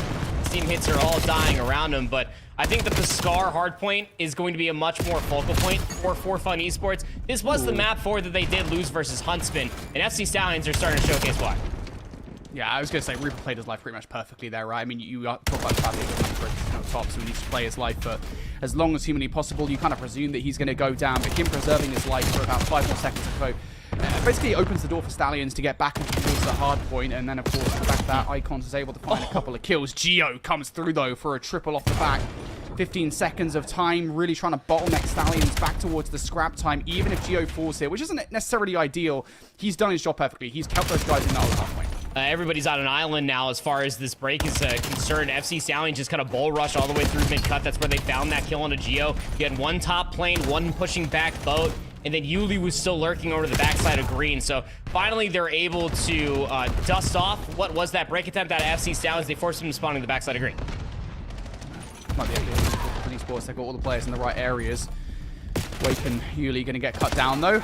Ball jump from KB is going to remove Mac from the hill, and that's a brilliant break coming through from the FC Stallions. And now for Fun Esports, got to be careful about how far you push up the map here. Potential spawn flip can potentially happen if you don't have somebody towards that back 18 anchoring those spawns. And they're going pretty deep towards green here as well. Yuli for the flank. Will these pick up a couple of kills? That's what's going to happen. Third coming through. No, denied. Wake should be good for the transfer, and he is snapping for the double, and they do not flip those spawns out. So a huge steal coming through here for Fun, even if they only dig away about 5 to 10 seconds. Yes, that's why that push was important for 2 different circumstances, right? Geo is throwing some nasty shoulders mid-cut, trying to show presence, allows Yuli to go up top green, gets the damage into the second guy for Awakening to win the more important of the first battle, and then find the cleanup on the second to at least the time gray. But you can see at the end for FC Stallions, at the end of the old time, they find the right amount of kills at that perfect time, push all the way back boat. Now they're in control of the big blue house. Yeah, this is not a good position to be in if you're Fun. It's a great position to be in if you're Stallions. KB on 5 in a row will get cut down through the middle of the map. Now Stallions looking to fill that hole with players pushing forward towards the shop. Really push the defensive line as far forward as you possibly can. They might have to retreat back towards blue now, being careful about players potentially coming behind enemy lines. Icons has too much to handle through the front. For Fun, looking to install a couple of players. Millie, KB, and Rupert all there ready to deal with that. Rupert doubles up, and that's going to be it for that hard point. For Fun, don't even get a look at it. Yeah, there was moments last week where we were watching Rupert's POV, and not as explosive as he has once been. He looks like he's really figured out this new NPC meta, at least from the early going. Everybody 12 and 8 there until KB found his third upon this 9th life. He's already starting to influence things back green.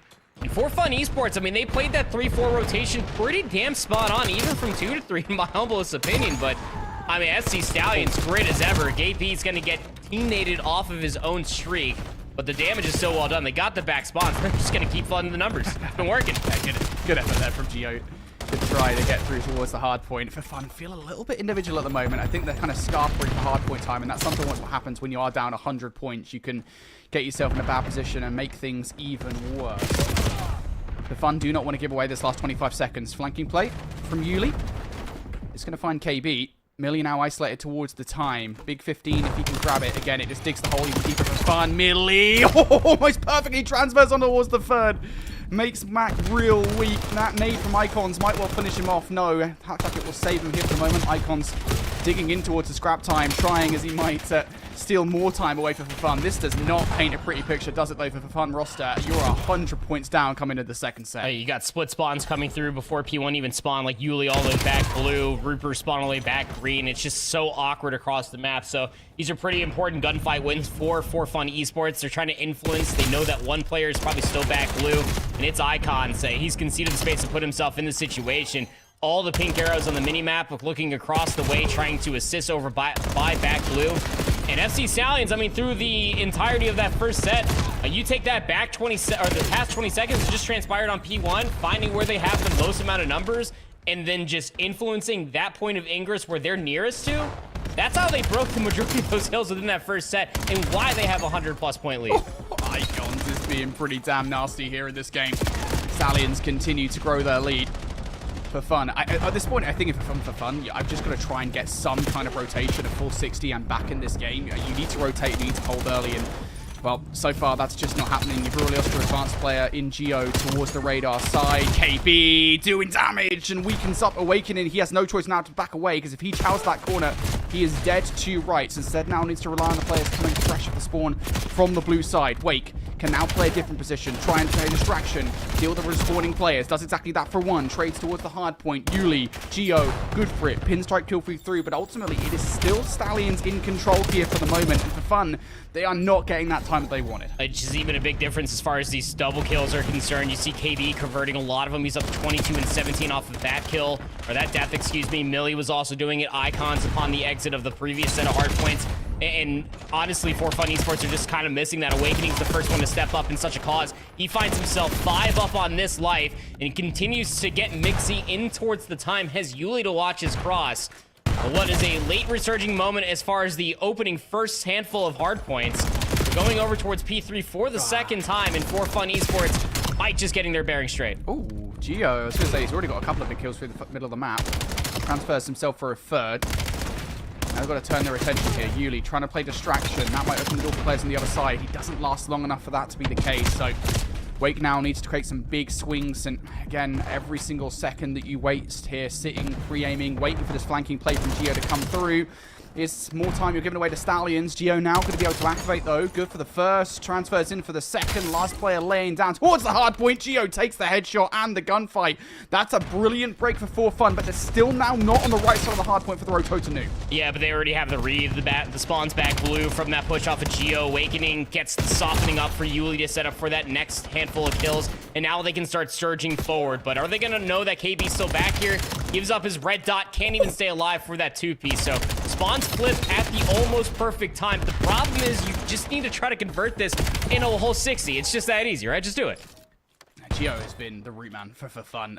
Basically gave them that time over by the last hard point, and effectively flipped to the hard point that spawns by himself on this next rotation as well.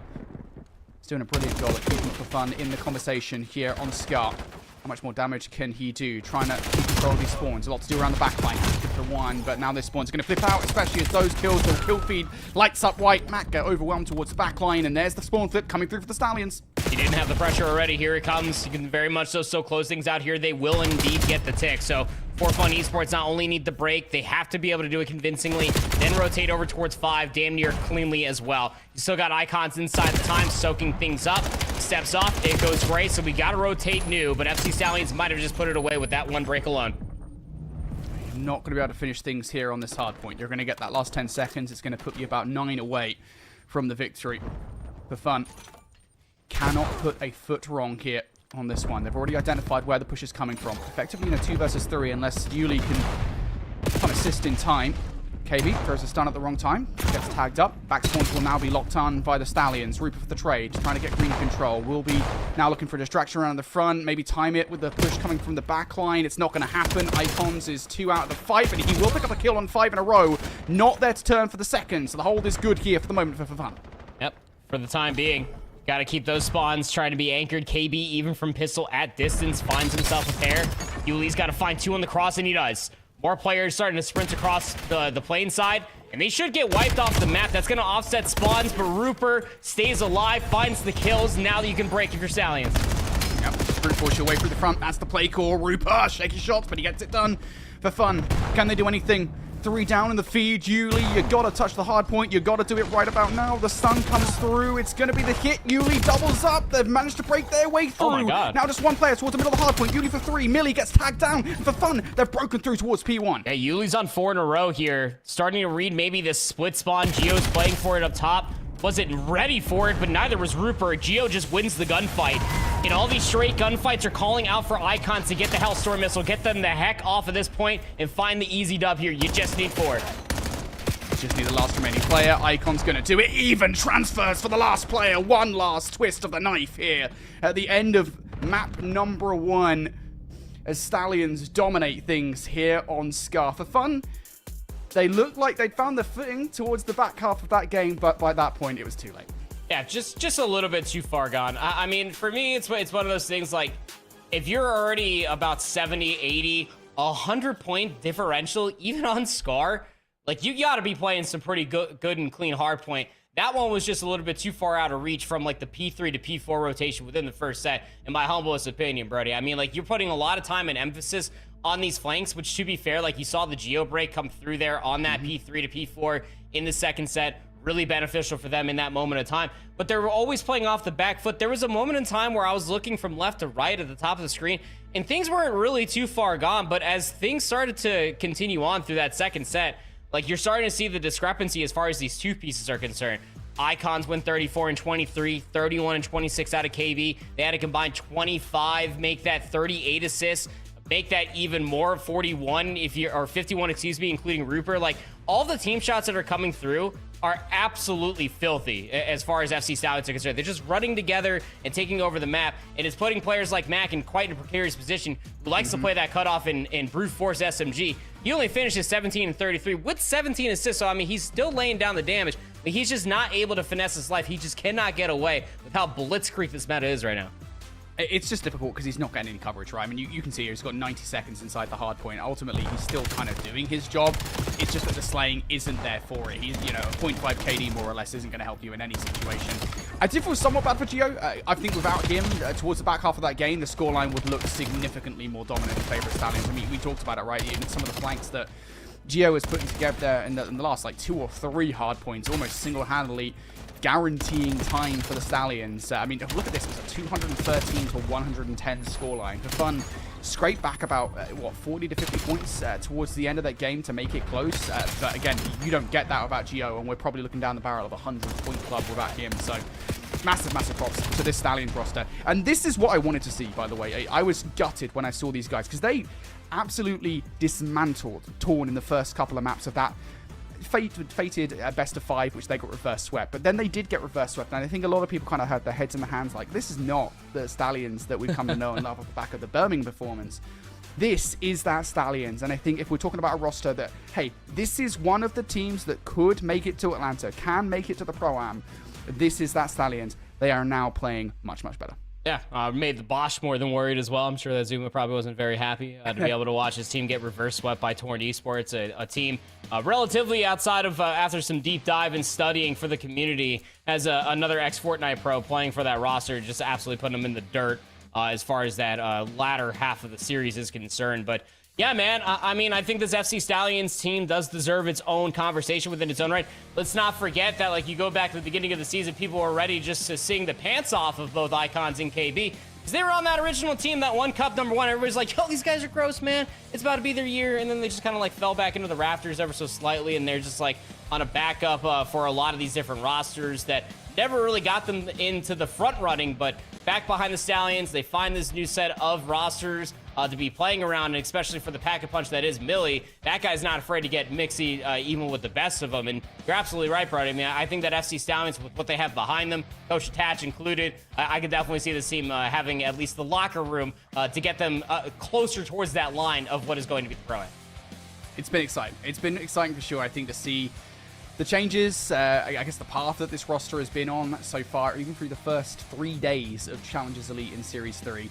I can't wait to see what the rest of the season looks like for the Stallions, what the rest of this series looks like for Stallions, as a matter of fact, because they are on one at the moment, and we're looking to see if they can continue that momentum in towards the search and destroy. Also worth saying, guys, at the same time, we have multiple matches going on here. You can watch every single match over at youtube.com/COD challenges. We have Huntsmen versus BitterSweet and Torn versus Orchid.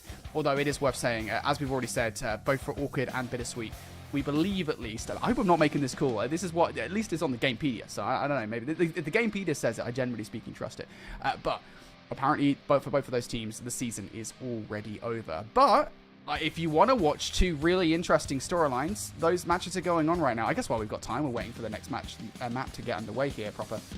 We can talk a little bit more about that. I want to talk about Huntsmen. I can't wait to watch Huntsmen play, because these guys are insane. I watched, like, I can't remember which match it was now. I think it was the For Fun matchup for Renegade, where he was on, like, a 6 spree. He got, like, 2 consecutive 5 or 6 sprees on Sake Hardpoint.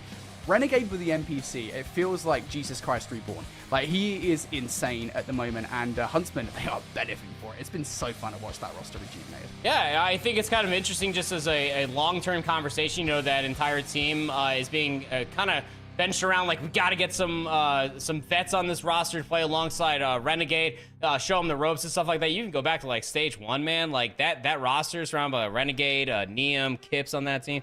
Absolutely filthy scenes. And yeah, I think Renegade coming into the NPC meta, he can definitely get lost. His continuation as far as playing COD from all the way back in the day, what was it, like BO4 or MW 2019 kickoff was the last time he played, like in a professional tournament, I guess, as it may be at the time. Yeah, night and day. You go in towards that map one day, we're able to win 250 to 197. And I know it's against BitterSweet, who are probably playing with a chip on their shoulder, but he goes 28 and 21 on that map with about 3k damage. He's definitely feeling quite well as far as his team is concerned. Alrighty, well, we will talk a little bit about Huntsmen later on as we check in with their matchup. For the moment, though, let's get back towards our main focus matchup here between the FC Stallions and For Fun Esports. Already into round number 1 of this search and destroy. Stallions, a man down. Hewley with the NPC. Oh my god, perfect transition orders that second kill. Now it's down to Icons. He had a phenomenal hard point. He's looking for the 1v4. Slams that window out for a potential fake. Not going to be something Fun will fall for. Yeah, no. Yeah, I mean, gives away his nameplate too. Top bed. That's transfer starts to come through. Yuli's now up top. He's going to get flanked, and that is all but the round. Clean shots, but that would almost been a very difficult one to do, to say the least.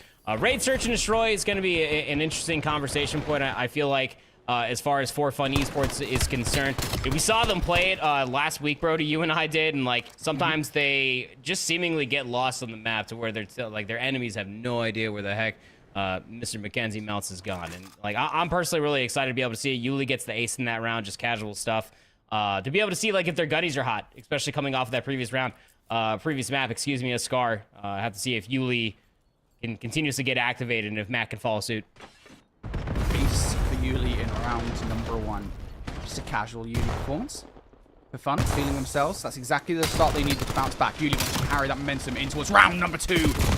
Venomous for the 5th. Looking for number 6. For the wall bounce, a bit over aggressive. Awakening takes his own teammate down. So any potential of an early Hellstorm missile will fall by the wayside. But I don't think Fun will particularly care. They'll probably be laughing. Millie down to the 1v2. And they might well care if he's able to pull this one off. Awakening stirring shoulders, though. Should set up for the easy push around the backside of ring, and it is. And yeah, I mean, again, talk about what Raid Search and Destroy is comparatively to what it was. Black Ops 7 is realistically the only TLDR for you. Very fast paced. Get your stuns out, sprint towards a point of ingress. I'm telling you, that P5 area, getting even shades of like Cold War when these guys were playing. You're going to see at least Yuli or Mac, if not both of them, in the middle of the map. That time, it was about 3 of For Fun Esports with the island player all the way over by B. Terrifying, to say the least, if you don't get a stun on that. It's been a brilliant start for Fun. Of course, they will lament the fact that Yuli isn't still on his spree. No matter. Yuli getting tagged up here right off the start. Stallions looking to fight fire with fire. This aggression through the middle of the map. Icons is going all the way through. My goodness gracious. They'll take that trade. Maybe not that one, though. You go 1 for 2. And maybe you are starting to regret that aggro push because now you've got very little to work with here. You've fully committed through the middle of the map. KB's got to wait ever so slightly for Millie. That stun goes a little bit too far, so KB's not going to get red. Geo I thought he was going to get crossed up there for a second, but it's just damage being traded down. They don't even play for the bomb plant. They just know they have numbers, read where the 2 players are at, and just run them down. Yeah, I mean, look, FC Stallions tried to give For Fun Esports a taste of their own medicine, right? Try to get through the middle of the map very quickly. Icons, it's not even like really an overextension. You just need like that second guy. I know that COD is just, it's always a game of blaming the second guy, but it really is the second guy for FC Stallions just to not let Mac get that 2-piece. If they get numbers in that moment, you probably could flip the map because unbeknownst to them, Mac was the bomb carrier, but now him with Geo combined for the past 2 rounds find themselves on 6.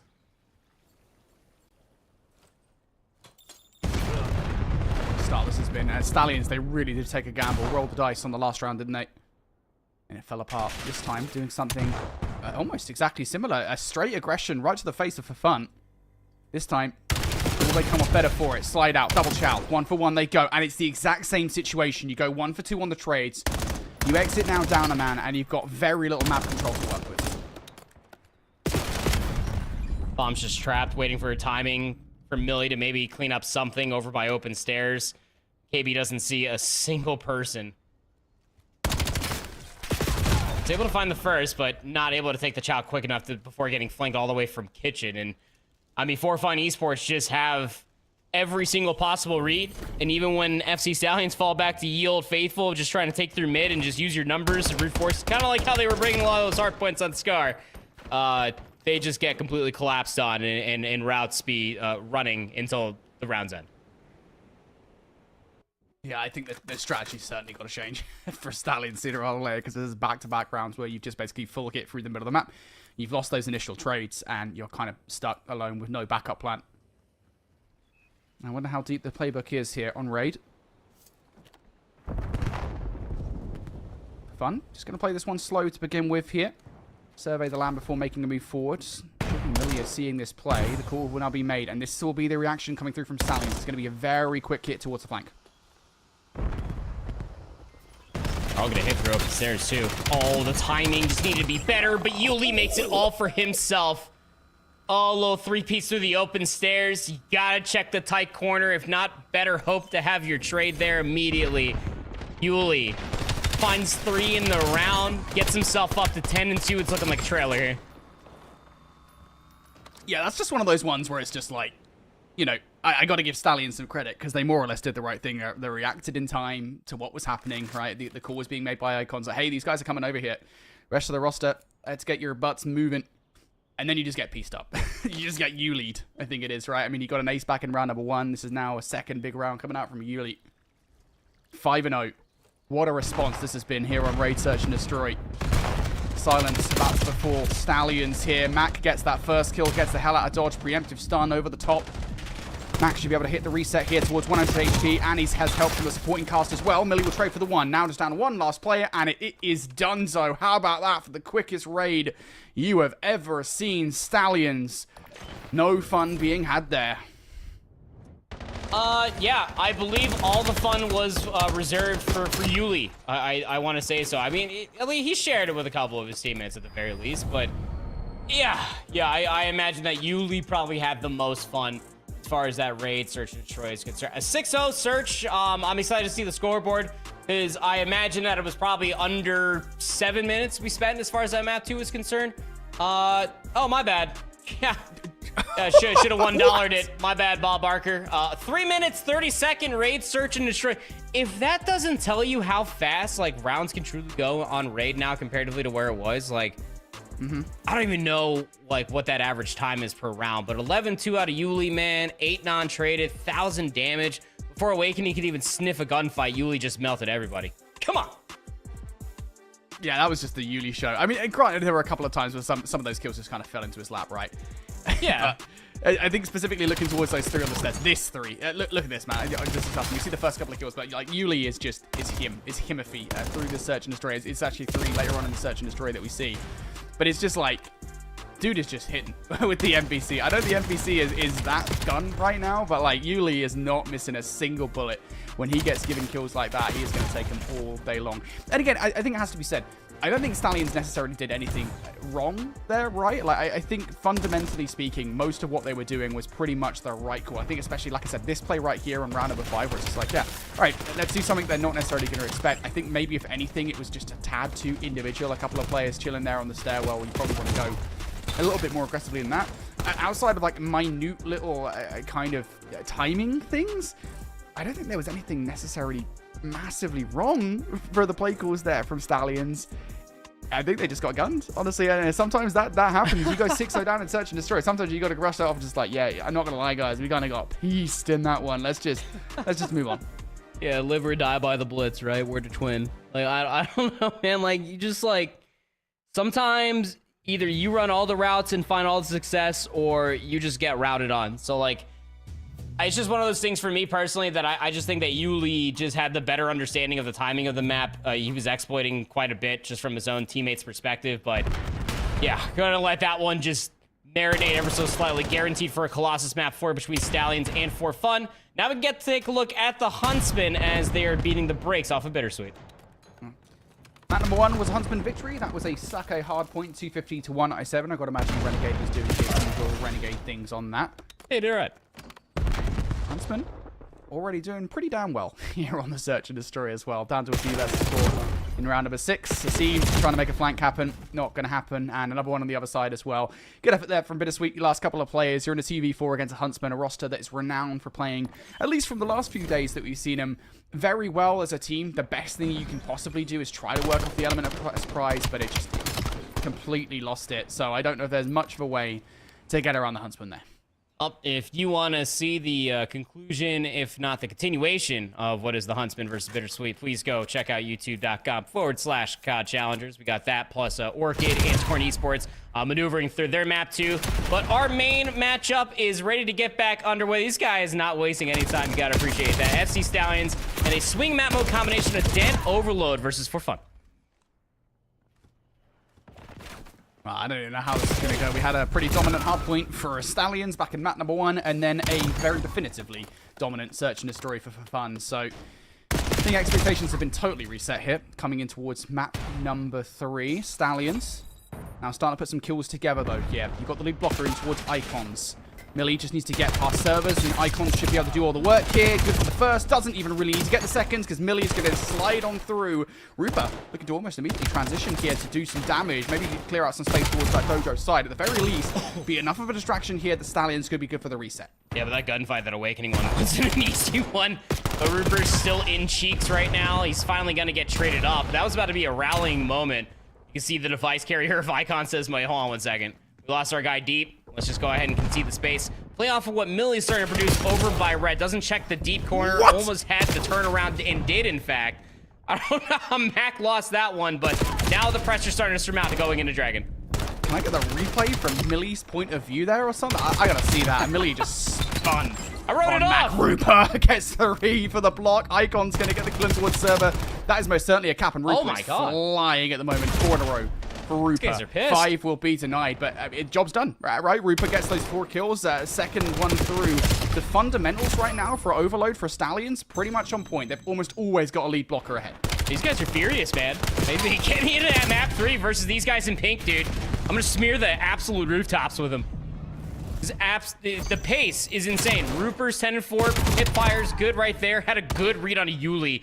Didn't win the gunfight, but there's some of those fundamentals that you're talking about, right, Brody? You talk about that second capture. They had space over by Dojo, lost through leading man. Then they played off the next route. Looks like that's what they're trying to produce now. KB with the MPC in hand. He finds the one up top and down low, Red. And now you can start getting this pressure off the back of Icons to score your third. Oh, it's so clean. This is what we call in the UK a piss take. Stallions are running this one amok over for fun. All the util now starting to move forward. And again, they've still got a player move forward as well. Millie can still be a constant nuisance for the roster. He's pushed all the way forward. That's going to prevent anybody from fun to moving back for the push. Yeah, they're not even getting KB in time. This one's going through. There's the half, and it's just constant. There's always somebody ahead of that Overload, and there's just nothing for fun can do. They're trying to get rid of those players moving forward, but they're always, almost always getting pieced up, like 2 or 3 kills coming through from that lead blocker. There's not really much that you can do. I mean, this is just a perfect example of that, right? Rupa picks up 3. Yuli gets the, or Icons, excuse me, gets the fourth with the pistol. And that's an overload. How many times has that happened now? Well, 4. It's happened 4 times. It's happened 4 times, yeah. We actually have a numerical value that allows us to know for how many goals did happen. You see, it's 4. It's right there, Brody. You see the nice horsey horse? I don't know if I can count that high. Yeah, that number quattro right there, that's what you're looking for. 22 kills, by the way. I got you, brother. I know that you barely speak a single language. 22 kills between Rupert and Icons, man. Like, I mean, Yuli had a pop-off moment in map number 2, like, for what? FC Stallions are just absolutely just running them over. It's a stampede. Respawn Kings, I think, is the terminology that we use. This is a big gunfight. Maybe if Geo could stay alive for a little bit longer, but no, this is business as usual. They're right back to it. Maybe KB weak enough here? Yeah, Yuli's able to get that double. I was going to say, it didn't look like KB was able to make that cross safely, but still. First effort.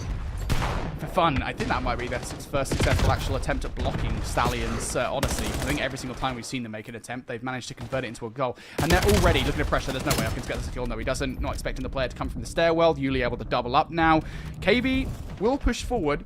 And that's going to, I was going to say, unless that kill comes through, that's going to make those players come to spawn go and deal with him. But now for fun, looking to make their way through towards the dojo side. Double block coming through. Millie on the pistol for some reason. Millie, you don't need to have a pistol unless you ran out of bullets. I don't even know what was going on there with Millie with a pistol. Either way, Yuli's able to double up. KB on a potential flank now, and he needs to go huge because his teammates are going to have to block that spawn, and he's going to do exactly that. KB, good for 2. Actually going to force a TK for the second, but it doesn't matter how you get it done as long as you do. They know that one probably ended up slipping all the way through, and, well, they end up dealing with it in kind. Now you got KB as lead blocker. He's already past couch stairs, and even if you get crossfire shots, Gio, it's not enough to stop the capture for FC Stallions 5th. 3 minutes, 25 seconds on the clock. Can they run it up to an 8-0? We saw one in EU earlier with the exceptionals. I mean, honestly, we might as well go tit for tat at this point. But this is not how it's supposed to be. This is a second seed game in Group A. That's not how this is supposed to work. Millie's just going to wait. Millie, come on, man. You don't need to be doing that. I love this play. This is actually something we saw early on from Exceptionals, by the way, as well. Like, just waiting a little bit longer just to get your players to position off the back of the overload. Like, you know it's basically a guaranteed overload. Even if someone's going to chow you, you're going to get that thing through. So just take that time to get players in a position so that you don't see a retaliatory overload coming through for fun. It's not going to happen, although you are starting to lose the gunfights. Icons is just going to bring it all the way through. How on earth has that happened? He is incredibly lucky that Yuli got taken down. I mean, just to know, like, where the remaining players are located at, like, they're not even a part of this play. Millie has so much to clear, and he gets the read on the left side first, gets stunned up, still finds the kill, becomes the lead blocker now, gets the next red dot forward. I mean, it is very awkward at this moment in time as far as Poetry is concerned, but it's very much so still in motion. 6-0, 2:20 on the clock. Mid is more than open, and Rupert's already through. 5 spree for Icons as well. These guys have been absolutely hooping on for fun. And they're just going to take it the other way. For fun, have stacked this up towards that B side. Best case scenario, they've got one lead blocker towards the back line, but it's a 1 versus 1. KB. Big one, there it is, another overload through. That's number 7. The awareness for Stallions is massive at the moment. 19-9, 20-9. Now for Icons on a 6 spree. Stallions able to reset themselves pretty much perfectly off every single play that they make. One more overload. Icons continues on his reign of terror. Rupert will finish his food. Seconds on the table, and Stallions will eat it up. 8-0. Stallions make a statement here in game number 3. I mean, he might as well have called that dog of the field. He got that dog in him for sure. Icons just absolutely went sicko mode. 8-0 in any level as far as overload is concerned is so difficult to do, but like, I mean, even just going back, like macro, micro, pound for pound, like their responses every single time when they were on the dojo side, beautiful, because you got to play really good defense on that side. Otherwise, you see the absolute blender you get put on. FC Stallions able to show both sides of the overload device just in that time alone. And that is such a damning response after getting 6-0'd on a raid search and destroy. After Yuli puts you in the ground, you just resuscitate and just do it that much cleaner. 6 minutes 25 in the overload. 41 kills between Rupert and Icons. These guys were the absolute bash bros. I mean, you look at the non-traded between them. The assist column absolutely thuming for Mac. He goes 8-24. Couldn't finish a kill, apparently. But I mean, Rupert and Icons just absolutely in cheeks the entirety of that map number 3. Golly. Mate, I don't know. Whatever the biggest bin in Mac's house is, he's in it right now. He's just like, that's a trash can. Sorry for, I forget that I'm in NA and not an EMEA. It's all right, man. It's a trash can. 8 and 24 is, look, I'm not saying, I don't want to ever dog on a player that's not had a good game. Ultimately, there's a variety of factors. Mac is by no means a bad player. He's a phenomenal player, as a matter of fact. But, man, this is back-to-back respawns now where Mac has just had a rough go of things. And he is not going to be in a good headspace at the moment. For good reason, right? I mean, you're just getting outclassed. You talk about the phenomenal performances for the likes of Rupert and Icons and just how far forward Stallions are constantly up in their cheeks. It's just like, what do you do? It's so damn frustrating. And there's almost a feedback loop that any team is going to be in when you're that deep in the hole in Overload where it's just like, there's no coming back from this. Like, you know you were done. Like, yeah, there's always the possibility, but especially with, like, the new/old Overload rules that are coming back in, right, where the timer doesn't stop when you've got control of the EMP device. Like, there's a certain point where you know the game's over. And I think that point was probably at the half, if we're being perfectly honest. Maybe when it was 5-0 for fun, we're like, yeah, there's no coming back from this. I mean, like, from pickup of device all the way to goal capture, if you do it cleanly, it's like, what, about, like, 20 seconds? 10 seconds per the next device carry. Like, yeah, there comes a certain point in time where it's mathematically impossible for you just to be able to make that insurmountable comeback happen. But again, like, the most flooring part about all of this is just I'm looking at it right here. Y'all are looking at it on your screen too. Like, 6-0 search and destroy on raid. For Fun Esports just ran them over. And then 8-0 as a response? Ridiculous. Let it simmer. Let it simmer. We got ourselves a Charlie matchup to at least look at for right now. Huntsmen taking on BitterSweet. Where we left them up was pretty much where it ended at. 6-1 on the Fringe Search and Destroy. Johnny went absolutely mad. 10-3, by the way, in that map number 2. Ooh, Johnny wants to be the star of the show now. He's heard all the talk about Renegade from week number 1. He's like, yeah, it's my time to shine, boys. Get me in the conversation. Put me on Reddit. Huntsman want to close this out in 3. A reminder, folks, that regardless of what you expect from this BitterSweet roster, it is bittersweet for them as Season 3 is done and dusted. No matter what they do in this matchup versus the Huntsmen, it is already over. And they are trying, bless them, towards this Overload, trying to move the Overload forward. Man, he gets a disgusting kill versus Swooty, and now they're going to have to put on their best Stallions impression, get that lead blocker forward. It is going to be for the Dojo side. Couple of kills now looking to come through. Are they going to spot out Johnny in towards the little room? Yes, they will. Team shots, good for it. Gonna have to hit the reset here. Nobody on a potential flank. It's all the way through the front, and the setup is good for the Huntsman.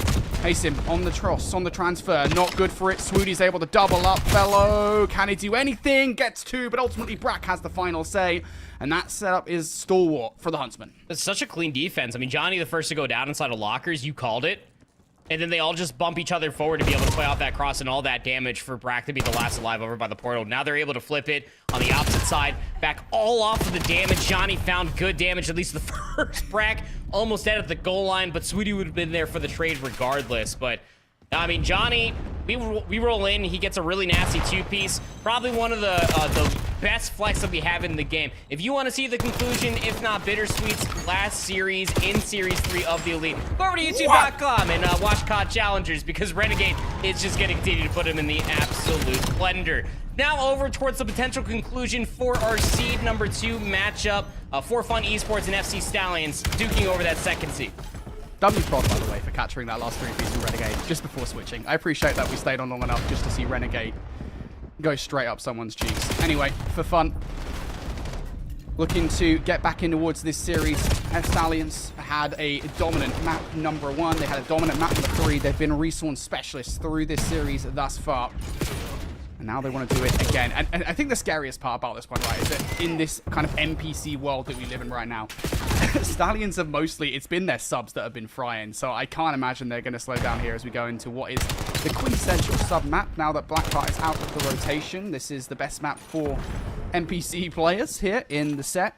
Stallions already having a great start. They're 37 up. They're dealing with the last remaining player on the rotation. They've done exactly that. Things could go from bad to worse. I mean, you got to imagine that, like, if you're a KB and Millie, like, you're so inspired. Just like what Icons and Rupert was doing. Like you load into a Colossus map forward and you're like, yeah, give me the COD gun now. I'm ready to sprint forward at this. You remember throughout all of that map number 1, at the end of the first set, it was FC Stallions that actually had about a 100-point lead over their adversaries for fun by just breaking from the front. Constantly flooding numbers, just trusting their team shots. And, I mean, when you find favorable kill feeds like this, and you're reading where the next spawns are coming from, I can understand.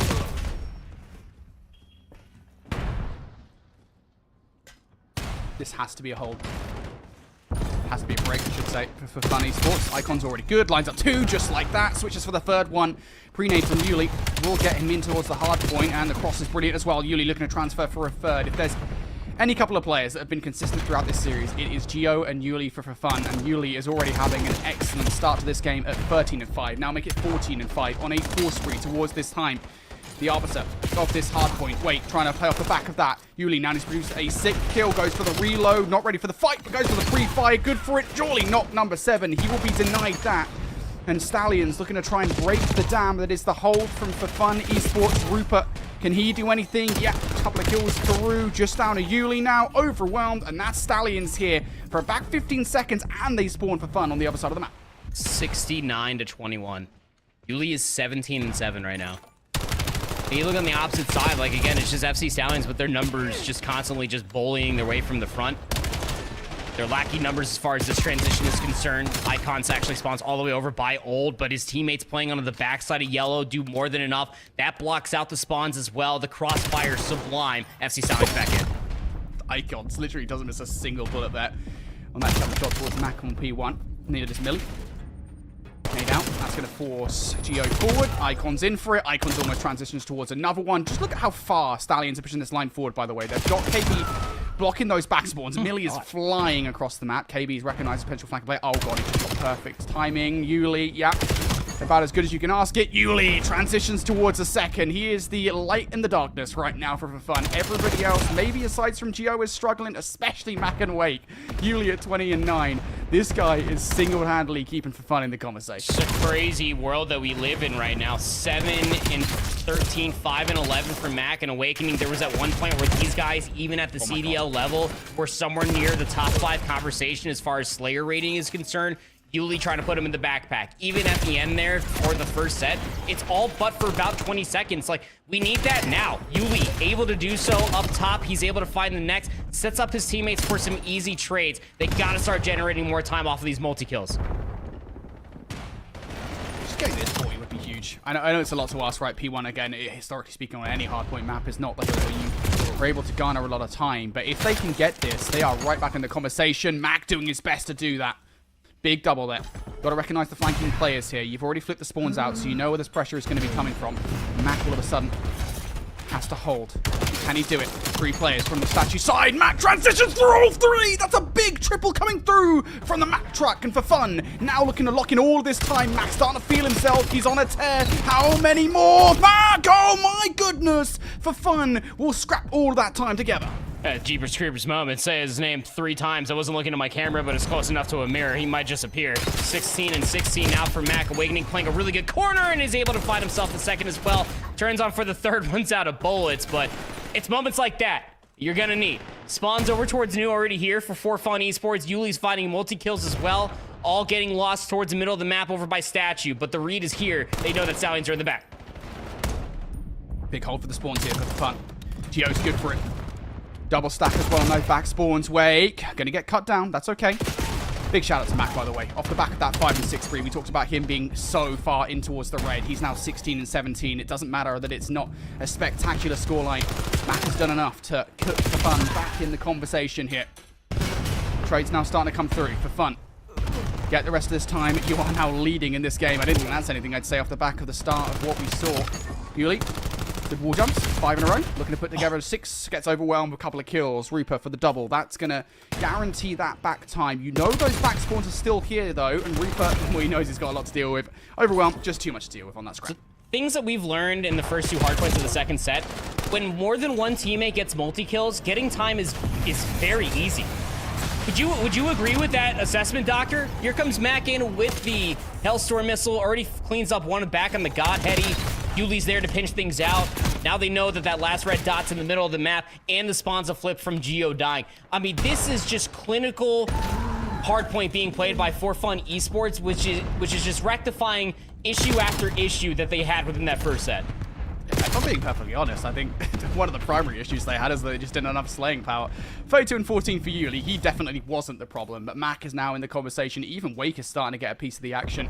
Geo also there at 20 and 18, although, again, it has to be said, a lot of the slaying power is still coming from Yuli here in this game. Mac has woken up on 4-3, Wake on 3 in a row as well. Geo looking to get some of the kills towards the scrap time. Would be nice if we could steal this kill away.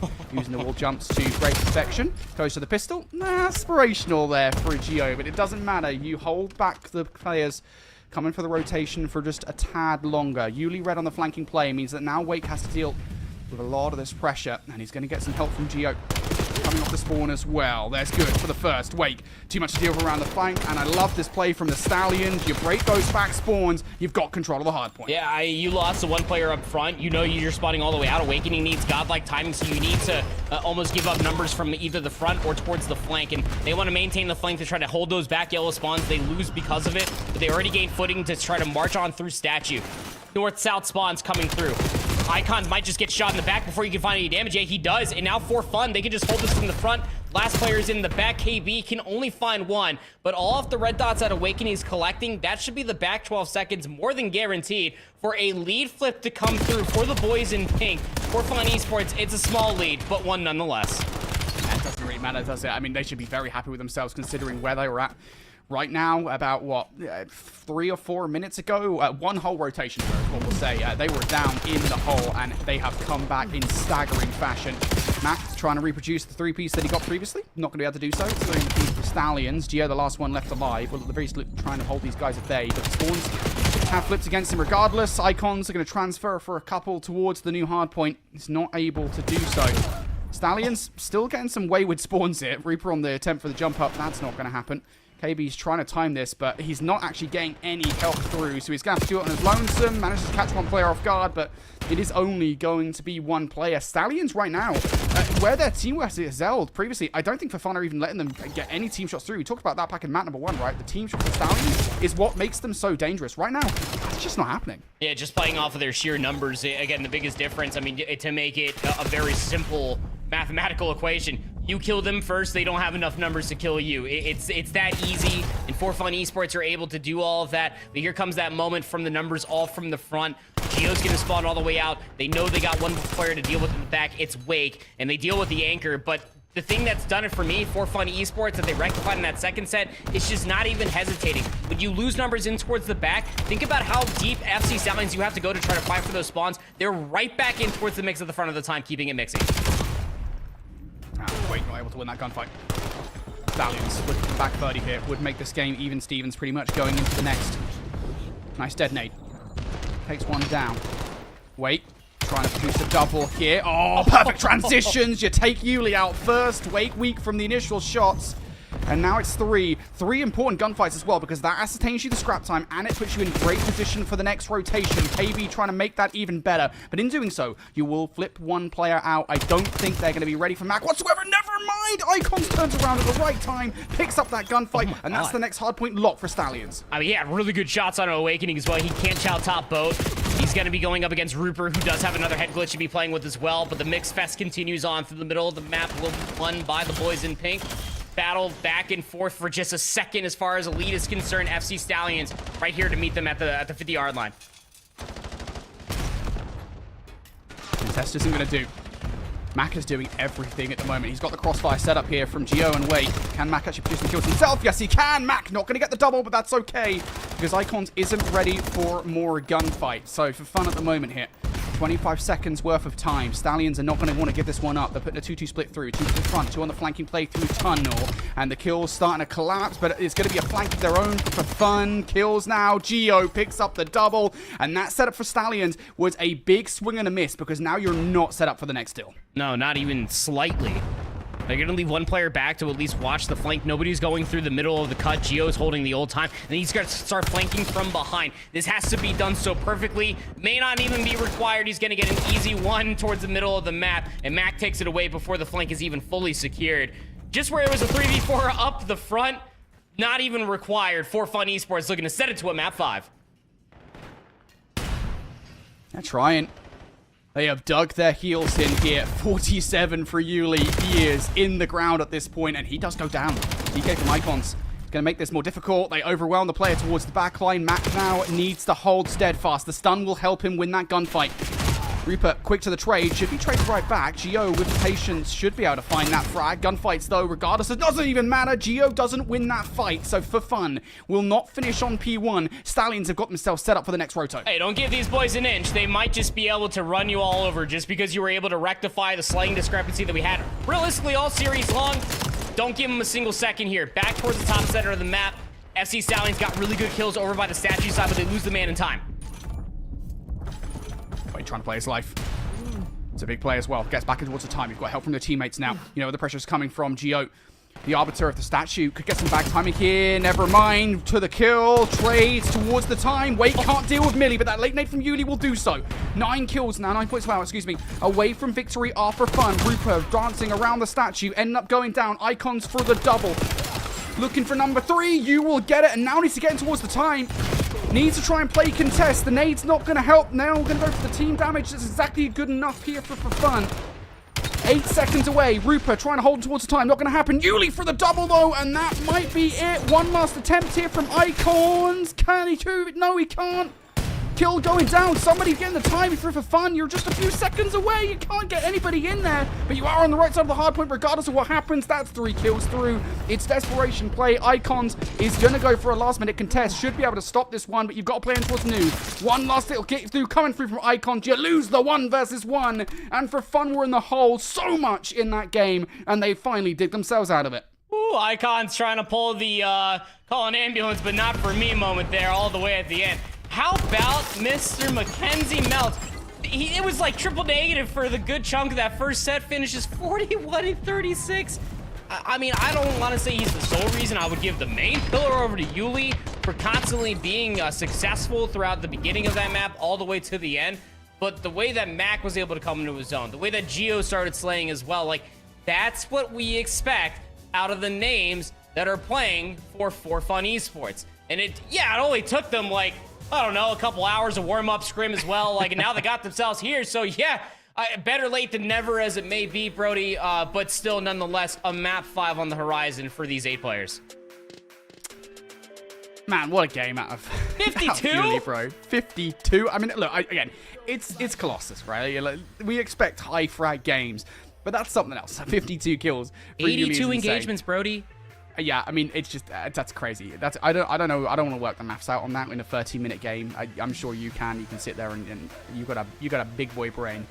But Yuli going big at 52. I want to give a shout out to Mac and even to Wake as well, right? Because I think Mac had his moment. He was a big reason why they were able to even get back into the game when they were in the hole so deeply. And then even Wake towards the end, right? He gets a crucial few kills in towards P1. Let's take a look at the last 60 seconds of that game, though, to really kind of break down what the hell happened. Because for fun, I mean, they had the setup. Stallions, they were just so annoying. They constantly had one player left over on the hit.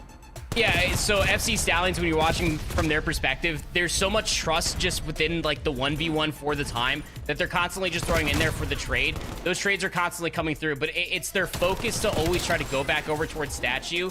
Just keeps this time grayed out for such a long time. The problem with it, though, Brody, is because they're constantly playing for all the statue control, making sure they don't get flanked, Semtexes or even claiming teammates' lives.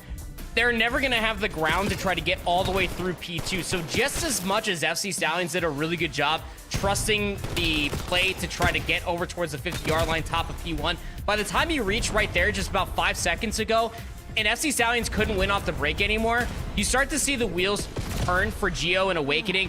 Once Awakening spawns up, Gio moves forward. Once Gio spawns up, Wake moves forward. Just trying to bump out players so that way you can keep P2 spawns in your favor, because you know you only need those 4 seconds versus FC Stallions, who needed about 21 plus. Do you just secure the win off your leader's advantage? And that's that little itty bit of fundies that is gonna put For Fun Esports over the edge in those ever so crucial moments, and thus setting up a gridlock map number 5. If you asked me how I thought this series is going to go, I would not have said anything like this. A 6-0 search and destroy for fun. an 8-0 overload for Stallions, and then they're splitting the hard points like that. I would not have told you that was how this series is going to go. Regardless, we are going to go to Gridlock Search and Destroy here in just a mo. For the moment, though, here's BitterSweet and Huntsmen. It's worth saying, by the way, I was saying earlier on, I felt like BitterSweet were actually out of the competition. I don't believe that they are. I think if they win this series, they are still in with a chance depending on what happens elsewhere. I'll have a look at that here in just a second. For the moment, though, BitterSweet actually up here on this Scar, so if they are trying to get in towards playoffs, well, they're doing a good job of it so far. They're pretty much dominating Huntsmen here in this map. Able to win 5-3 on the Den Overload after losing 6-1 on the Fringe Search and Destroy. Can't see these boys ain't trying. Cannot say that at all. Brack do be beaming though. Swooty on the back end able to find 2 as well. It's 90-24, and the Huntsmen very much so on their heels. They can continue to find these kills. My God, Beamer out of Swooty. They can start pushing over by Bo, but they're expecting RCDs to be playing mid-cut. Are they going to be prepared? Because now they're losing numbers in the backside of blue. Big rotation here. You don't have anybody spawning deep enough. You're not going to be blocking that back spawn. And, well, RCT's not deep enough means that now Huntsmen have players pushed forward. Sweetie on 5 in a row here for this transition. Johnny. Oh, dicey gunfight. And Manny lasts long enough there that another player can come through. Knife out for RCTs. That's not going to happen. Renegade to the pistol. Doesn't matter if you don't have the NPC. Renegade can do it all with any weapon for another one. Renegade! Oh, only doesn't win that gunfight because he doesn't have enough bullets to do so. Oh, he went for the overkill. You saw that, right? He was like, where's the fourth at? Let me get the white. He wanted it. He wanted it. Oh, that was mesmerizing. But I mean, it's moments like that you're going to need out of Renegade, out of Johnny, who's having an uncharacteristic 5 and 13. Not helping out my propaganda for being one of the best flex that we have in the game right now, but still, the Huntsmen starting to piece things together here as they're trying to set up a pushover by Motel. Danny kind of overextends, leaves numbers in the middle of the map. Swooty already throws his red dot. The question is, how fast can you get to the backside of green while maintaining numbers for Huntsmen?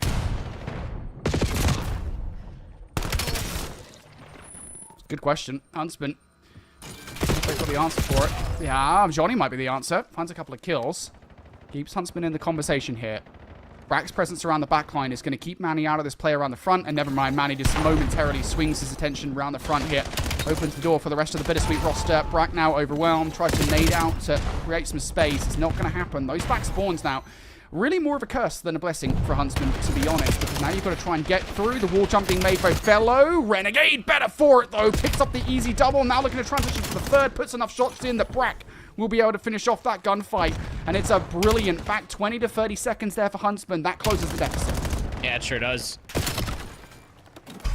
Snap again out of Brack. Putting themselves just about a whole hard point away. I mean, definitely much better than what it looked like when we were first spawning in towards this map number 4 between BitterSweet and Huntsmen. Spread across the map for Huntsmen, got about everything held tightly. Renegade playing off the Godheady on the backside of blue. Saw Manny cross. He's going to give up the next boat angle as well. He's got him red all the way to right. So even prepared for the second, but should be an easy trade for Swooty. It isn't. Seems able to find the one in towards the back. And this is the long con play out of BitterSweet. They're giving so much time over towards the Huntsmen. The lead only gets cut down to about 28. But still, they wanted this back blue side of the map. Better have been worth it. Trades right now. Huntsmen, they're good with the white time. Still want to get it if they possibly can. Brack now on 5 in a row. Trade coming through from RCTs. Johnny and Brack line up. That's really unfortunate because now the door might open for the rotation. Sweetie picks up a crucial double though. That's going to stagger said roto through. Asim gets great timing here on the flanking play. Has been red though. Want to do that cleanly. Again, it's all about diverting attention here from the front of the hard point. Asim is doing a stellar job at taking the attention away from a couple of players. He goes down. Now what do Manny and Fellow do with it? They do exactly that. It's 3 through and that's the break for BitterSweet. Got top Moto control. Fellow's watching over by satellite. I mean, he is seeing near pixels. Swooty's throwing all of his util. Top Fred has 2 different players, not exactly where you want to be. Everything's paper mache up there, boys.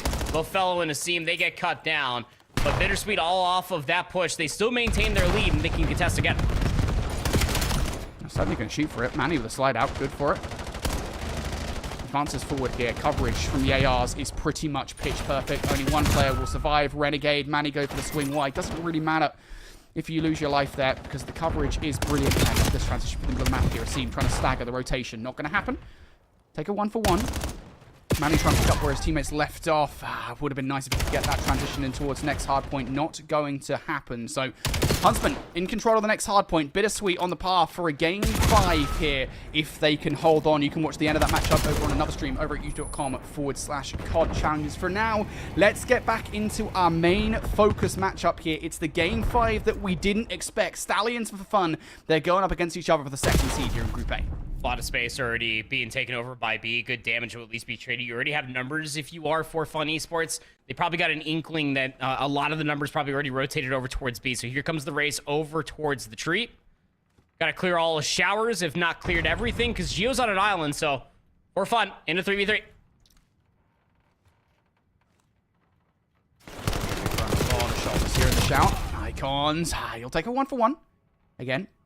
All about slowing things up. The big issue here for Stallions in this 2 versus 3 is, well, A, you don't have the numbers, and B, Gio is in a prime position to dismantle this entire defensive play.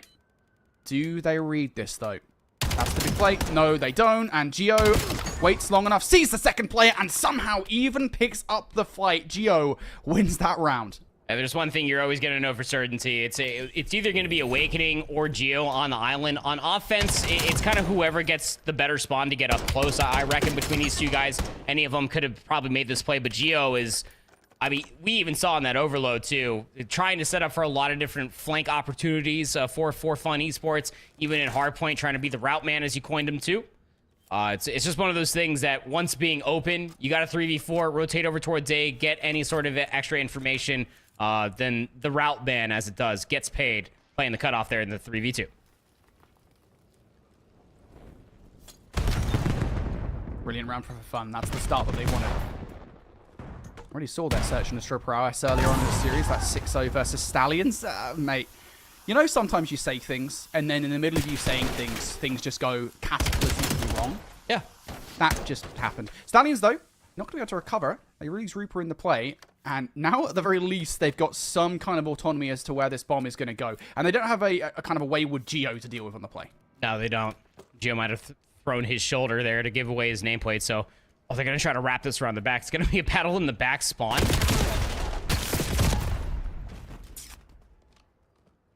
Just too much to deal with. And just really unfortunate again. Sometimes you envision the way that the timing is going to go in your head. You're thinking, hey, these guys maybe aren't going to cross it. Even if they do, they're not going to get the timing towards us.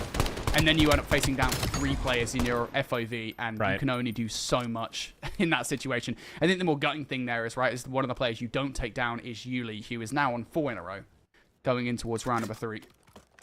And the team kill does come through, but like, those early set nades, it's round 2. You're not going to have a trophy system, so you do have to like be mindful of that on both sides. I think there's one thing for certainty when it comes down to Fun Esports. They're definitely not lacking as far as nerdiness in Search and Destroy. Plus, they've been throwing those nades since BO4. Since 2018. What a time. Woo! Oh, God. I've just made myself feel so old. 8 years ago, mate. Yeah, you're so old, dude. I know, I am. I'm absolutely the oldest member of talent here. Sorry. Anyway, for fun, looking to extend their advantage. 3-0. Early util from Stallions has given them information as to what's going on. They've got the drop. Now can they get the bodies dropping? Reaper going down. They just can't. Millie, the last one left alive. Millie actually transitions on a second. He's going to try to escape. He's going to run headfirst into a flanking wake, and things go from bad to worse here, don't they? For Stallions, the hole just continues to get deeper. I mean, do we start the narrative now? I mean, do we just point out the obvious? Like right now, as far as this best of 5 is concerned, it is 9-0 for Fun Esports as far as round count is concerned. I'll just leave it there. I'm not going to say any more because we saw how Castle Curses went earlier between Bryce and Tun. And we don't need that type of mojo over here, man. Look, they're just making some really good calls, good decisions. It's the speed that they're able to get both Mac and Yuli in these very annoying positions. And we even saw in the assist column from Mac in round number 2, or the map number 2, he's not getting all the kills, but he's getting that early damage, setting up like Bo, Gio, and Wake for these easy cleanups. Same for Yuli. Well, you've stopped Yuli, at least. And now you've stopped Gio as well. Mac, a bit of a shaky shots here. That's going to help Stallions greatly. They've now got full control over it by A. They're still a little bit tentative here. Yuli catches Reaper off guard. He'll take the 1-for-1. Now Wake with no control whatsoever. Just trying to catch these guys. These guys, do not give yourself a free. This is so many shots that are going in towards these players. Wake gets back up towards 100 HP. They're going for it. Wake gets the reload. Oh, and the double shout comes through. Honestly, for however long that gunfight went on, I think about 20 seconds or so, every single time that Wake got an eye on either of those players, I thought, yeah, this is done. Wake's about to pull off some mental play. Wait, it's the damage that he gets on the icons as he's like sliding back through the door that I thought that for sure, like if you just held on the trigger, I think he only had like maybe 4 bullets left. He probably gets that kill because icons does throw like the re-shoulder just to confirm whether or not Wake was still there. KB was already weak enough sliding in towards the site from the previous gunfight win, so just not the universe we live in here, Brody. FC Stallions will not allow For Fun Esports to remain flawless as far as search. And this best of 5 is concerned. Could be the start of something. It's going to be a head bash over towards A. And remember what I said a couple rounds ago? Nerds. Love it.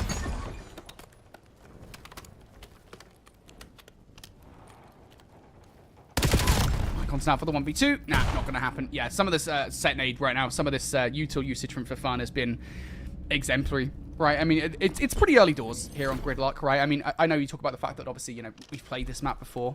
We've played these games before. That might be a bit of a dated reference. But, like, I mean, it is true, right? I mean, it has been a really long time since Gridlock was played, and we are more or less settling into what is a new map for a lot of players that hadn't played it back in 2018, 2019. So, a lot of these set mates are still pretty new. Teams kind of easing into it. For Fun, seem to have it down. Gotta appreciate a good old, like, callback to Squid Games, man. I appreciate you for that one. All right. Ever so closer towards a map 5 win here for Fun Esports.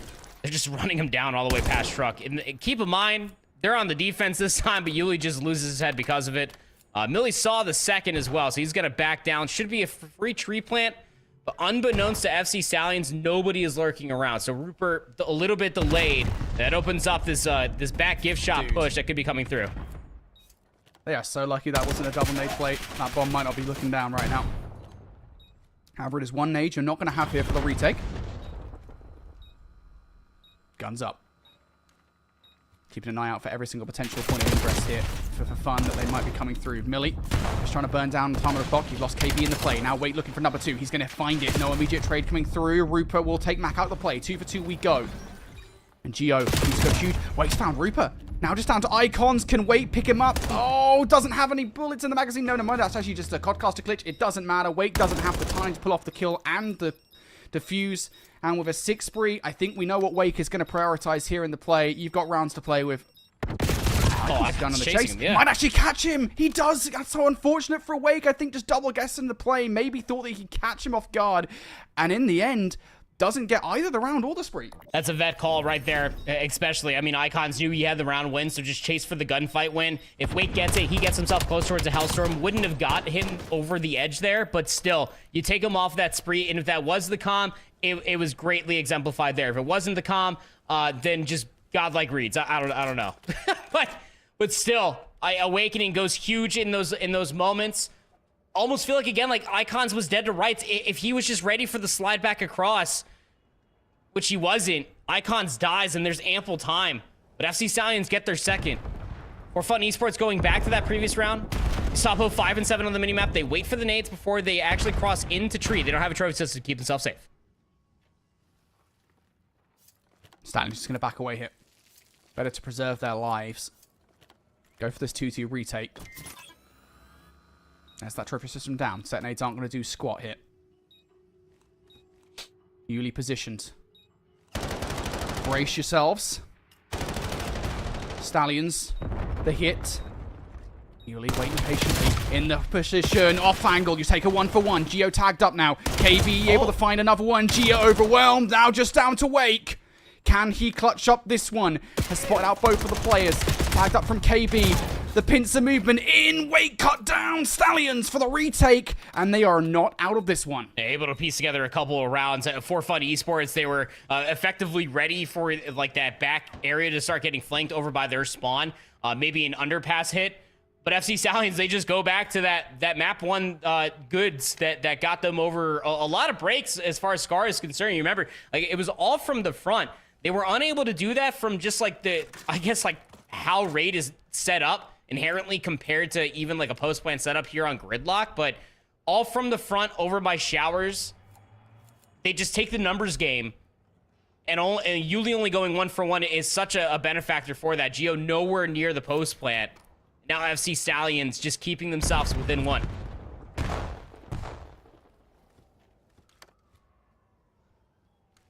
I think Stallions taking this one significantly slower this time around. Just trying to get a vibe for where For Fun are at. Of course, they are, as you've said a fair few times now, proper. Waiting for some of that early Lucille to come through on this hit towards A. For Fun have started to exhaust it. You just saw one of those explosions going off. Millie going to NAND a nade. Does actually do so against Yuli here. That stun might take Yuli out of the play. It's not going to. Does not connect. But you get information that at least one player isn't towards A. For Fun have retreated ever so slightly here on the play. And Geo, once again, all on him. He has had a pretty slow search and destroy so far. Icon's got to be careful how wide he swings himself here. Nade not going to connect. Players in here on the 3 versus 4 on the play. KB not able to transition in towards either of these gunfights just yet in time.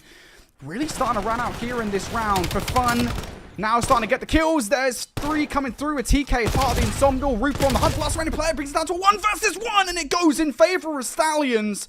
Stallions trying to burn time off the clock. And in the end, they go hunting for the final few kills. A lot of difference maybe outside of the opening rollout in that previous offense. FC Stallions, they send 3 over towards Tree. The 1 player lurking outside a gift shop. Because you remember the previous defense, the first of what is now 3 in a row for FC Stallions. Like, For Fun Esports send 2 players all the way past Red Truck into P2, and they lose that information, and they lose the numbers because of that. FC Stallions are able to roll in towards Tree and get that free plant. This time, they split the map 2 for 2. For Fun Esports don't give them any sort of numbers, just a little bit of shoulders here and there. They had all of the map to be played with. FC Stallions took it all away from them so quickly. Great dissection of the clock. Now we're tied up into round 9. Icon's throwing a hell of a lot of shoulders at the moment. That's the info. You know where the hit's coming from. He's been successful at retaking this now a couple of times.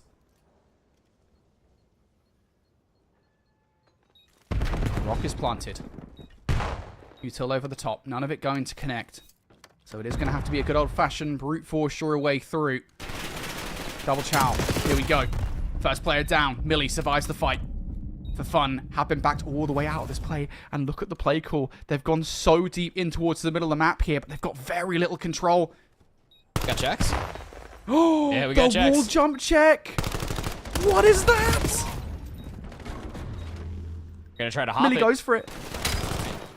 And they're going to brute force their way through. Are they going to get there on top of the defuse? Rooper ready for it. The defuse is going to come through no matter what. The coverage is good for Stallions. I thought they might have that just based off the check alone, but no. Wall jump will not save you here, Stallions, for a 4th round in a row now. Yeah, I think there was like a smoke plus a body shield right over top of it too. And realistically, with like how fast the NPC does shoot, like what would you reckon? Like even at a full magazine, like Yuli's only going to be able to do that 3 times. He doesn't get information on the first 2. The red dot already comes away. It's a 4v4 retake, and there it becomes a 4v3, losing the initial number all off the transition from the bomb being planted. So yeah, it just continued to brute force. That's how FC Stallions retook their first defense a handful of rounds ago. That's how they do it for their 5th. And now up on map point here for the 2nd seed against For Fun Esports.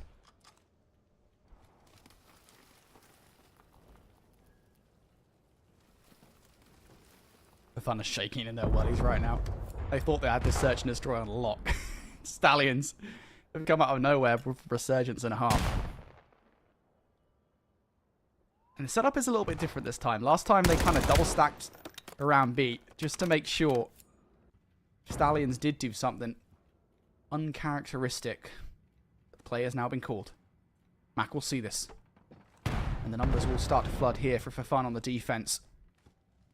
Every single corner and crevice being checked. Mac has been naded out here. Does not win the gunfight. Rooper doubles up For Fun. It's a tentative, hanging on a knife's edge defense. It's all down to Wake here. He's got to pull off an ace in the round. Can't get away. The flood is good. Stallions come back in huge fashion to take the search and destroy and the series. From being 4-1 down to a 6-4 win is nasty work. After you got 6-0 on Raid Search and Destroy map number 2, forcing the map 5 against some of the most wily vets that we do have here in the Challengers pit of For Fun Esports. Challengers elite champions within their own right. Even Yuli has won an entire open at Boston. So like, yeah, these guys are absolutely gross You got to give them their respect. But FC Stallions, I mean, they go back to what works out best for them, and that's their brute forcing up from the front. 14-7 out of Awakening. This was his best map across all 5 of the 3 respawns and the 2 search and destroys. But FC Stallions, again, they showed no difference in that previous offense. They're expecting for Fun Esports to make the wrong play. There were no numbers there to initially stop them in that round number 10 victory. They get the plant down. They dictate the pace of the round after getting the first blood. Wonderful resilience for FC Stallions. As I mean, the last 2 maps, even for the 6-4, the way that they were able to piece together those 5 rounds in a row, very similar semblance of how that 8-0 Den Overload did conclude. Dominance. What a wild series there. Stallions, they take the 2nd seed over for Fun Esports, and these Stallions, they continue to race around the track that is Group A. Looking forward to seeing them in playoffs. Back towards the other matchup that's going on right now. BitterSweet, they were in the hole themselves. They were 2-0 down, but this is the Huntsmen, and now they've brought it all the way to a Game 5. BitterSweet looking for a bittersweet end towards this one. Renegade trying to stop it, though. He's already found one. On the defuse is Renegade through the shots. The smoke will help him finish off the defuse. Huntsmen tie things up. First sweep out of BitterSweet, when you know that, like, your playoff hopes are, I'm pretty sure, like, a higher percentage than Lysol killed Sturms, like, out of reach. This is just some really generational stuff being showcased. Team Orchid were able to win their series as well versus Torn Esports 3-1. So, like, I mean, we're seeing, like, the teams that are out of playoffs performing at a very high level. Keep in mind, you Huntsmen, after losing the Den Overload and the Scar Hardpoint maps 3 and 4 of the series, that is the 3rd and 4th map that they've lost all elite long.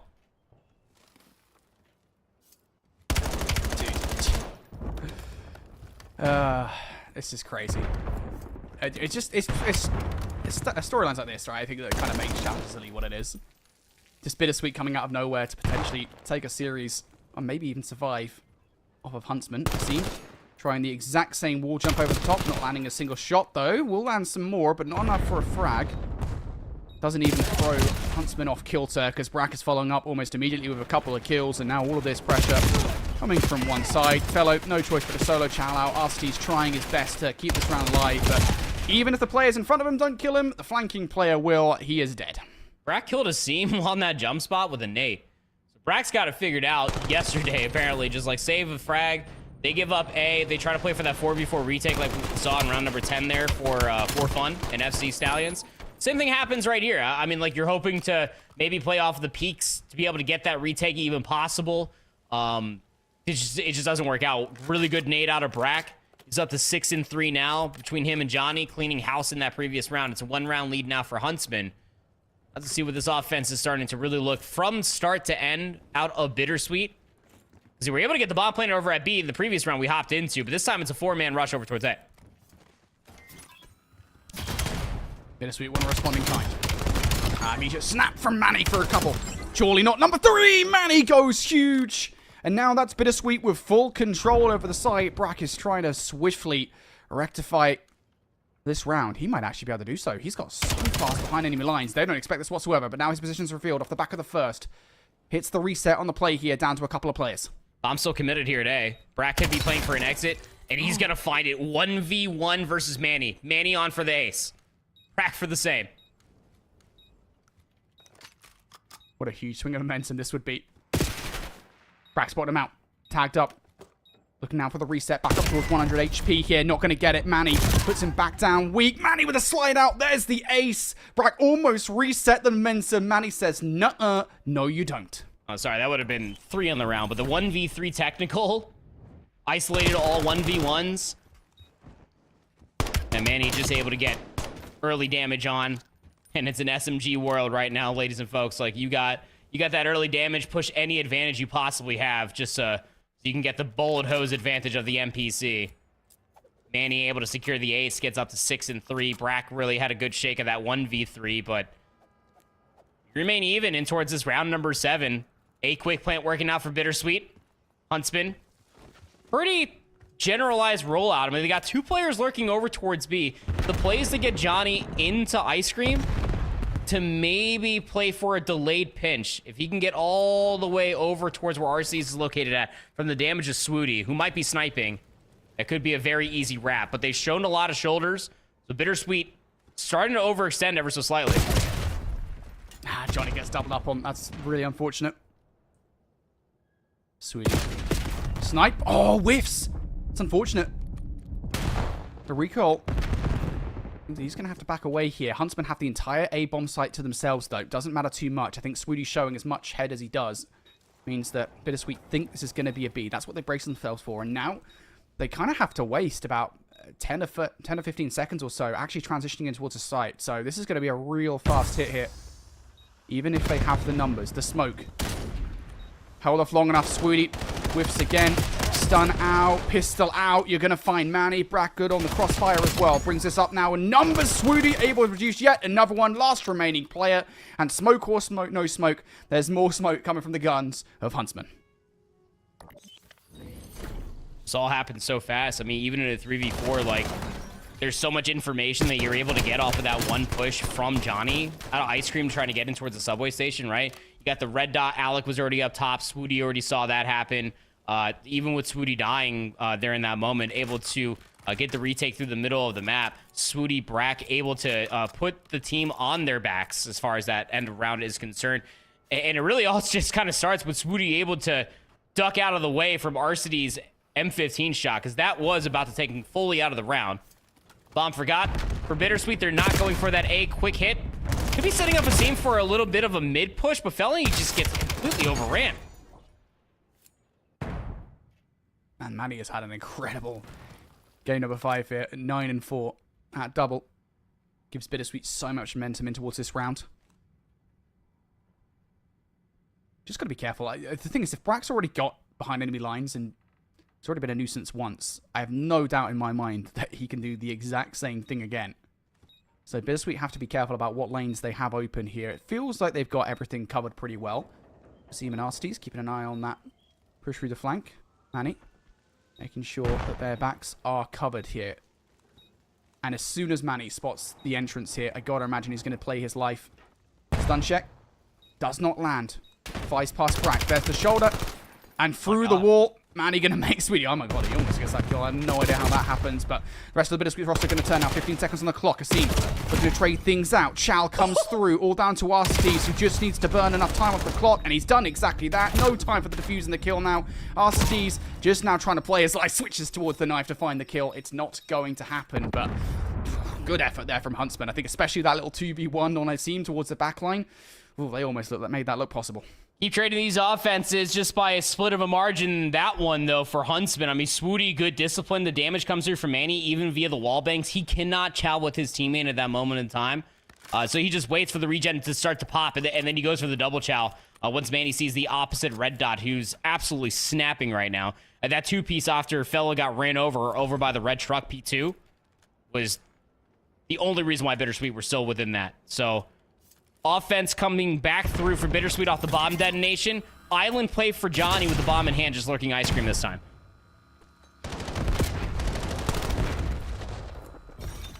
Swooty not going to tag off that nade. Makes things awkward here. Even more awkward is the fact that Manny's dead. Swooty, brother. He is feeling himself. He desperately wants to try and be the entrance player in this play. I think especially with how close he is to the Hellstorm missile.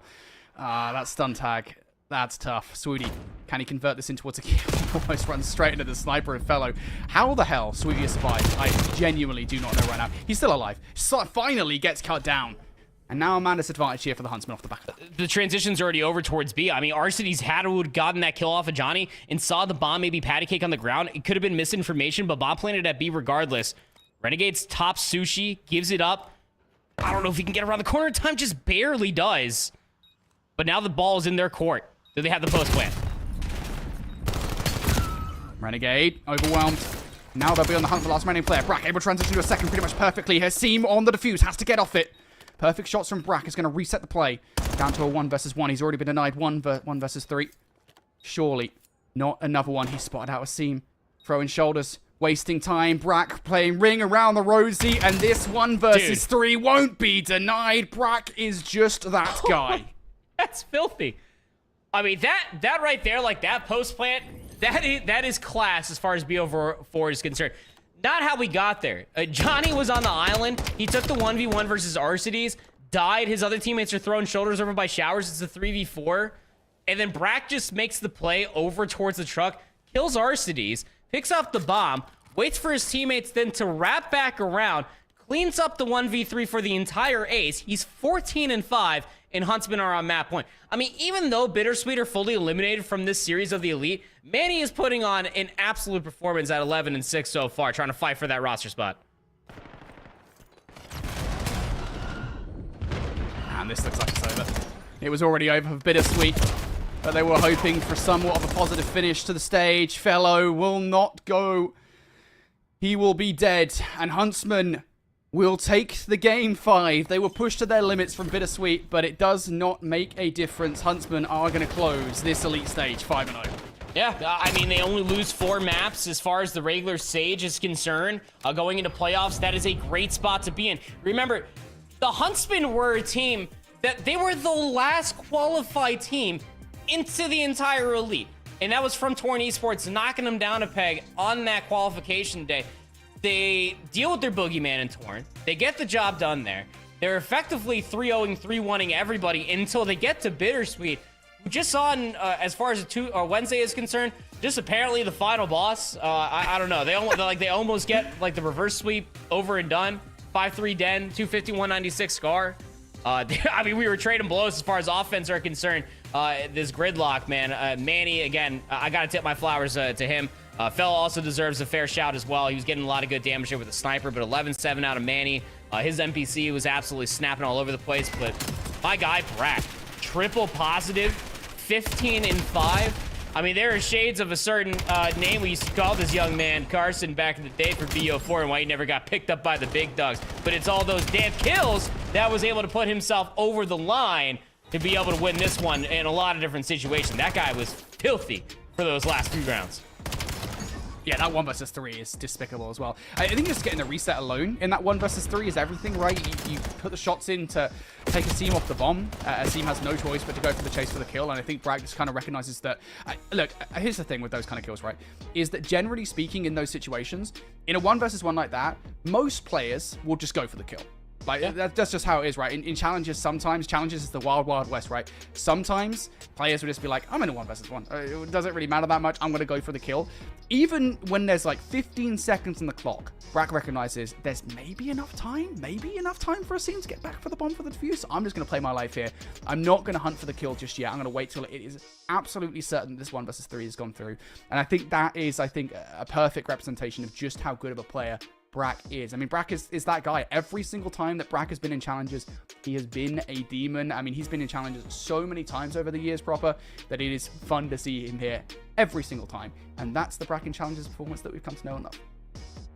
Challengers Elite Champion within his own right a handful of times. They say that his beard continues to grow with every single year that Challengers goes on for him, and he just continues to sound that much better. Yeah, it might just be. We got the standings as far as everything is updated for you guys as well. Huntsmen at the top of the group, like we were pointing out. 5-0. They go through the entirety of the regular season, the Series 3 of the Elite, unscathed, only losing 4 maps. FC Stallions with their win over 4 Fun Esports there in their map 5. Man, that they will take that second seed over the team in pink. Torn Esports already secured their spot, and albeit a very great final day for BitterSweet, pushing our #1 team from Group A all the way to the brink of a map 5, and even Team Orchid winning their series versus Torn Esports 3-1. Simply not enough. They're eliminated. We'll see them next time. Yeah, I don't want to end things on a negative Nancy. You know, very often people have called me the Simon Cowell of Call of Duty Challenges. No one's called you. They haven't. I've called myself that because I am quite negative as a person. I'm generally a half glass empty kind of guy. But I will say, I think Torn, regardless of the fact that they're already qualified, so that kind of does affect things ever so slightly here. We've given a lot of gas to Torn as a roster, right? I mean, that very first reverse sweep against Stallions is something to behold. What TK was doing in those last 3 maps is something to behold. However, I don't think it bodes well for that roster to lose their final match, even if they've already qualified versus Team Orchid, a team that had already was 100% out no matter what they do.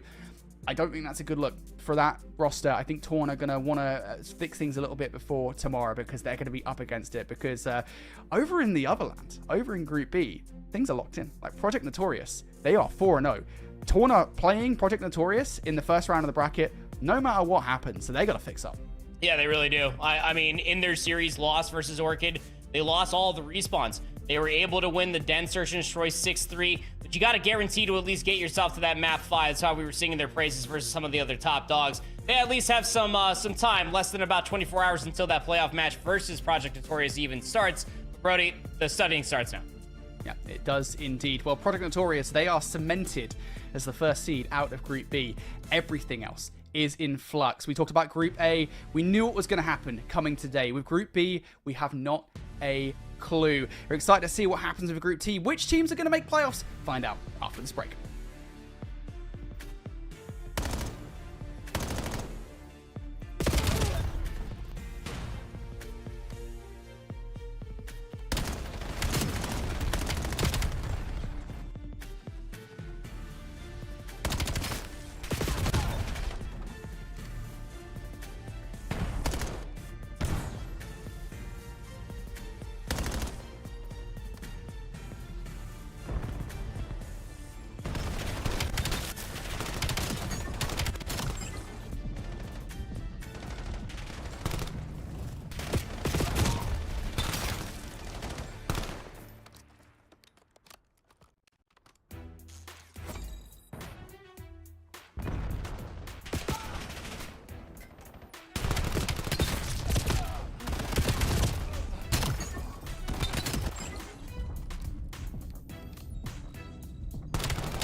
Welcome back, ladies and gents, here to Call of Duty Challengers Elite. This is Series 3. Group A here in North America is done and dusted, and we have 4 teams sent straight towards playoffs for tomorrow. It's time to book 4 more teams in towards that playoff as we take a look at Group B. We mentioned how messy this group is before we got to the break, and I think that might be an understatement because this thing... All 5 teams that are not currently locked in towards playoffs, that's Project Notorious, all 5 teams, they can all make it in towards playoffs. Who knows what's going to happen? We're going to start off the night with one of the matches that basically the winner of this matchup, I don't necessarily think even locks themselves in towards playoffs. Like, honestly, it kind of just gives them a really good chance. Like, all of this stuff is so much in flux that all these teams can do is just win their games proper. Yep, I mean, Telluride Bush, I mean, they are 1-3 as it currently stands. Not what you expect for Elite Season 2. On the other side, Out the Mud, like you were saying, also at 1-3. With their win here, Out the Mud can actually win. They are going to become the best friends. They hope that CABAL lose to OMIT Brooklyn, and Out the Mud have to win this series here first. Colossus, Raid, Scar is where we're going to be starting things off. And then our new Series 3 map of a Gridlock, then a Fringe map 5, if we have to get there. But most eyes, importantly, on the Bush. Oh, man, all of everything that they've done throughout the entirety of the season to miss out of the Prem would be absolutely coming up short.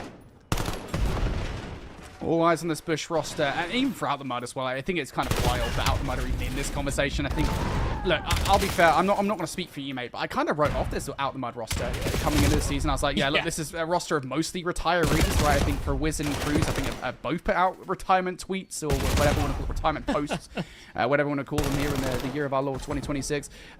I didn't really expect them to be that competitive, but they beat CABAL, and now they're here in the conversation. They could take out one of the fan favorite teams in Telluride Bush. So a lot riding on this matchup for sure. T-Bush, though, having a pretty good start towards this one. They've already got players in towards P2. Cammy going to catch Cruz off guard. Late hit coming through from Peel. That's going to get red as well. It's a little individual, and Cammy is making the best of this. Late flank coming through from Abe as well. Everything pretty much perfect for the Bush. And you remember from last week, even in their losses, like, Cammy was probably the one consistent player to just dropping a massive amount of numbers. 7 spree, make that 8 Hellstorm missile. This is his second life, by the way. He's got Prolute bumping out right in front of him, too, with the 1 M15 on the map. Cammy can start clearing away the back, getting comms that people are spawning in back blue. They're making them spawn all over the place because Telluride Bush are absolutely running out the mud out of this entire area. But yeah, it's an interesting conversation. Like, Wiz, I'm pretty sure was retired until the qualifier. This is like his first time playing like a full-on 4v4 tournament, maybe outside of like a couple wagers here and there, I guarantee you. But it's just so interesting to be able to see these guys in this position. Right now, they're not in any good position. No, they're not. 77-10 down. Although it should be said, we've already seen something like this once today, and that team managed to come back when they were on the other side of this, right? So I don't want to count out the mud just yet. However, when kills like these are happening pretty much on the reg, it's not looking good, breath, is the phraseology I would use from the UK. Cammy getting beamed. That's some positivity here for Peel. Immediate trade coming through from Caps. There just isn't much positive to talk about when you got a player like Cammy going 15-3, and the rest of the roster kind of picking up the rest of the kills. Double coming through from Abe. Team shots looking pretty good. Abe will not get the triple. Cammy will take that double away. Yeah, this is a hard point. It certainly is. It's a hard point that Out the Mud, I'm sure, will hopefully try to forget very, very swiftly, if not work their way back in. I mean, they're a bunch of fighters. Gonna have to try their best to do this the very, very hard way. I mean, at least it's not a full 100 points now. Just trying to grasp his straws at this point. Abe's already playing cutoff. He finds the first. Just completely outguns Cruz, even looking for the trade. Good shots on the Wiz for the third. I thought he was gonna find all 4 in the feed, but Gunsy's there for the trade. That's gonna guarantee the opening 30. I'm reaching for a paper bag right now. I feel like I'm gonna vomit. This is despicable. Every single time, it looks like something positive is going to happen throughout the mud. They take a couple of kills. Cruz is isolated. He's down for the count. Out the mud, looking for traction towards the hard point. A couple of kills coming through here. And it is 3 in the feed. Finally, something positive to talk about. Out the mud, basically a chance to double their points here at the end of P1. It has to be said, look, you know, you are down by 100 points or so. You're in the hole right now. You're not in a good position. But again, I know that Out the Mud maybe aren't necessarily the same caliber of roster, but ultimately, we have seen the team come back from a deficit somewhat similar to this earlier on once today. If Out the Mud can start stringing some kills together, maybe we're in for a chance. But I feel like I'm kind of reaching. Peel, and maybe he's not reaching. He's on fire in a row, looking for more. Peel for 6. Hold on. This is exactly the kind of performance we wanted. Yeah, the Hellstorm missiles aren't exactly the, I guess, the light to be able to get a guaranteed full 60 off of any hill. Very difficult to be able to try to do, but when an NPC starts beaming, like you were saying, trying to look for that 7th, won't be able to get it. It's something you can absolutely rally behind. Back up towards the center of the map, we will go. Capsule is going to give up his life. Maybe he thought that his teammate was closer to maybe try to bump him out of that situation, but nonetheless, it is just at this moment of time an absolute slaying discrepancy. 21 in 9 out of Cammy. Gave him 22. And had a good look there for Cruz, but had the better weapon for it. Capsule cleans up the last 2. And if it's not one, it's probably going to be the other out of Telluride Bush, who are absolutely humming in the early stages of this map. Capsule now. As you said, it's always one player from the Bush going on a spree. Cammy now wants to produce his own. Easy double for Cammy. It's honestly expected. I see 2 kills. I see 2 players on the X-ray on the FOB of Cammy, and I'm like, yeah, Cammy's about to take both of those players down. The way that he's been playing, 25 and 10, it feels like every single frag is expectant at this point. Out the mud. Have finally found their feet here in this game, but I think it's in shallow waters at the moment. Caps looking for a double through the front, not going to happen. Last remaining player in a 1 versus 2. Wiz overwhelmed. Easy peasy lemon squeezy for Bush. Prolute. This is the deepest of runs here. And he is about to catch all these players. And no universe in which you're expecting Prolute to make a play like this. He tags up both of those players. Doesn't really matter too much if you only find one, because you're diverting the attention, you're putting shots in, you're softening players up for the rest of your roster to get those frags. Everything is perfect here for the Bush. Yeah, fundamentally sound as well. I mean, they lose 1 over by statue, though they know that could probably open up the back loose spawn. So all 3 players are clearing it until Prolute calls out where he spawns up at. And then Ape's still able to find one on transition, going back over towards P1. Now cutting back down low over towards P3. Cap is playing cutoff from Old. Dies at 23 and 17. Ape right there to pick things up. And yeah, this is the Telluride Bush gaming roster that we have come to expect. It's the level that they hold themselves up to, more importantly, Brody. To be able to step in towards this map number 1 and do something like this is going to be a breath of fresh air and a relief, not only for that watch party, but for all their fans. Yeah, absolutely. This is what we needed for Bush. Of course, it is worth saying, Bush still tentative, whether or not they qualify for playoffs, regardless of what happens here. They have to win no matter what. But even if they do win, they'll still be relying on the results of the other games between OMIT and CABAL and P7 Notorious, Project Notorious, and Faze Falcons. So keeping an eagle eye on those games if you're a Bush fan. That is a perfect stick coming through from Abe. Yeah, hold that one right to your forehead, pal. Gunzy keeping an eye on the cross, only able to transition in towards 1, and now very quickly it is Peel isolated for the backline. Caps looking to trade it. He does exactly that. Backspawns should be solidified here off the back of that kill, and they will be. Caps put shots in off the back of the wall jump. Not going to get the second. Goes towards the hip fire. Trying to get it all done. Knife out for Cruz. No kill for you, bud. 1 more wave of gunfights. This one's done, pal. I don't even know if he was going to go flying over the edge there for a second with how many hops Capsidal had over on that side of the map. But yeah, this one is all but done. Spawning all the way in Narnia. Prolude's going to at least guarantee that in the absolute mud. Goes out the mud. I mean, to have a name like that and then be put into it, that you absolutely hate to see that. Especially if you're a fan of your favorite nurse that plays competitive Call of Duty, aka Cruisy God. Shout him out, everybody. But yeah, I think that's like what you expect to almost happen when you get into a situation like this.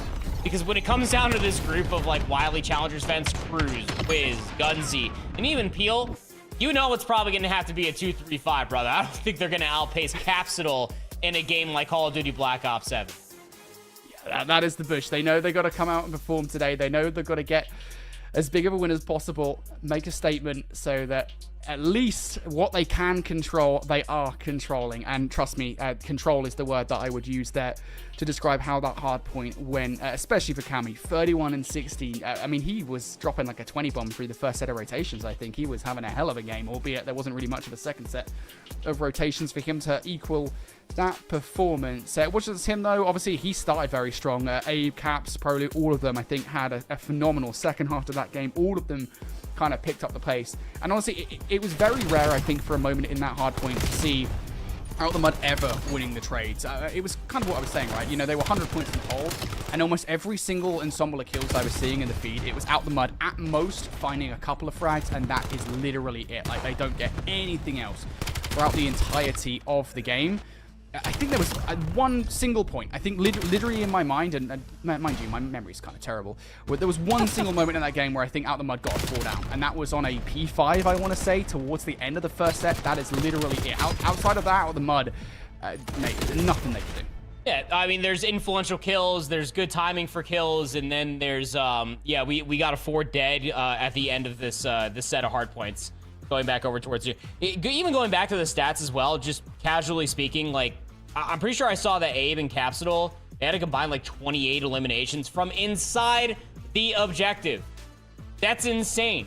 Cannot unearth those guys from the hill. So Telluride Bush, they started off with their best foot forward as we prepare for our next map number 2. I believe I heard, what was it, OMIT Brooklyn CABAL? We got so many maps that are happening right now. Going to be a fantastic time to be able to see what these guys are able to do versus one another as well. Yeah, so a kind of a reminder of how this is going to go, by the way. So this is a very important match, not just for both OMIT, Brooklyn, and CABAL, but also for that aforementioned matchup between Bush and Out the Mud. Both Bush and Out the Mud need OMIT to beat CABAL here to qualify. No matter what happens in their own matchup, they have to have OMIT beating CABAL to go through. And so far, if you're a Bush and Out the Mud fan, that's going pretty well. OMIT Brooklyn, they take map number 1, but they are 1-2 down in this search and destroy, and they're relying on Standy for a 1v2 here. Standy might have just got the best or perhaps worst time in the world because he's found his way back in towards the site. He's not going to know when Mirage and Vic have gone. It's 250 to 134 on the gridlock. Map number 1. Standy, though, talk about players that have really come into their own with this NPC meta. Kind of has his backs against the shower walls here. Gets the read on towards the first. Starting a red dot chase, too. The information's now mutual for where Mirage is located at, so Sandy's got them both pegged. Pause. Stun doesn't connect. Standy, time is against him here. He has to make the play call. And he's going to make the correct one here. Rush straight towards B. He might be able to get this rock down before the aggression hits him. But it's the transition out. I don't think he's going to even get it down. Yeah, not going to happen. And the bomb does get planted, but there's no exit. There's nowhere to go for Standy there. Time was ultimately his biggest enemy. He was going to try to maybe play for a route, get all the way through Ice Cream. It's planted for topside Sushi primarily, and unless he had an M15 picked up. Really difficult to be in that post-plant situation. We saw Brack do that in that map number 5 for Huntsmen versus BitterSweet, where you can get that M15 post-plant all the way over by the red truck. But even in a 1v2, like, timing is really, really difficult, especially when you get the very quick cross that can come through from the underpass all the way through the metro that you saw Vic take for himself. So, yeah, great procedure coming through there for CABAL. They take a 2-round lead in this search and destroy. Time to tie up the series. If you want to watch the continuation of this gridlock map number 2, do yourself a favor. Open up another tab. Go to youtube.com/COD Challengers. As we do have 3 matchups happening, majority for seeding, but also for others trying to get the heck into playoffs. And we're talking about the Bush versus Out the Mud. Bush had a statement start to this series. I want to continue that in kind. Oh, Cruz gets initial shots in, gets burned by Cammy. Now leaves Gunzy. Of course, Gunzy did not retire, like his teammates, his fellow compadres in Cruz and Wiz, which he shared many years of competitive Call of Duty with. He's been hanging about this season. Might get some good timing here on towards 1. Gets the hell out of dodge.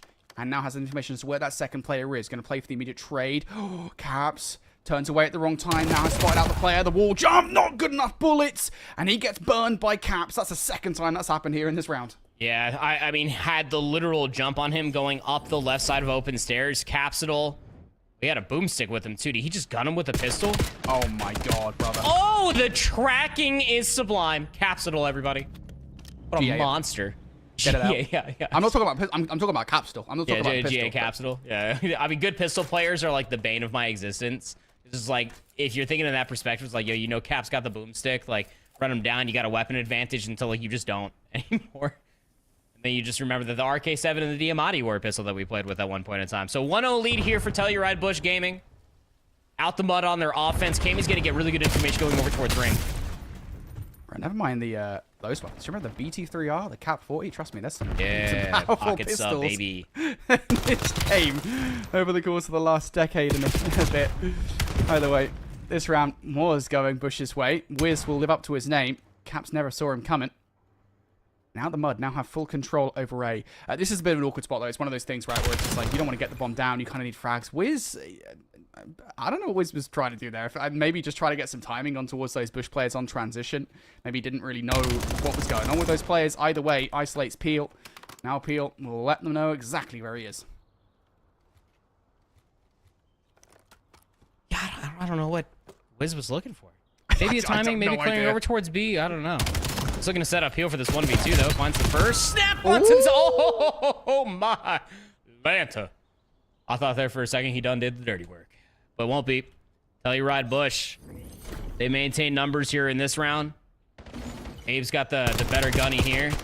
He had to hit every single shot. Peel got the 2 headshot multiplier and just needed, like, a whimsical, like, kneecap shot to probably take down Abe. He was red screened to death.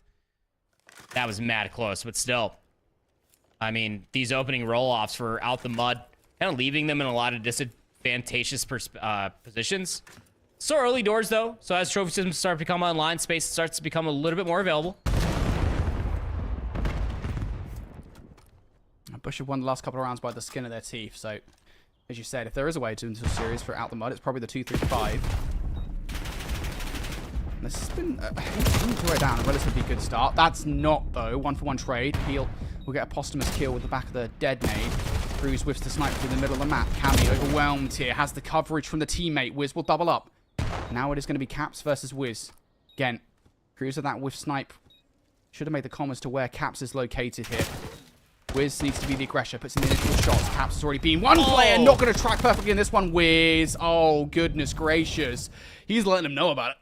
Yeah, that's a retired gamer right there. I guarantee you Wiz is probably still like playing a lot of S&D wagers at night and probably keeping himself all fresh and whimsical as may be. I don't know. Now I'm just picturing like Wiz just like frolicking like through a rose bush. That just doesn't. Yeah, that doesn't fit in my storybook whatsoever. But still, I mean, wonderfully played there for Wiz at the very end. He gets that damage, and we talk about the NPC meta like it's very, very quick.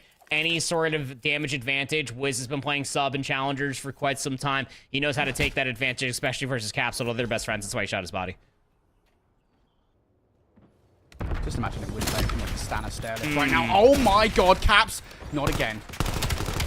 Not going to get the second. But there is no mercy here for Out the Mud. As Abe will double up, and Prolu, I think, might have just seen the cheeks of a player. They're on the run. Run. Run. There's no escape in this round. A snipe from Caps and the double from Abe. That was a quick one. So, raid, search, and destroy. Defense, hey, we got a sniper. Finds the opening. Blood over towards ring. Here's a replay of that bad boy. He almost landed a second. He was just a mere moment away from taking the leg off of Cruz, but Abe was still right there. Was able to slide back over towards ring. Numbers were here regardless. They had a player inside of laundry as well. Yeah. Capsule with the sniper. I want to say this is the first iteration of Telluride Bush that we're probably seeing Cap pull out the snipe like this. Pretty joyous. Yeah, I'm enjoying it. I'm almost wishing Caps didn't get that second kill, because I know for a fact that if Caps sees Cruz there, he gets that kill. What's another one? Oh, and the headshot to close things out. I didn't think for a second he would get it. Never doubt Caps with the sniper rifle. This is a beauty to behold. Prolit will actually get the kill on the crossfire for the final. And it is going to be a player towards the Zig. How about this one? Welcome to Caps Cam is what we're going to dub this now. Beautiful for the first. Again, would have got that kill on towards Cruz if the second was on the cards. And then there is no escaping him. Look at this. Sees the hair on Gunsy's head on this cross. Boom. Dead. It's just like with the flinch too, just like to pre-fire the flinch is what's terrifying for what Capsule is doing with a sniper rifle right now. 5 and 3 with the boomstick. Had a really good flick on the Cruz. Takes the ego chow. Sir! Sir! There are families watching! Brother, Caps, please stop. Please stop. Oh my god. Oh my goodness. Don't ask for Gunsy. permission. Beg for forgiveness. Oh my god. He's a psycho. Nuts. Dude, he's feeling himself. Dude, they're going to be laughing in the comms right now. Here it is again. Look. Whiffs the Replay first. offs He's like, are eating so well right now. any other person at 26 HP does not take this chow. Caps after the last couple of rounds is like, stop it. I'll do it. Caps at 5 and 3, 4-1 lead in the search. I chow that, yeah. Tell me your ways, Caps. That's all I want to know. I mean, I know the Recon is a pretty damn good sniper rifle, but Caps is making this thing look like an aimbot right now. Just going to hold off here for a second. Maybe just, I don't know, high-fiving his mum in the background. I don't know what's going on. Telluride, already one man up here in the start of this round. Cruz, Aquaman, trying to play. Comes up pretty slowly, so the audio cue isn't going to be there for any players pushing through. Wiz, putting extra bullets in a Prolute's body here. The comm has been made. Cruz, I was going to say the window's closing for him to be effective on the back of this play. He will be. And now actually escaping this water is a bit of a big ask here, because you are being watched by 2 different players. There's very little place for Cruz to go. Abe is on the hunt. Cruz has somehow gotten away. How is this happening? How is Cruz still alive? Yeah, I was going to say, you actually need to get up for that nade to do anything. The Water Wars Part 2. Cruz for the headshot. No way! Crew's not going to survive. Bush will go for the kill. And it is a 6-1 search and destroy. What a comical search and destroy, by the way. But like it was all just really good fundamental rollouts, and like then Cap ego chows at 26 HP, and then all hell just breaks loose. We got like Cruz taking water routes with the SMG. Abe is chowing him like a hammerhead shark and just like swimming towards him. Like the hunt was certainly on. It was certainly scammable as well. But nonetheless, like yeah, that's certainly a raid search and destroy for the ages. Caps it all with a sniper rifle in hand. Absolutely lighten things up. You saw really good fundamental plays coming through over by Ring continuously. I felt like that Telluride Bush, even in the rounds that weren't so ha-ha tee-hee, like that, they were still in firm control. 4 minutes and 45 seconds. Abe goes 11-4, and he's the one that really was reaping all the benefits from Capsidol with the sniper rifle in hand, right? Like he's constantly with that NPC hitting through rocks, hitting through Ring, always getting in these positions to play for the flank play. It's always going to be a very scary feel going up against Telluride Bush. But an absolute love in the chat coming through, I'm sure, for these guys, because Telluride Bush Gaming just showing everything that they need to show to make an argument that they deserve to be in playoffs. Still a lot more to happen, but at least making an argument. Yeah. I want to point out as well, because I'm sure that people will be like, we're shooting bodies. What is he doing? They're losing the search and destroy. They're best you friends, can't be shooting guys. bodies. Listen, Best friends, man. Wiz is taking the mickey, okay? He doesn't care. He's having fun with it, all right? He's that putting even shots in the mean? bodies. It means... You've definitely heard me say take the mickey before. You've 100% heard me say that at least 6 times since I've known you. The mouse, man. Right. I need British people to be up right now. I need non-North American folk to be around at 2 a.m. in the morning. Just to... Anyway, whatever. Bush, they are taking the mickey in this series. They are 2-0 up. It has been an indomitable show of power. And out the mud, now have to play in the mud in Scar Overload. There's a lot of mud on this map, all right? And it's looking like they're out. Again, a reminder, guys, that kind of the stakes here, obviously 5 teams outside of Project Notorious who have, regardless of what happens, taken Seed 1 from Group B, are all vying for playoff control. Out the Mud needs to win this series, otherwise their playoff dreams are done. Bush also need to win this series, and then obviously there's a fair few more things to happen on the side as well. Speaking of those other matches, let's take a look at some more of those matches right now. All right, T-Bush, actually, excuse me, we're actually going back in towards them as we jump into the Scar. Oh, God, we're so quick. I'm not used to these matches getting done real quick. Shout out to the admins getting us into these matches. Dude, our prod is so fresh and so clean. I know, like, it's great. It's absolute insane. But, I mean, like, yeah, Telluride Bush, they got to win this one first. They also have to hope that P7 Notorious beat Faze Falcons pretty decisively. Keep in mind, if Telluride Bush can win 3-0, P7 Notorious win 3-0, that's probably their best situation, obviously. But even more important, OMIT Brooklyn had to beat CABAL. CABAL just won the Gridlock Search and Destroy versus OMIT Brooklyn 6-2. So that's guaranteed to see the Sake map number 4 before Faze Falcons and P7 Notorious even become a full-fledged conversation. Yeah, you just gotta keep yourself in the conversation here as quick as possible, right? I mean, like, you take your destiny into your own hands. If Bush win this game, that's all they can do. Then they have to wait for the results of the other matchup. But as long as they know that they've won the game, they can kind of, even if they lose, even if they don't make playoffs, they know that they've done all that they can for themselves. Regardless, things going pretty well for T-Bush. They've already got the first overload through. Gunsy trying to play all sneaky-like. Sam Fisher impression coming through here. The goal's lighting up. Abe not going to get the overload through. It will stop at the doorstep of Out the Mud's overload zone, and now they themselves can get a push forward. I sure can. Yeah, playing heady. You're really relying on Wiz trying to get more top red, or top blue, excuse me. He's able to find it over by the fences. Wiz, oh my gosh, is he the server right now? He absolutely just zapped Proloot in that gunfight. We'll inevitably lose numbers on this side of blue, but a hell of a response out the Mud as the next device spawns P2. I like the fundamentals around the mud there as well. You're getting players pushed pretty deep in towards the overload spawn. You kind of wanted Cruz to stay alive there in the play, though, because now all of your pressure has to be re-earned through the front. A couple of kills coming through here. Gunsy not the best of shots on towards Hammy, so that will allow Bush to reinforce themselves through radar. And they're already starting to find fights. Keep an eye on Caps through the middle of the map here. He really is the key to this entire play. How many more frags can he get?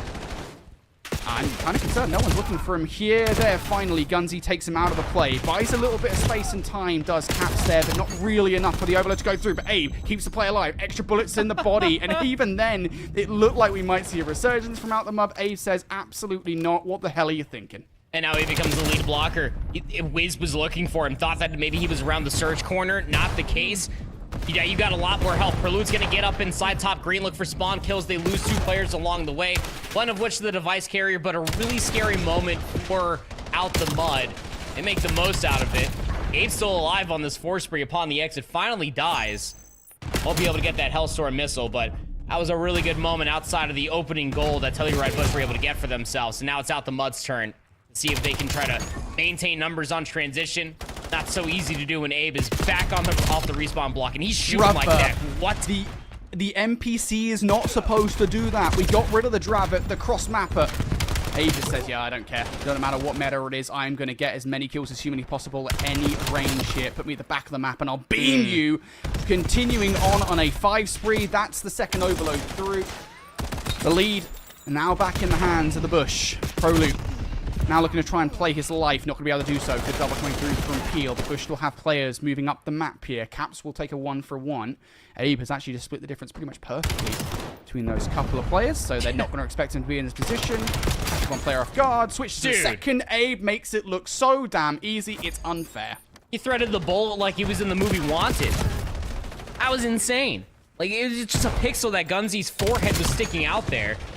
How many times Out the Mud are probably saying that Abe is shooting them in the back through mid? It's got to be egregious at this point. Like, every single time this kid spawns, he's sprinting back up the map. That's why Gunzy was able to gun him. He was trying to get back in towards green, towards shop, excuse me, and just trying to give his team that linchpin to get more space further forward. Now it's Capsule's turn as the lead blocker. Peel, Gunzy, able to find 2 for 2. Prelude's now alive. He's got a trophy system, looking for a few more kills. Has to swap to the pistol because he's out of bullets, but the space is already provided for T-Bush to get their 3rd. I mean, even the efforts here from Out the Mud to try and get themselves out of this position, right? You know, you send Peel on a late flank. Even then, they don't win that gunfight. Abe is going to put a stop to it. It's just absolute baloney. We hit the reset here. 10 seconds. T-Bush grab the EMP. Honestly, at this point, it wouldn't surprise me if Caps was able to beam with it. They will get the extra 30 seconds here. Caps, though, is isolated. He's going to have to go for a long wrap here through the middle of the map. He's just been calmed out. Abe there for the follow-up. Perfectly done. Abe is weak, by the way. Down to 17 HP. Now down to 2. Down he goes. And you're starting to lose this important task here in the play if you're a T-Bush. 15 seconds on the clock to try and get one last overload through. Caps no choice but to try and fly. You know that time is of the essence, and it's not going to happen. Good effort, though. Fair shake, though, we're getting that 4th through. Yeah, really good shake. I mean, Out the Mud definitely had some situations that they had to fight their way back from. I'd probably say we're looking at about like 70-30 device control. Definitely leaning towards the 30% for Out the Mud. They were stuck in their spawn. But what felt like the majority of that opening half, right? Outside of like their scoring situation where like Wiz gets up inside top blue, he dies, Cruz then takes over that position. It just never really felt like we ever saw them get past the 50-yard line, barring that long flank out from Peel, which you put so wonderfully. Just never really panned out to anything. Out the Mud just got to start dealing with Abe. Like he's constantly getting up through the center of the map, and although they deal with him once every 3 lives, it's those other 2 that's walking away with the 20 and 12 half. Sometimes there is just cold timing to it, right? At the end of the day, Totally. that is a factor that Abe, I think, is benefiting from quite significantly. Oh, Jesus Christ, that's not cold timing, that's just Prelude beaming. But, you know, there's so much to it where Abe is just being a nuisance. And on this map in particular, Scar is generally speaking, has historically been an AR map. On this map in particular, getting a sub behind enemy lines is just so pivotal to winning this one. Abe now trying to do that off the back of, I should say, the heroics from the ARs. So a couple of doubles come through.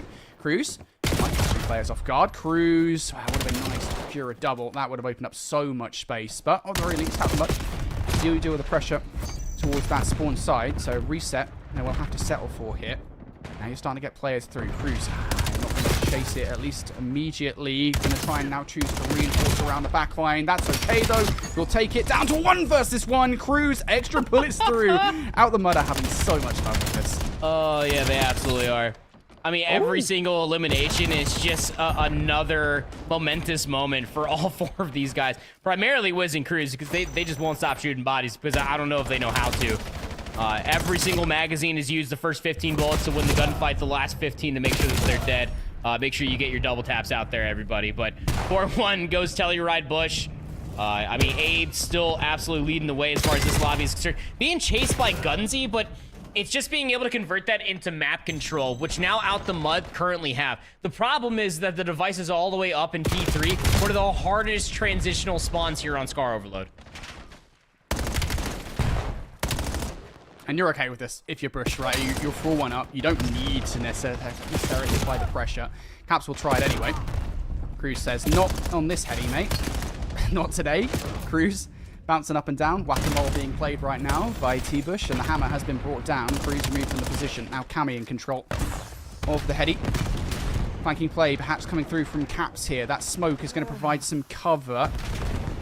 Peel on the other side of the smoke. Cammy to the pistol. Yep, wins the fight. And now if you're a T-Bush, you can start to get more players through. Cammy trying to play save. Not going to happen. Gunsy doubles up now. Third in the feed coming through from Wiz. The reset being brought here by Out the Mud. But again, the thing is, when Out the Mud are finding these kills, it's more for clearance than it is for actually garnering any space themselves. I mean, look at where they're at right now. They haven't really got any progression whatsoever. Yeah, it's the exact problem that I was pointing out when they were on the other side of the map here for Overload, right? I mean, like, they can find all these kills on their side of the map. Getting past the 25-yard line is one thing. Getting past that 50-yard line through P1 is just another. Cruz is inside of green. He's the only player that's a part of this play. His other two teammates, or three, excuse me, are trying to battle over by boat. They did leave Cammy behind. The device did respawn. Cruz was dealt with all the way on the green side of the map, so everything a complete clean slate. This CDM that Telluride Bush keep playing though, Brody, just more and more seconds off the clock. That's the key thing. Again, I know we've given a lot of love to Bush for just being as aggressive as they are, but just the strategy right now is very simple. Burn time off the clock. Let's get this one done in 3. Good effort there for Out the Mud. Using the wall jumps. Wiz actually might get this through, gets the kill, switches over towards the pistol, and there's the second detonation coming through from Out the Mud. 90 seconds on the clock. This is very doable at the very least for Out the Mud to force an overtime. Just got to deal with some of these pushed up players moving forward. I think T-Bush are done with amateur hour. Time for professional play. Prolute looking to make himself a move forward here. Big 1v1 towards the overload reset. Prolute makes his position known, switches over to pistol, runs out of bullets in the AR. Doesn't want to gamble it on the reload, and then runs out of bullets. Doesn't matter, does it with the pistol. Does not matter for Prolute. Has too much to deal with. Has he opened up enough space, though, for Cammy on the 1 versus 1? No, as Wiz picks up 3. It's a crucial backstop, but now you have to very quickly transition these ones to hit. Yeah, you do. The device needs to be picked up for 1, and it seems like they're going to be trying to play for more eliminations, which is the smarter of the two plays. You know that device is going to be spawning up closer towards the 50-yard line. You just need the space provided for yourself, and the only way you can do that is by the back off of some kills. 31 and 25 now for Gunsy. 8 finds 2 off the next respawn for him. He's up to 36 and 23. Device now in the hands of Peel. Trying to play for top motel control. Cammy able to deal with Cruz, but still, it's just a lack of map positioning. Peel's going to try to square peg through a round hole and just do it the old-fashioned way. 20 seconds remain, and Telluride Bush have done it. It's a 3-0. Yep. Short of something miraculous right now. Out the Mud would need to swing this through. There's a couple of kills. 1 versus 1 hit. They survive. Good crossfire being brought together here by A, and that's going to do it. No matter what you do now, you've got to get that overload, pick it up, put it through, hit the reset, and get the extra 30 seconds. That is too much to ask for. A lot more of a respectful close to the series, but respect does not earn you victories. Bush, they get the 3-0, and they have done their part in playoffs qualification. Now, they wait for the rest of the results. Yeah, I mean, they definitely did their part today. Probably could have made it a whole lot easier by, you know, not going to map 5 a handful of times just last week, but that's besides the point, right? Telluride Bush, at least at this moment in time, they're able to showcase the qualities of a championship team. Capsule looking disgusting. He's going sicko mode in the search and destroy. We're talking about high pace and Octane being exemplified, and I don't mean an anchoring AR in towards the back. Wiz is leaving lobbies, Wiz, so 0-30 for you, buddy. sir. You don't get to shoot bodies and then leave the lobby. Regardless, though, Out the Mud or Out the Elite. We'll probably see them back in the qualifier because these guys just don't know how to stay retired. You know what? It reminds me of Denza in EMEA, right? Just like the amount of retirement tweets that we've seen from Denza. One day Cruz will actually retire, and then I'll cry myself to sleep at night because obviously we'll never see the best nurse in the ever again. Either way, it is fun to see them compete because they are real personalities. And I think you can see that even shining through just the gameplay again. You know, the fact that Wiz is here shooting bodies and just having fun with it. Cruz was doing it a couple of times in that one as well. Like, they know that they are outclassed here by what is meant to be one of the most competitive rosters in North American Challengers. Bush maybe hasn't necessarily lived up to that so far through this stage, but I think certainly in this matchup, they showed what they're made of. And again, I do want to give a little bit of love to Bush here because it's one of those situations where I think it's very easy to overheat and just completely run at your opposition, especially after what you were able to do in the hard point in the search and destroy. There was a lot of respect shown by Bush in this overload. They played it a lot more slower, a lot more measured. They recognized that, hey, even a roster like Out the Mud, look, we're not necessarily in any danger here. We're 2-0 up in the series. We just need to win the series versus Out in the Mud, no matter what the scoreline is. But still, you know, it's very easy to let it slip and let a rally go through, even if you're one of the best teams in North American Challengers. And Bush did not let that happen. So they 3-0, and as we already said, they are going to be at least now looking at the other games. They've done their part, they've got their victory, and now they have to wait on OMIT versus CABAL and Faze Falcons versus Project Notorious. Speaking of those matches, let's see what's happening around the grounds here, because these matches are very, very important. We already mentioned the fact that Bush have done what they can proper. We're talking about these other matches. I mean, again, they are very, very important for CABAL, for OMIT, P7 Notorious, they're through no matter what. But even for Faze Falcons, I mean, they're all so crucial. They have to win. Yeah, and you know, from one side of the coin, we're about to be hopping in here for our Charlie stream. Faze Falcons up against P7 Notorious, the #1 team of challengers. P7 Notorious, they were flawless going in towards this. Not anymore. Faze Falcons, they know that they have to win this to not only keep their playoff hopes totally secured, but to make sure that Telluride Bush also don't get playoff berth. OMIT Brooklyn are also down 1-2 versus CABAL. So again, where Telluride Bush did their job, now they need P7 Notorious and OMIT Brooklyn to help them out as well. Oh god, that was a bit of a dicey gunfight for Snoopy. We'll get away with it. There's a lot of pressure towards the plain side of the map here. And it's clear space here for Eric Boom to do this. Beautiful play. Isolated, Beans will snipe off one player. Last player left alive here. And oh god, the snipe to close things out. It wasn't long ago. We were watching Caps do discussing things with it. Now it's Beans' turn. And there was at one point, I remember even like EU Challengers Elite, like Beans was like a rook. Sniper, what was that, like even back in like MW2 Vanguard, like at the beginning of all those years too, Boston Academy when he was playing alongside Doug, like I'm just so happy. I know like we're down here in like series 3 of the Elite, but like just to see Beans in a perspective where like he's able to have the sniper. He's currently on 6 in a row. Don't imagine all of those with the sniper, but a very happy Andy would like to assume so. Big Beans fan. I don't know if you guys can tell. We all love Beans. He's a sound lad as well. He's lovely to speak to whenever we get a chance to talk to Beans. He's having a lovely game as well. 6-0. 6-1, excuse me. Start this one. 6-3. Eric Boom also starting to heat up. Nox with a flanking player, though. We'll take Eric Boom off that street. There goes Beans as well. This has been a very fast reaction. And you know, generally speaking, given the amount of map you've cleared so far, generally speaking, where DC is going to be, he might have the jump. Nox checking for him. Yeah, he's just spotted him out. This round's done now. DC not going to have the time. Nox should be able to play it perfectly. Stun might not connect, but the team shots will. And that's, again, a pretty fast response from Faze Falcons. That's exactly what they needed. Oh, yeah, totally. I mean, for Faze Falcons, just use your numbers by any stretch of the imagination. Don't give up easy picks, especially for Beans, whether he's got the AR or watching across with the boomstick. And just try to get that bomb planted, and from there on out, just maintain your side of the map. Like, it's as simplistic of a Scar S&D as possible, because a lot of us are still scratching our heads on how to even get over towards that B-bomb site off the rip. So Faze Falcons, they're going to put themselves in a situation where they're going to attempt to probably keep up the pace here between Aluka and Roxas, just keeping things mixy about the 18-wheelers. Worked out quite well. Beans, all off of that cross. I believe saw a handful, at least on transition. P7 Notorious, they're going to quickly try to work their way over towards A, but they're losing a lot of the map on their back. Goodness gracious. Oh my god, what a read, though, from DiamondCon. Ah, that's not great. DC actually tags up Beans a little bit and doesn't get a single shot in towards Nox, so this was incredibly advantageous, and that's fallen by the wayside. Now Eric Boom's positioning everything here. Don't necessarily need the gunfight. You just need to read onto where the players are so that you can get this rock down. If Eric Boom can get something out of this play, it would be big. You are incredibly tentative, though, in this play. As is Snoopy. But I know Snoopy and Eric Boom, and those are two of the players, probably the two most venomous players in the league. They are aggressive, maybe overly so, doesn't make a difference, and you just know when you've got Snoopy and Eric Boom in any 2 versus X situation exactly how they're going to play it. I imagine very annoyingly being able to watch like these two young bucks for like their entire career.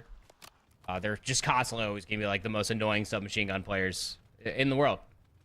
Back like the Eric Boom Mavericks, even like for Snoopy, Shrevex, Hive Mob, like all those olden times for those who've been watching all the CDL era for challengers. Like they're constantly going to be those players to play perfectly on an island in a tradable position. They can pretty much do it all.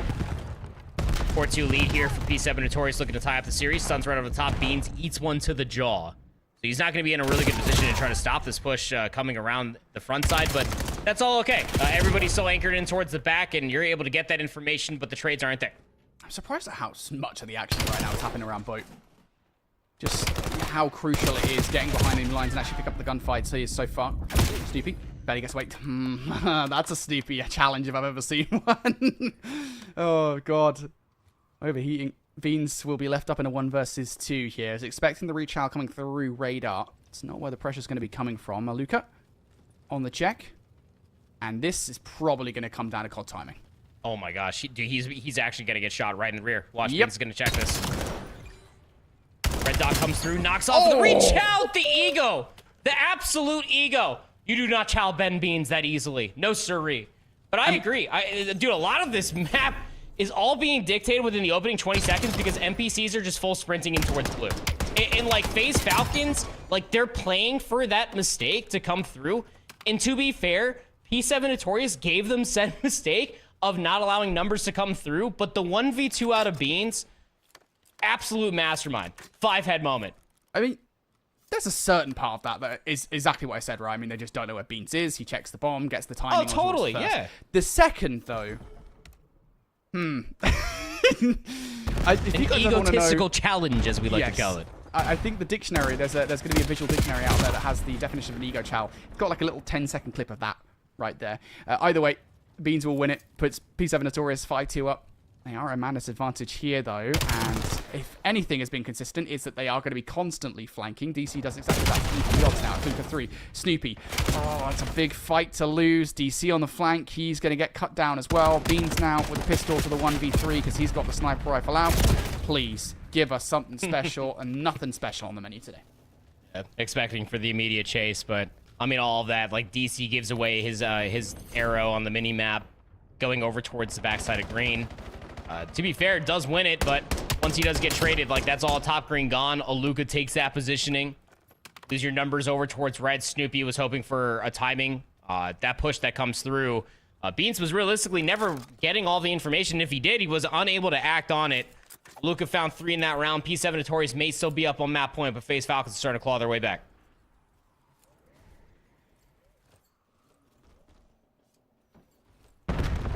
Some of those detonates. I don't think you're ever really expecting much value out of that as apart from information at this kind of level, right? I mean, it's kind of unlikely that you're going to full foul to set nades. You know where to avoid. Here on Scar at this level. You might know to avoid is Nox putting shots through the wall against multiple players. Now, with those shots, I do wonder how much of a knowledge you've got out of that play, right? Do you know how many players are on the other side? I think with Snoopy down, they didn't necessarily expect Eric Boom to be as quick as he was on the reach out. That will bring this down to a 3 versus 3. Aluka trying to pick up the pace again. Gets beamed by Eric Boom. There goes QK as well. This round quickly falling by the wayside. Roxas needs to pull a 1 versus 3 out of his pockets. And he has just got some good timing to do it. First kill is good. He's got time to play with. He's got about 30 seconds, if you will, the 4-second buffer that he's probably going to have to plant the bomb. Now, unbeknownst to him, Eric is isolated over in the trailer side. He's got to get the hardest of reads first, or it's the map. See the barrel. Yep. Good play coming through. P7 Notorious close things out. And again, it's that triple stack through the middle of the map in that final round that really does it. I don't think they necessarily expected as many bodies as they did. And of course, they didn't get the read on towards the player top painting either. I believe that's Beans. You can see him there through the X-ray. His positioning up top is enough to catch those players off guard. Worth saying though, finest of margins through the search and destroy. Faze Falcons are fighting to survive. If they win that series, they basically guarantee a spot in towards playoffs. Doesn't matter what happens around the ground. So they're putting up a fight. They've taken the first map away from P7 Notorious, and look, it's a 3-6 search and destroy loss. But again, with how close some of those rounds were, don't think that tells the whole story. No, it really doesn't. And it's still P7 Notorious on the opposite side, like barring, obviously, this isn't the full-fledged roster that won Birmingham Open, that constantly was always right there. But they are the best thing that we did have online coming in towards the entire mix, right? I mean, we saw just how, like, the last cup did go. Clearly, and still the #1 team of challengers. We're all, including, like, Jay and Alan, like, we're riding this team like they are the #1 team we got in North America. They already have that seat going in towards the Pro-Am as well. So realistically for these guys, it's like maintaining all 4 of these players going into such a prestigious event, but even more so than that, making sure that they can test some things. Faze Falcons are obviously a team that they will not bat an eyelash at. It's just still a very losable series, but testing out maps, testing out different modes, breakoffs, weapon setups, you name it, this is the time for P7 Notorious. Whether they're going to be throwing Telluride Bush a bone or not could be another thing. Because remember, Faze Falcons, they got to lose it here to P7 Notorious for the continuous stipulation that is the Bush getting into playoffs. Yeah. Now, it's worth saying, long term, regardless of what happens, a couple of things are true here. P7 Notorious, no matter what happens in this matchup, short term, they are going through to playoffs. They already have that spot locked. Long term, they also already have a spot locked for the Pro-Am. So even if they win the entire damn thing, it'll be the second place team that makes it to the Pro-Am. So there's actually a fair bit of pressure off P7 Notorious, not just right now, but also further on towards playoffs. They want to win regardless, but they have already got a spot in the Pro-Am locked. Either way, let's move on here towards another matchup going on around the ground. Again, this is a big one. OMIT Brooklyn currently 2-1 up versus CABAL. A reminder, folks, that for Bush fans out there, you need OMIT to win this series. If you don't, well, your chances of qualification basically amount to 0. Able to win the exposure overload 4-3 over CABAL after losing the gridlocked 6-2 search and destroy. So as we get in towards Sake here, you're going to be looking for your SMGs. Go figure, it's an NPC meta to absolutely fry. Standy, 2Real doing all of that just a little bit better than the opposition on the opposite side, though. Mirage is 18-8. Standy gets behind. He's able to find himself, too, putting himself in a situation to help his team continue to bump to get this P1 time. Remember, Brooklyn now in control of this P1. I think the thing you want to do here, if you're on either side around this point, is just try and get your SMGs down low, be a nuisance play. That's what T-Real's trying to do here. Already found 2. Not ready to throw the Chow on the stairs. Paul X now with a slide out for the Chow back. Not going to happen. CABAL, looks for the time. Standy, great for the transitional kills now. Softens up that third player. Rex isn't actually ready for the fight, though, so he's going to have to retreat here. Should have the help of the players coming off the spawn. So initial lock looks pretty good for OMIT Brooklyn. T-Real not ready for Nate to be that close and personal. Paul X now the NPC. Takes a couple of fights. Those are not sturdy fights whatsoever. Vic finds his way through with a double, and those back spawns completely eroded CABAL. That's a very quick break from them. Yeah, it's Vic's 2-piece that then allows Proto to get all the way to the backside of the park by already getting possession of the time. There's nobody all the way backside of Exhibit to even try to think about blocking those spawns, but OMIT Brooklyn just waltz their way back in to the depot, and with a smile on their face, they break it right back through. 20 seconds left here, and we got to go all the way across the map where player number 2, Mirage, is already located at. If you're new to Sake, yeah, you're going to concede that every single time, and hope that you can play cutoff in the middle of the map, which Proto does to be able to find 2 to set up for probably about 20 seconds at the very least. You have to lock this one down. This is a high potential hard point for a full 60.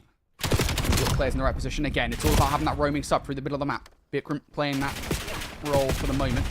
Let's get cut down. Proto getting tagged up from the left side. Gonna have to back away here. Here it goes. Push through the front. Util out. Proto tagged up down to 57 HP. The surge through the left side, though. The crossfire set up pretty well. All just down to Rex on the push, and he gets cut down by Vic.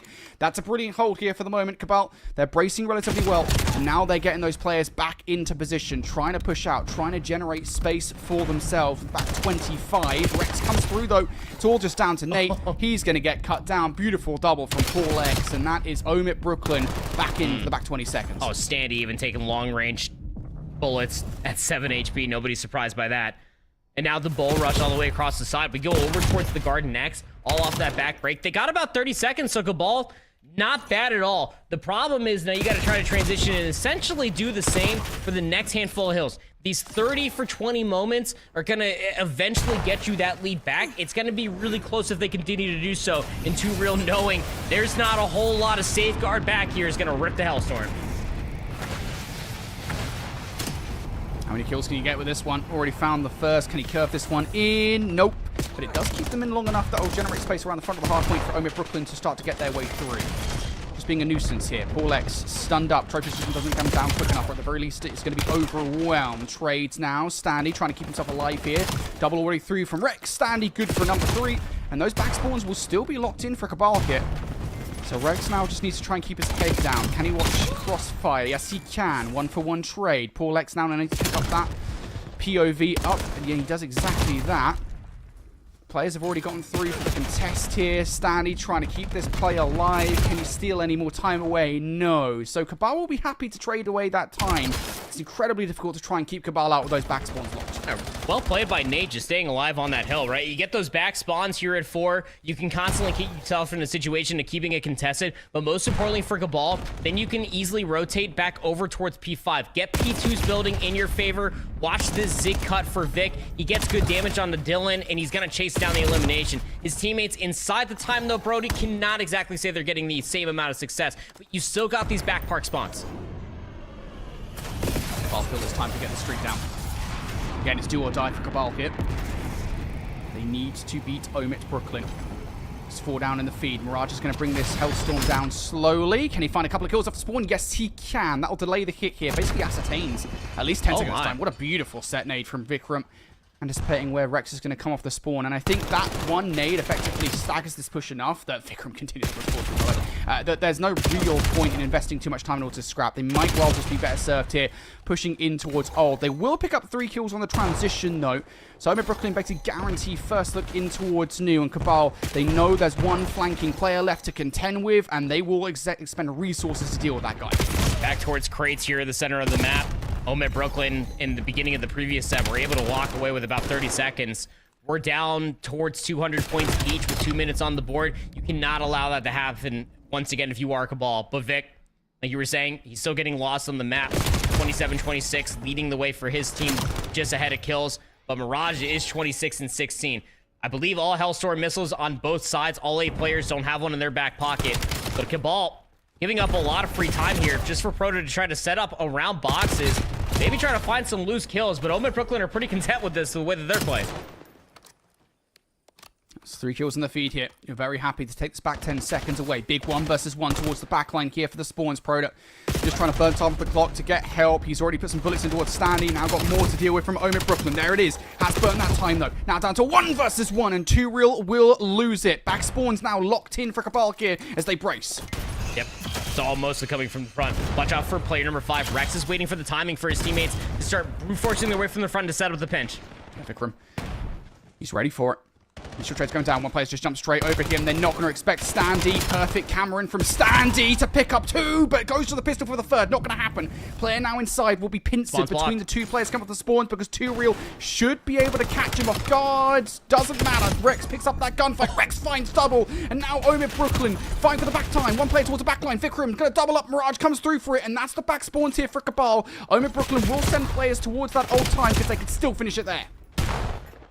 May still be able to close it out here, but if they continue to overstep, they're probably going to spawn a little bit too far out from where P3 is about to be happening at. 242 to 236. OMIT Brooklyn have brought themselves right back in, but they recognize the leader's advantage, Brody. All of CABAL spawning over by 2. We got to hold down 3.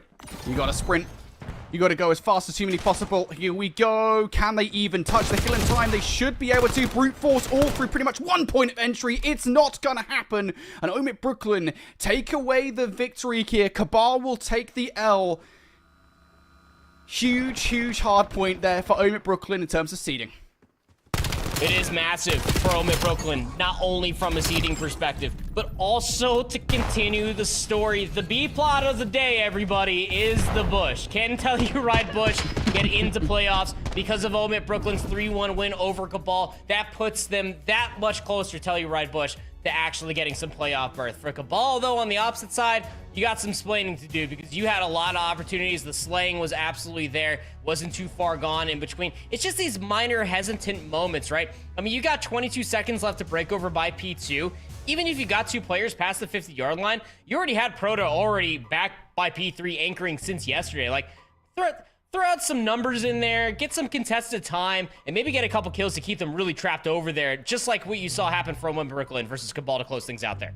Yeah, and you know what? There's always a couple of little plays there towards the back half of these hard points where it's like, yeah, that kind of play can make the difference. We saw one from CABAL, actually. I can't remember which player it was towards the back line. I have a feeling it was Nate that was kind of holding off OMIT Brooklyn, wasting time so the rest of the team can actually make their way. That's the only reason the CABAL even touched this hill, is that one player towards the back line that was salvaging time. This jump over from Standy actually is such a big nuisance, right? Because it's just not something that CABAL necessarily expect. He comes through, weakens things up enough. That spawn out from T-Real also kind of doesn't help, and I don't think necessarily it's something that CABAL will have ever expected. They're not really expecting to have to work to front of time. They lose control. Rex then picks up the double, and it's all just the constant wave of gunfight after gunfight that you've got to take if you're CABAL.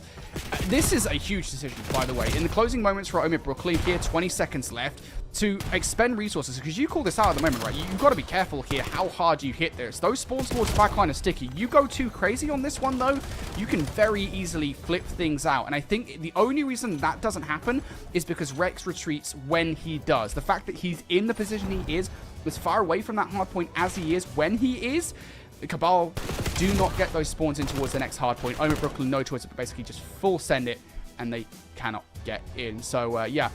OMIT Brooklyn there, take the victory in the hard point. But it does just go to show, looking at those last 60 seconds proper, the finest of margins decide games like that. But you even saw right there, like, Paul actually spawned in over by P2.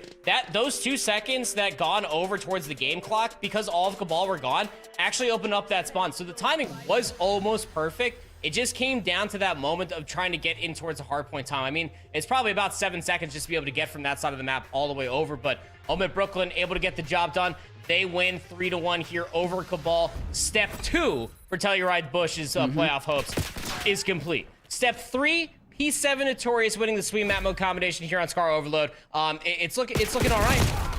It's looking okay. Is looking good. It is very much looking good here. Maybe not so much for Faze Falcons, because they would be the team, I believe, that would fall out in towards 5th at this point, with CABAL, I think, have guaranteed their playoff spot, I want to say. We have as well. We'll check in with the scoreboards at the end. Ultimately, we are not admins here. We are just mere commentators. We can only work out so much. Ultimately, it is the admins that make the final call, and we'll check in with them at the end of all the matches. Right now, though, it does feel like Faze Falcons are on the wrong end of a bad deal as they look to survive. And I think that is probably the right verbiage here, survive this overload, because this is a wreckage and a half. You know what? I've looked at the names and I've just realized I'm completely on the wrong side. The colors are just completely flipped the wrong way. It's actually P7 Notorious on the wrong side of this one. Goodness gracious, how on earth is this happening? Well, it just happened. So yeah, excuse me. So it's no longer happening anymore. Yeah, no, the colors got me a little bit backwards as well. So Faze Falcons actually take that swing map mode combination. We'll be able to get the full-on scoreboard here in a mo, but like that's massive when you're thinking about the Faze Falcons perspective, especially for the banners that they do carry for themselves. Obviously, a really cool partnership in between both Faze and Falcons for the Academy team. We have the Falcons Green Academy. We had Faze Falcons. Now they just kind of combine forces, especially for having some Saudi Arabian representation playing in American challengers. Very difficult to do. We saw ROC have a lot of value in the previous elites, as well as the past few opens as well, Brody. But I mean, I can only imagine that last little mumble I was recognized. I was like, yeah, you know, the colors are a little bit backwards here. Oh, these numbers are for Faze Falcons. Some pretty good numbers I'm looking at right here. So I want to say Luca was still leading the way for his team. Oh no, 14 and 13. It was actually QK 27 and 12. So the other of the Bash Bro duo as far as Faze Falcons is concerned, putting P7 Notorious in the third. Eric Boom, what happened? What happened, bro? God. Yeah. I mean, what else can we say? Eric, sometimes the game doesn't go your way. And for Eric, that most certainly didn't happen. I think the thing is that works so well for this P7 Notorious roster is more often than not when they are the ones kind of getting players behind enemy lines, right? I mean, it's Eric Boom and Snoopy. They're constantly creating space, right? I mean, we talked about it very briefly in that 2 versus 2 that we saw in the Search and Destroy, where it's just like the thing that makes Eric and Snoopy so dangerous is that you never really know where they are on the map. And if FaZe Falcons could figure that out, if they can stop them, then you've kind of got the key to beating P7 Notorious. It feels like they've done that, right? I mean, I can imagine the amount of times that Eric Boom has kind of attempted a flank, attempted kind of a way through a route that FaZe Falcons have kind of caught him out on. I imagine that probably happened a fair amount in that game. So, yeah, Eric shut down even Snoopy not having the games that he's been having here in Challengers. You shut down the SMGs for P7 Notorious. And all of a sudden, FaZe Falcons now 2-1 up in this series. For P7 Notorious, that don't matter diddly squat. I mean, you want to go flawless in towards the playoffs, but if you don't, you still have the first seed. For FaZe Falcons, they win this matchup. I'm pretty sure that, like, that gets them through. I'd have to check, obviously. I mean, we'll figure things out in the end, but, I mean, FaZe Falcons, they beat Project Notorious. Bush fans, tears are flowing. Yeah. Not they good understood whatsoever. they understood everything perfectly. I saw Rafi literally tweeting it out. It was just like, yeah, team player. They're all for the game, right? Yeah, Telluride Bush, I'm pretty sure secure playoffs because of that. OMIT Brooklyn, if FaZe actually win this, FaZe Falcons, OMIT Brooklyn will actually lose the second seed as well. So another permutation to think about. Wow. Alrighty, all right. A lot of permutations still up in the air here. FaZe Falcons could be about to throw a final spanner in the works here in Group B. We're going to send it to a quick break. On the other side, we've got more from P7 Notorious and FaZe Falcons.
Welcome back, everybody, here to Call of Duty Challengers Elite. This is North America, this is Group B, and we are into our final game of the group stages. We knew today would be tense, and it would come down to the wire, but we didn't think it would end quite like this. Honestly, I thought a lot of everything was going to be decided by CABAL and OMIT. I felt like the way that P7 Notorious had been playing throughout this elite stage so far, that they were relatively untouchable, because they hadn't dropped a map coming today proper. Now they've dropped 2, and that does change quite a fair bit. Yeah, it really does. I mean, what we're learning from the back end of things, like Faze Falcons have to lose for Telluride Bush to actually make it in. I'm not looking at the numbers anymore at this point, Brody. Being outside all day and then plus the numbers, like I'm already going cross-eyed, both internally and externally at this point. So yeah, we're going back in towards the conclusion of this matchup potentially with Faze Falcons putting P7 Notorious in the dirt on the Scar overload. That gives them a leg up in this situation. If the Faze Falcons win, they'll get that 2nd seed from OMIT. OMIT won't lose their playoff spot. They're just losing their 2nd seed. You know who you are. And then CABAL would end up getting that 4th position. So a lot of eyes here on the final regulation match as far as Series 3 is concerned. If P7 Notorious can win this, the Bush fans would be extremely grateful. Yeah. P7 Notorious. Listen, if you're a Bush fan, you got to be a fan of P7 Notorious for like 2 maps. That's all you got to do. You got to hold off from being a Bush fan. You got to put your jerseys away, swap them out, turn them inside out, whatever you got to do. You know, get your P7 Notorious underwear on because you need them to win this one.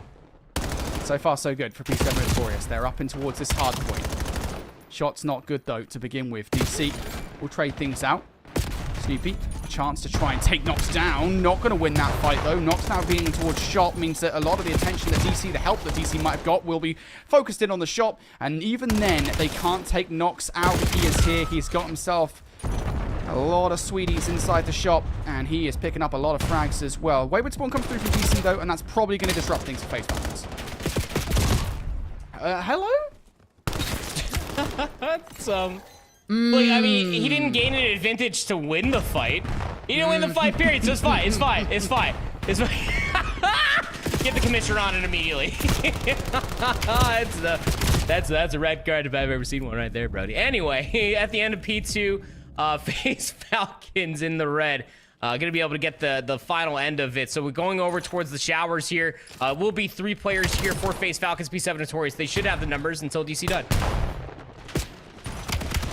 Oh dear. Sometimes you just gotta laugh. Whatever it takes, man. Whatever it takes. Yeah, listen, we're in a really important match of Call of Duty right here, so yeah, sometimes you just gotta have a laugh. Right, anyway, P7 Notorious right now not in control of this hard point. It is Faze Falcons that are looking pretty good. Aluka on 5 in a row. Goodness gracious, Aluka transitions perfectly for the 2nd here. That's 6 now. Hellstorm Missile has been earned. P7 Notorious will have to hit this one, and it's going to be a 2-2 split.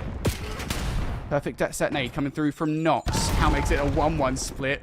P7 Notorious, this hit is being eroded. Oh, at least they win the transitional gunfight towards the next hard point, and they're starting to take down the players on the wall. Scrap, QK. I was going to say not long for this world. He takes one down with him at the very least, and now it's about this transition. DC has already found 1 kill. What can Nox do here to try and keep control for Faze Falcons? Well, he can do that. Picks up 1 frag, but it's not enough. That's a great transition for P7 Notorious in the red. That kill right there from Beans. It looked like he was holding the gun in his toes to be able to get the kill on top Sushi like that. Very sticky spawns towards the back, so big shout out to Snoopy for clearing all to the backside of the plaza here just to be able to maintain spawns. But the problem is that players overextending into the top side of the window of Sushi. Now you got to hold it from the back with 40 seconds left to play. Faze Falcons are knocking down the door. Gotta hold this one. Couple of kills through. One potential flanking player here. Roxas could still blow this thing up. He's gonna have to transition back towards the front of the hard point. Pressure being dealt with. Lovely kill from Snoopy. This is the dangerous point. You've got a couple of snubs like Snoopy and Eric booming around the hard point, and things will be dangerous for Faze Falcons. Snoopy very close to a Hellstorm. You want to try and play for this if you can. 1 more kill and he will get it. He might actually get it off the scrap time from the back of the hard point. 7 in a row for Snoopy here. You've got to be very careful how you play this transition in towards the next hard point, because there's going to be a lot of heady that Faze Falcons will be playing on. So many different angles you have to try to cover as well. It's the 2nd set here in the middle of the map. Trophy systems are going to be there, so now they've all been expunged. Beans flying through the air, able to find himself a 2nd, and you go back towards that overload, just like looking at like the stats alone, losing the map number 1. You got to get your Slayers online. Beans is one of them. Aluka on the other side has a Hellstorm missile, looking to keep things nice and tidy ahead of the P2 Roto. I don't hate this Hellstorm actually No, whatsoever, it's great. right? Because it just, it creates so much space for you towards the P1, right? I mean, you take space on this hard point, you give yourself options as far as the rotation is concerned, and really off the back of that play, right, you kind of force P7 Notorious to think more about the rotation they would be about the time that they're taking away from you. I will say, P7 Notorious have done a great job at both, right? I mean, they've won a couple of individual fights towards the next rotation. DC has pushed pretty far forward. They've stolen the time away on P1. And so they've kind of neutralized the effects that Faze Falcons did positively take away from that one Hellstorm missile, even though it was a pretty good streak. Regardless, Faze Falcons now are going to have P2 control. And again, it's this 2-2 split from P7 Notorious. Faze Falcons are wise to it. Nox and Aluka racing for impact through the front of this hard point. Nox good for the transitional shots. Eric Boom already down towards the flank. Aluka momentarily turns away to try and help his teammate around the front. That's going to open things up here. Potential play. Nox with a jump chow, though, and it's a wall jump to take Beans out of the play. First over gunfight. Pretty good here for the Faze Falcons. Oh, first 30 seconds, really good. And Snoopy just comes flying in like a wombat. Even it sets up for what should be an easy trade on a Roxas, and it is on the top of the red truck. So as great as the opening 30 seconds for the back P2 area was for Faze Falcons, P7 Notorious just walk back in. They're in charge of gift shop now. They just got to keep all their eyes on the front. Eric Boom, big 1v1, loses the initial. Here comes the pinch. They know where Luca's located at. He was a cold breeze away from death. So Snoopy's going to be able to get that second kill on this life. So a great response there at the back end of P2, but just a marginal lead ahead of the rotation of 3.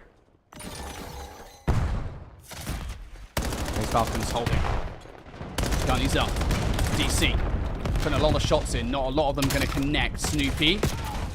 Pretty good, though. Find one. Trades now. You're okay with this if you're Faze Falcons. Off the back of these trades, Eric Boom will be weak. DC trying to find his way through. It's not happening here. You've removed the player from the time. Beans can't get anything off the back of it, though. Snoopy now needs to transition from picking up time to actually picking up more kills. B, the space buyer for the roster. It's just not happening. P7 Notorious trying to find their way through. Eric Boom and DC, though, finally doing it. Eric Boom will double up. Now just one more player to contend with, but it's QK who now finds a couple more kills. It's Carnage here towards the hard point. Snoopy now trying to transition back towards playing his life here. Faze Falcons, they are fighting tooth and nail for the back 15 seconds. They don't have control of the rotation towards new. You might as well buy for the time, and you will buy it. But P7 Notorious, again, stealing about 10 to 15 seconds away. I don't know if there's enough water bill to be used up as far as the showers are concerned to clean up all the blood that's about to be spilled at the end of that P3. Beans finds 3 on the back end. Rox is there for the trade. They know where the last one's located at, all the way over here by the shrine. They can't locate where Rox is located at. It's taken 2 players to locate him. You remember at the beginning of the last P4, the 2 players that were over by Sushi could not hold on. This time, it's a different story. Beans up to 22 and 18. He's weak from a nade, but they got the space in the front to lock down the first 30. Not good, though. Beans will fall. Eric Boom now trying to refill his position through the front of the hard point. Snoopy went huge here. Last time around, a 6-3. Did not earn the Hellstorm missile, but it doesn't matter as long as you get control. And there's the flood through the front. Only takes 1 player for Snoopy to be removed. Now DC gets red on the flank up top. Perfect reads coming through here. 3-for-1 trade. Eric, what do you got for us? Can only pick up 1. Back spawns here for P7 Notorious. Will give them a continual chance to refill towards this time. Snoopy, read, kill, QK down. P7, a tentative advantage. The very definition of a tentative advantage here going into the next set, and P7 Notorious, they want to swing pretty hard at this one, but if Bean goes down now, that's not a great start. Nobody else from P7 Notorious was there to go off the swing. Popcorn nade comes through from Nox. He's able to take down 2, sets up for some easy kills to come through on the back end of things. UK's got the Godheady of P1 locked down more so than ever. Luca playing for the cutoff as well. Sees 1 player slip all the way through the net. Snoopy's going to be able to get a regen off this. Does go down, though. Look at 3 players in the hill here for P7 Notorious. They have stacked this one up. Faze Falcons, Roxas. What is going on right now? This plays Roxas keeping himself alive here, using the coverage. The pistol will end up falling. Flip the spawns comes through, though. That's going to be the scrap time locked in for Faze Falcons. At this stage, it's not great giving away 15 seconds, but you are going to be bracing for impact towards the next set of rotations. DC in an advanced position. Goodness gracious, League was about to beaming, but he will soften it up enough that QSK should be good for the response. Keep an eye on Nox here. He's been spotted out. He's been commed. Snoopy deals with him. Good for the first, but Faze Falcons, they're trying to siege the hard point through the front. Gunny's up. You gotta be ready for this one. DC is absolutely ready for it. Finds 2. Opening nade though for QK. Oh my, Makes this DC. possible. It's a 3-for-1. Nox trying to keep it alive.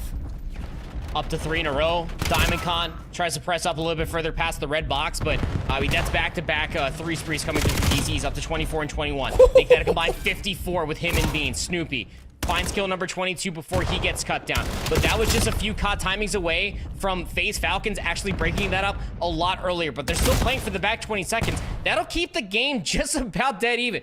Roxas is up to 5 in a row, by the way. Dies in the old time. Don't know if enough objective score was accrued to get him that Hellstorm missile, but cut in pace what we had at the end of the last set. The difference is that Faze Falcons don't have numbers. Aluka's over-challing. Is Eric gonna read the next player? He has a stun to clear it. He gets the read, the kill comes through, and now numbers for the Sea of Yellow.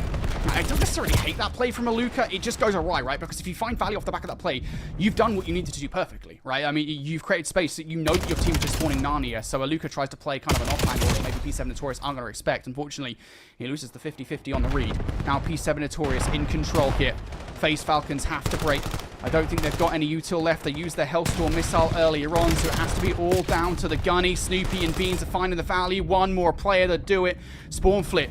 Will it be red here? Faze Falcons have no choice but to full sprint in towards his hard point. Eric Boom with the advanced positioning for the kills. Nox will get the TK through. 2 seconds away. DC cannot hold on, but they will not have the spawns either. It is a race towards the next hard point. You just need 2 seconds, and this has been a P4 that's been really good for P7 Notorious. 1 sprinting all the way through P1, the 3 from the front of Sushi.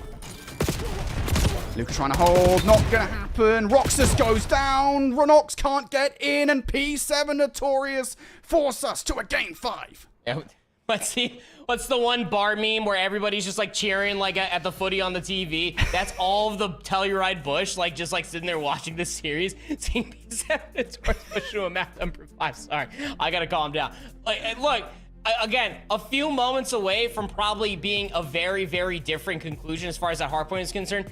You may say that you're not like despising as far as what Aluka attempted to do there. I agree. If it wasn't for the game, like that was a game-ending play or a game-winning one. Like if Aluka gets past inside a shrine, they would have been much better off. But in my opinion, they shouldn't have been there in the first place, throwing a lot more numbers just to try to keep the hardpoint all the way in Bufu compared to the rotation over towards New within their favor. They thought that they had to continuously send other players to, what was it? I think that it was Roxas that was going crazy stupid at the end of the P2 before the inevitable P3, P4 ending, but because they were putting too many numbers all the way through the underpass, they didn't have enough space or numbers, at least close enough, in towards showers and around tree. So Aluka probably felt the pressure, to your credit, Brody, to try to push for that last second attempt, then maybe go 1 for 1, keep numbers interesting for P7 Notorious, if not keep them honest on that break attempt.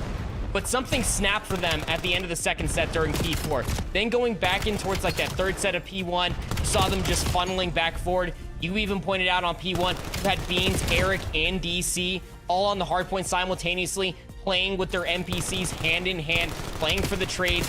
And when a team that has really good communication like this P7 Notorious starts humming, not only with their gunnies, but also with their team shots, they are a very, and I mean incredibly difficult team to try to shut down. We saw that at Birmingham on the main stage, man. It's going to be a continuous effort that a lot of teams need to step up. And now you got to try to close things out on a Plaza Search and Destroy, a map mode combination that we saw P7 Notorious absolutely feast on last week.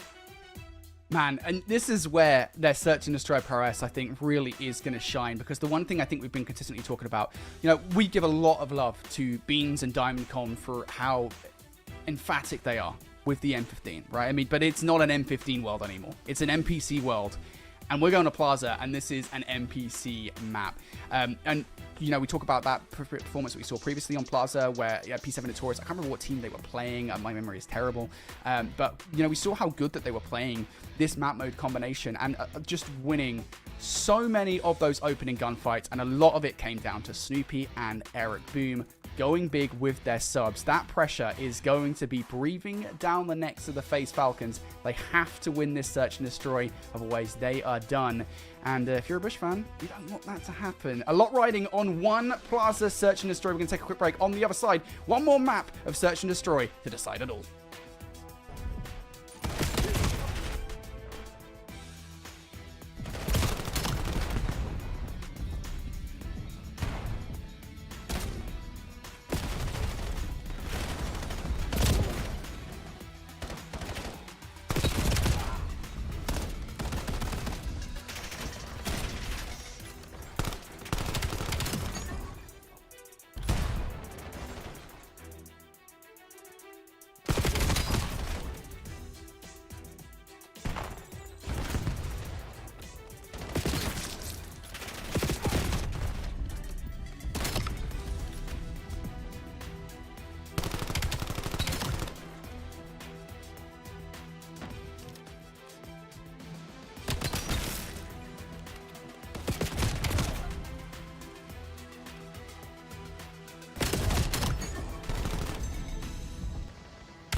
Welcome back, everybody, here to Call of Duty Challengers Elite. We do not have much of the action left tonight. It is literally just one more search and destroy map. We had a lot of permutations on the table, a lot of outcomes on the table, and now it all just comes down to this. P7 Notorious on one side, Faze Falcons on the other. If Faze Falcons win this one, they guarantee a spot in playoffs, and Telluride Bush Gaming, they do not. It all comes down to whether or not you can take down a Titanic team like P7 Notorious. Yeah, and even more so than that, like Faze Falcons, they win this, like they get the second seed, so that's the difference in between them going up for fun Esports versus FC Stallions. I guess like pick and choose which one of the opposite side of what is godlike for Group A just to pick it to go up against. But I mean, they've been making a lot of good showcasing. We saw some bright spots there in the Gridlock Hardpoint. Very late resurgence out of the multi-kills that Roxas was starting to produce.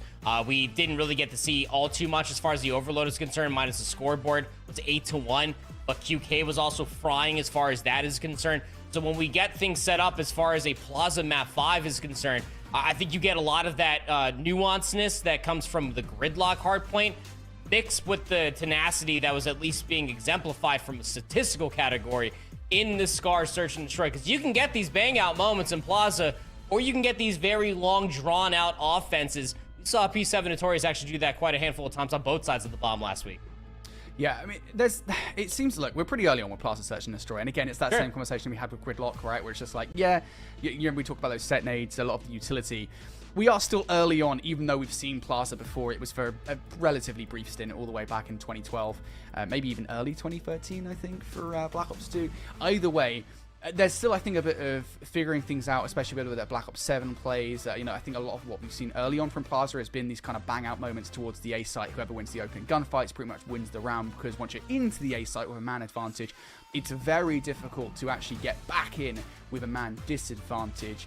I think we're seeing a little bit more complexity out of this now. Like, we're seeing a couple of B pushes here and there, as you said. We're seeing a few stagger plays where, yeah, you'll send some util out early on, but you won't fully invest until about 30-40 seconds into the round. There's a bit of variety, I think, being introduced in towards Plaza now. How that affects things, I think, coming into this final map is interesting, right? Because you talk about it. P7 Notorious, what they were so good at the last time we saw them on Plaza Search and Destroy was these bang-out moments. Is that all we're going to see from P7 Notorious? What different looks are we going to see from Faze Falcons here? For me, this is going to come down to how prepared are these rosters going into this final matchup? Because Faze Falcons, what do you have in the strategy book here? If you've got any of those plays that you block the mini-map on Challengers Cups for, now's the time to bring them out. Yeah, that's actually an insane pull out of you. But I think most importantly, like when it comes down to Plaza, yeah, we're starting to see like the growth of it, right? I mean, like it's only been a competitive like year for us in Black Ops 7 for such a minuscule amount of time.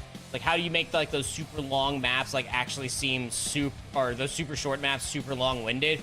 P7 Notorious, again, it's such a small sample size. I want to say it was actually against Telluride Bush for their map number 2 in their 3-0 win last week, that they were able to showcase a lot of that timing, nades over the top, stun checking over by B, making sure that they get all the util out when the enemy team's just trying to go for a bang out over inside of the club. By doing so, you get a resource advantage. Then you're going to expect them to overextend all the way through mid-cut. And then by that point, you probably have such a semblance of numbers and the advantage, defense or offense alike, the round is just so easy to be able to do. So I think that Plaza will continue to grow as far as what we can at least offer for offensive rollouts and defensive retakes. But only time will tell, because both these teams are going to have to put it all out there. Faze Falcons end up losing this, man. I mean, it's not exactly looking great for them. If Faze Falcons lose, they actually end up getting the 5th seed, so they will end up missing out on playoffs. So it's literally a win and you're in. If P7 win, then you end up getting the Bush into playoffs. So a lot of people rooting for the Sea of Yellow, but on the opposite side for Faze Falcons, you know, not a single wince is going to go their way. Yeah. Now, just to explain this, because I see there's a couple of people like confused in the chat. The way the head-to-head tiebreaker works in this situation, if a team has an equal kind of map or match win-loss in playoffs, I think it's like 2 and 3, for example. I think that's what both of the teams would be at, right? Faze Falcons and Bush. It would go down to who won between those teams. So head-to-head first before overall map count.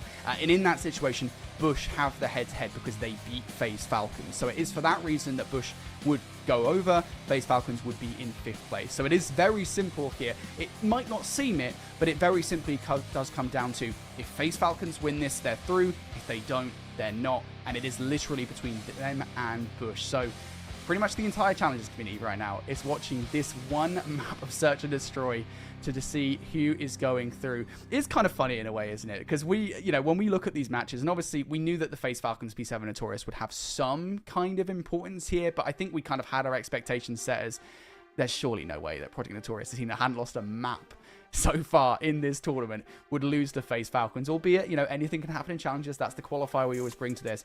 I think it's kind of funny in a way that everything does come down to one final map in a series that maybe a lot of people had written off, myself included, as this isn't the important one. You know what I mean?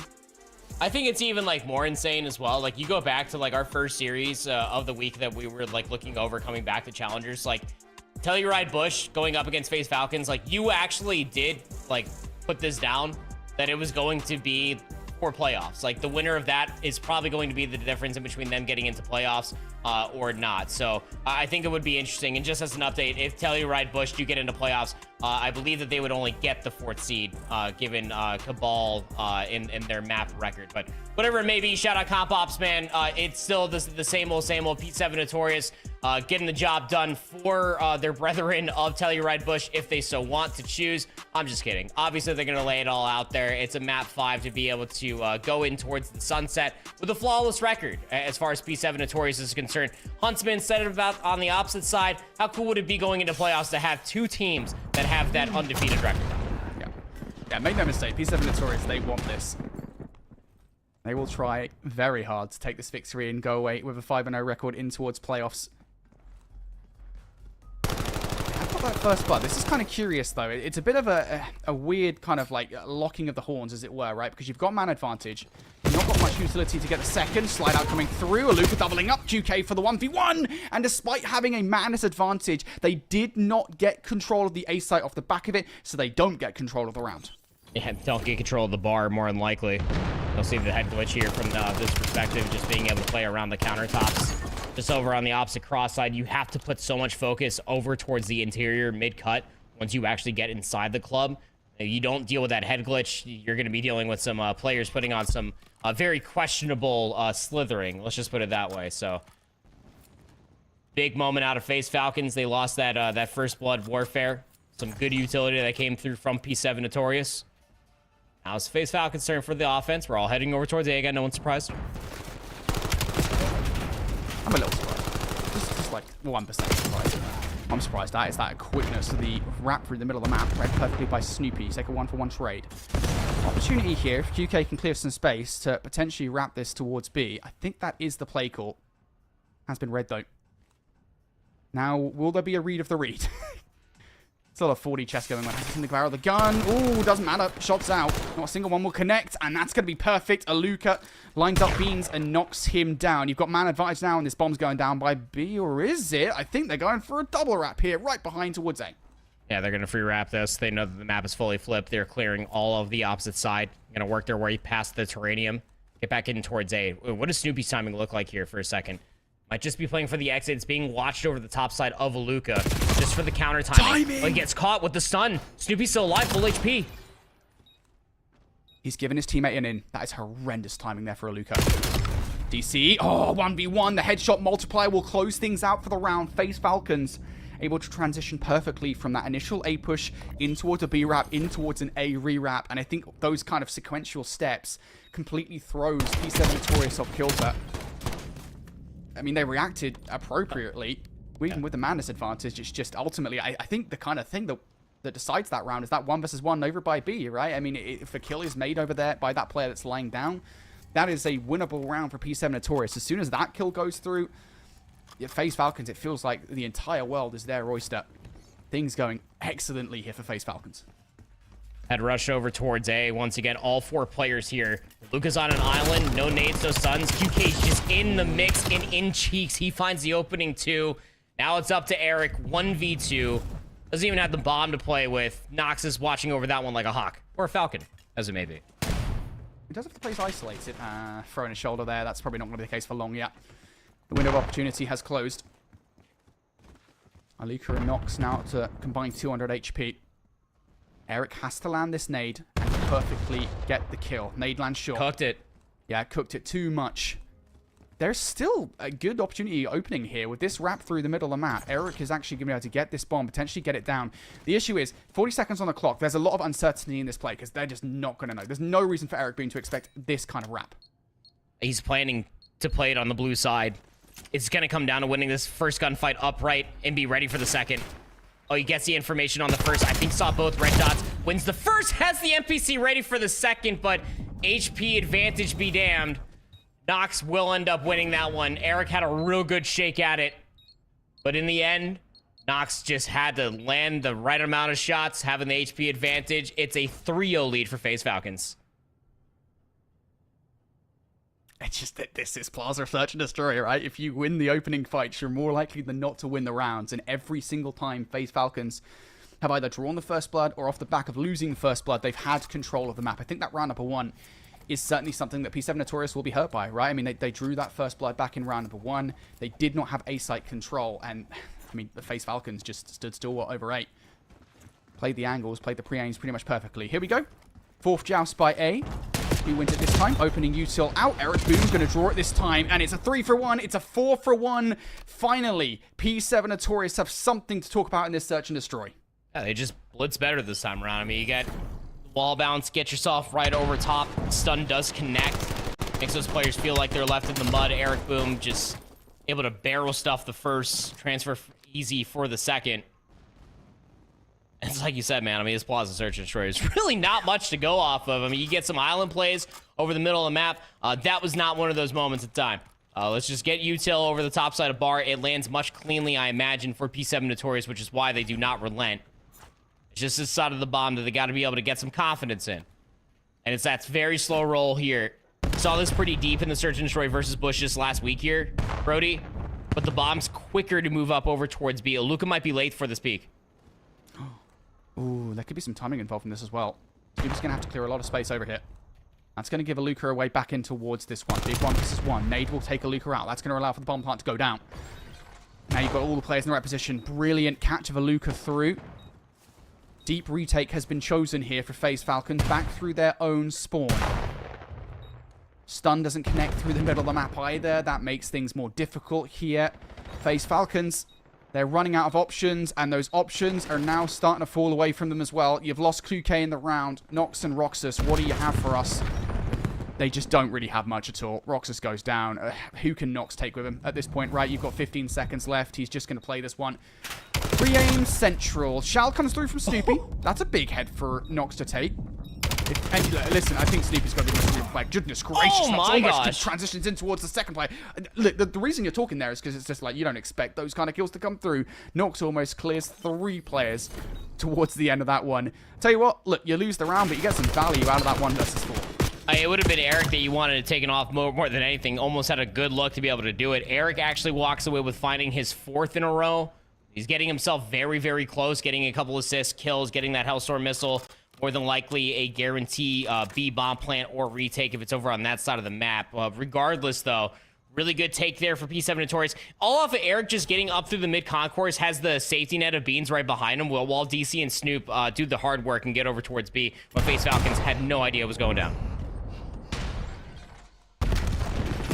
First blood good here for FaZe Falcons. It's been advantageous in the past, but immediate reversal coming through from Eric Boom. And now they've got A-site control.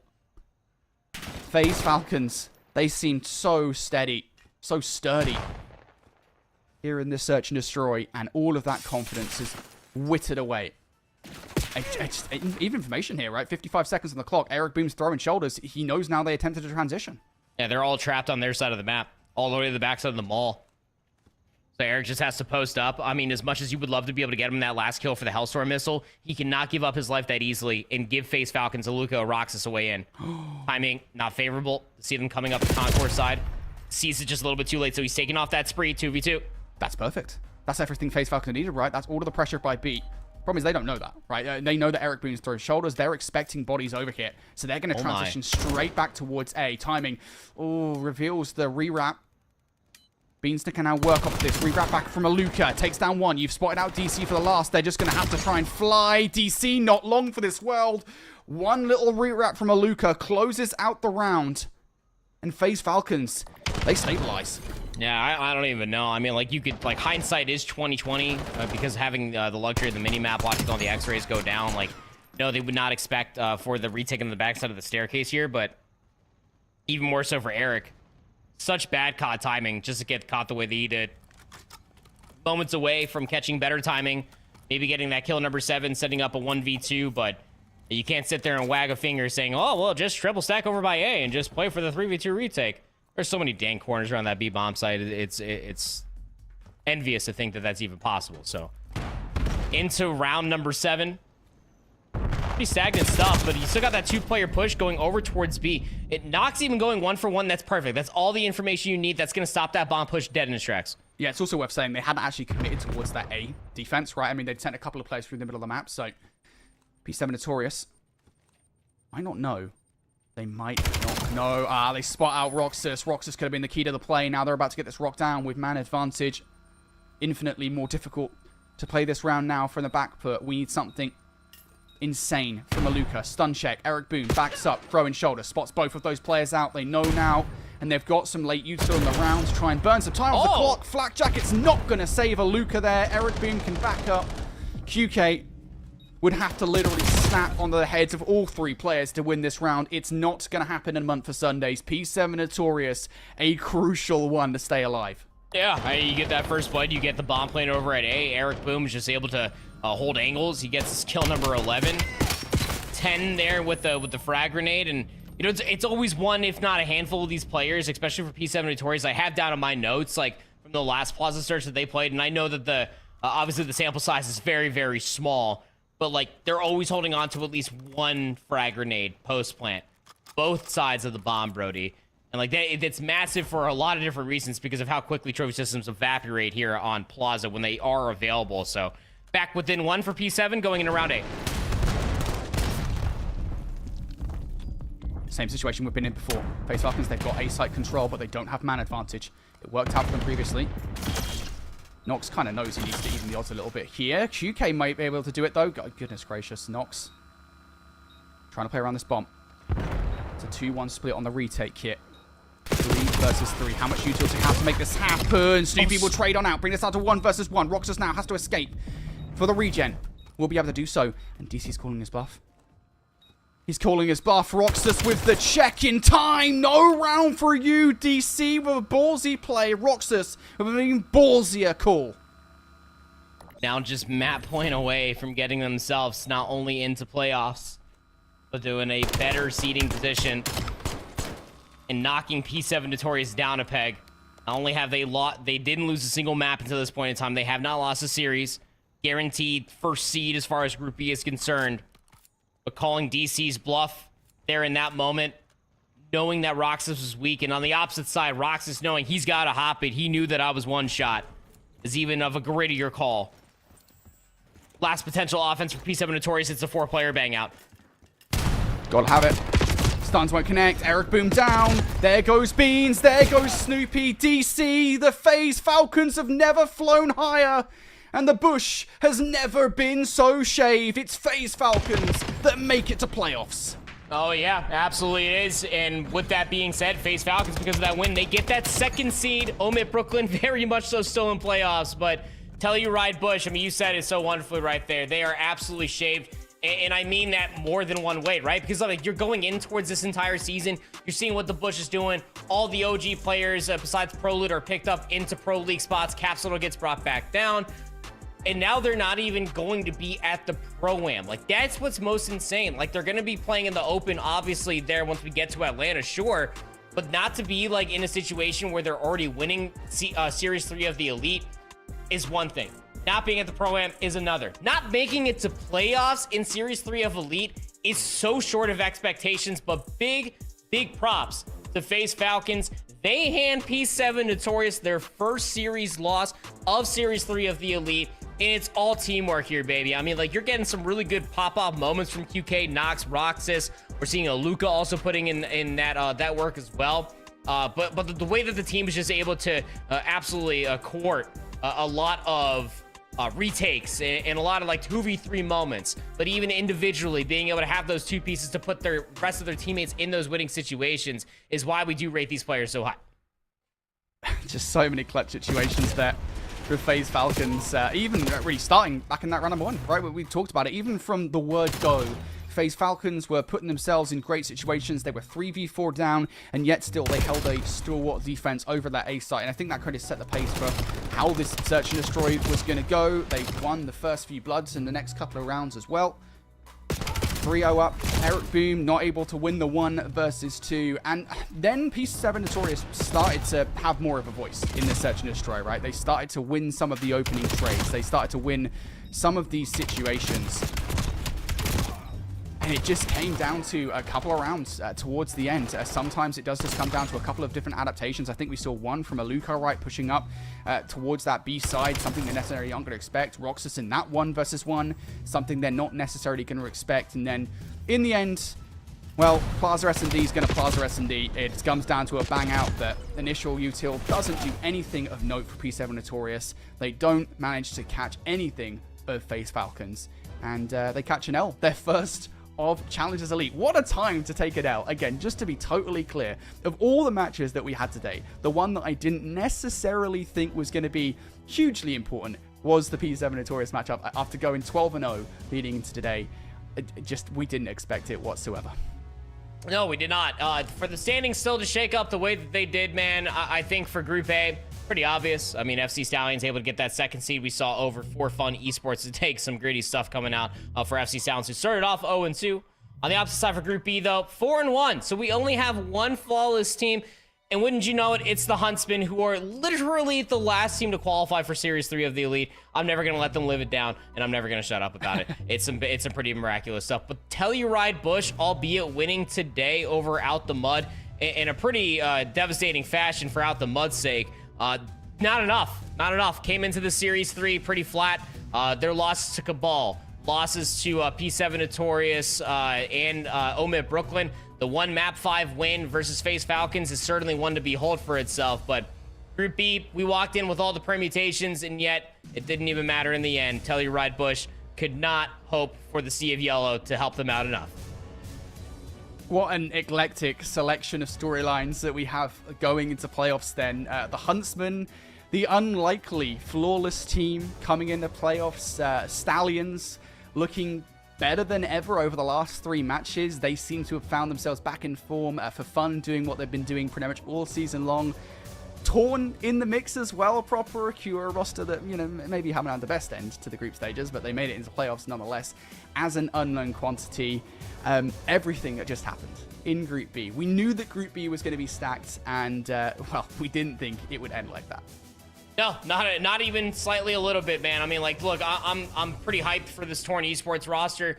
They put a lot of people on notice with their 3-0 win to qualify over the Huntsmen, back for the qualifier here for Series 3 of the Elite. TK's got a lot of eyes on him to be able to see what he's able to do. Guys, an absolute delight to watch and search and destroy. The Stallions on a constant rebirth ever since starting off 0-2 for their sanity. They looked incredible in their win versus For Fun Esports in a lot of those moments in time. But I mean, I gotta say that if for a Group A perspective, you're thinking of a team that comprises of Arcides, Asim, Fellow, and then I'll even throw Manny in the mix too as the young buck for that team. It's insane to think that like they actually did not make the cut to be able to make it over towards the playoffs. Dimensions and Rispy for Team Orchid, they only won a single series. That was an old duo that was on the opposite side of Renegade and Neum for the original Huntsman roster. Aren't making playoffs either. Like there's so many names that have been in playoffs before that aren't even sniffing it, that have to think about what team they're even playing with going in towards the next qualifier, let alone Atlanta. It's carnage, man, and it's challengers, and we're all here for it. Yeah, look, listen, if there's ever been a night that's reminded me of why we love Call of Duty Challenges, it is this night right here. Group stages was a massacre. Trust me, that will be repetitive as we get into the next stage of the competition. The playoff bracket starts tomorrow. Make sure you tune back in at the same time as usual for more Call of Duty Challenges Elite action as we get into the playoff stages. Thanks so much, everybody, for watching tonight's action. We'll catch you tomorrow for more Call of Duty Challenges.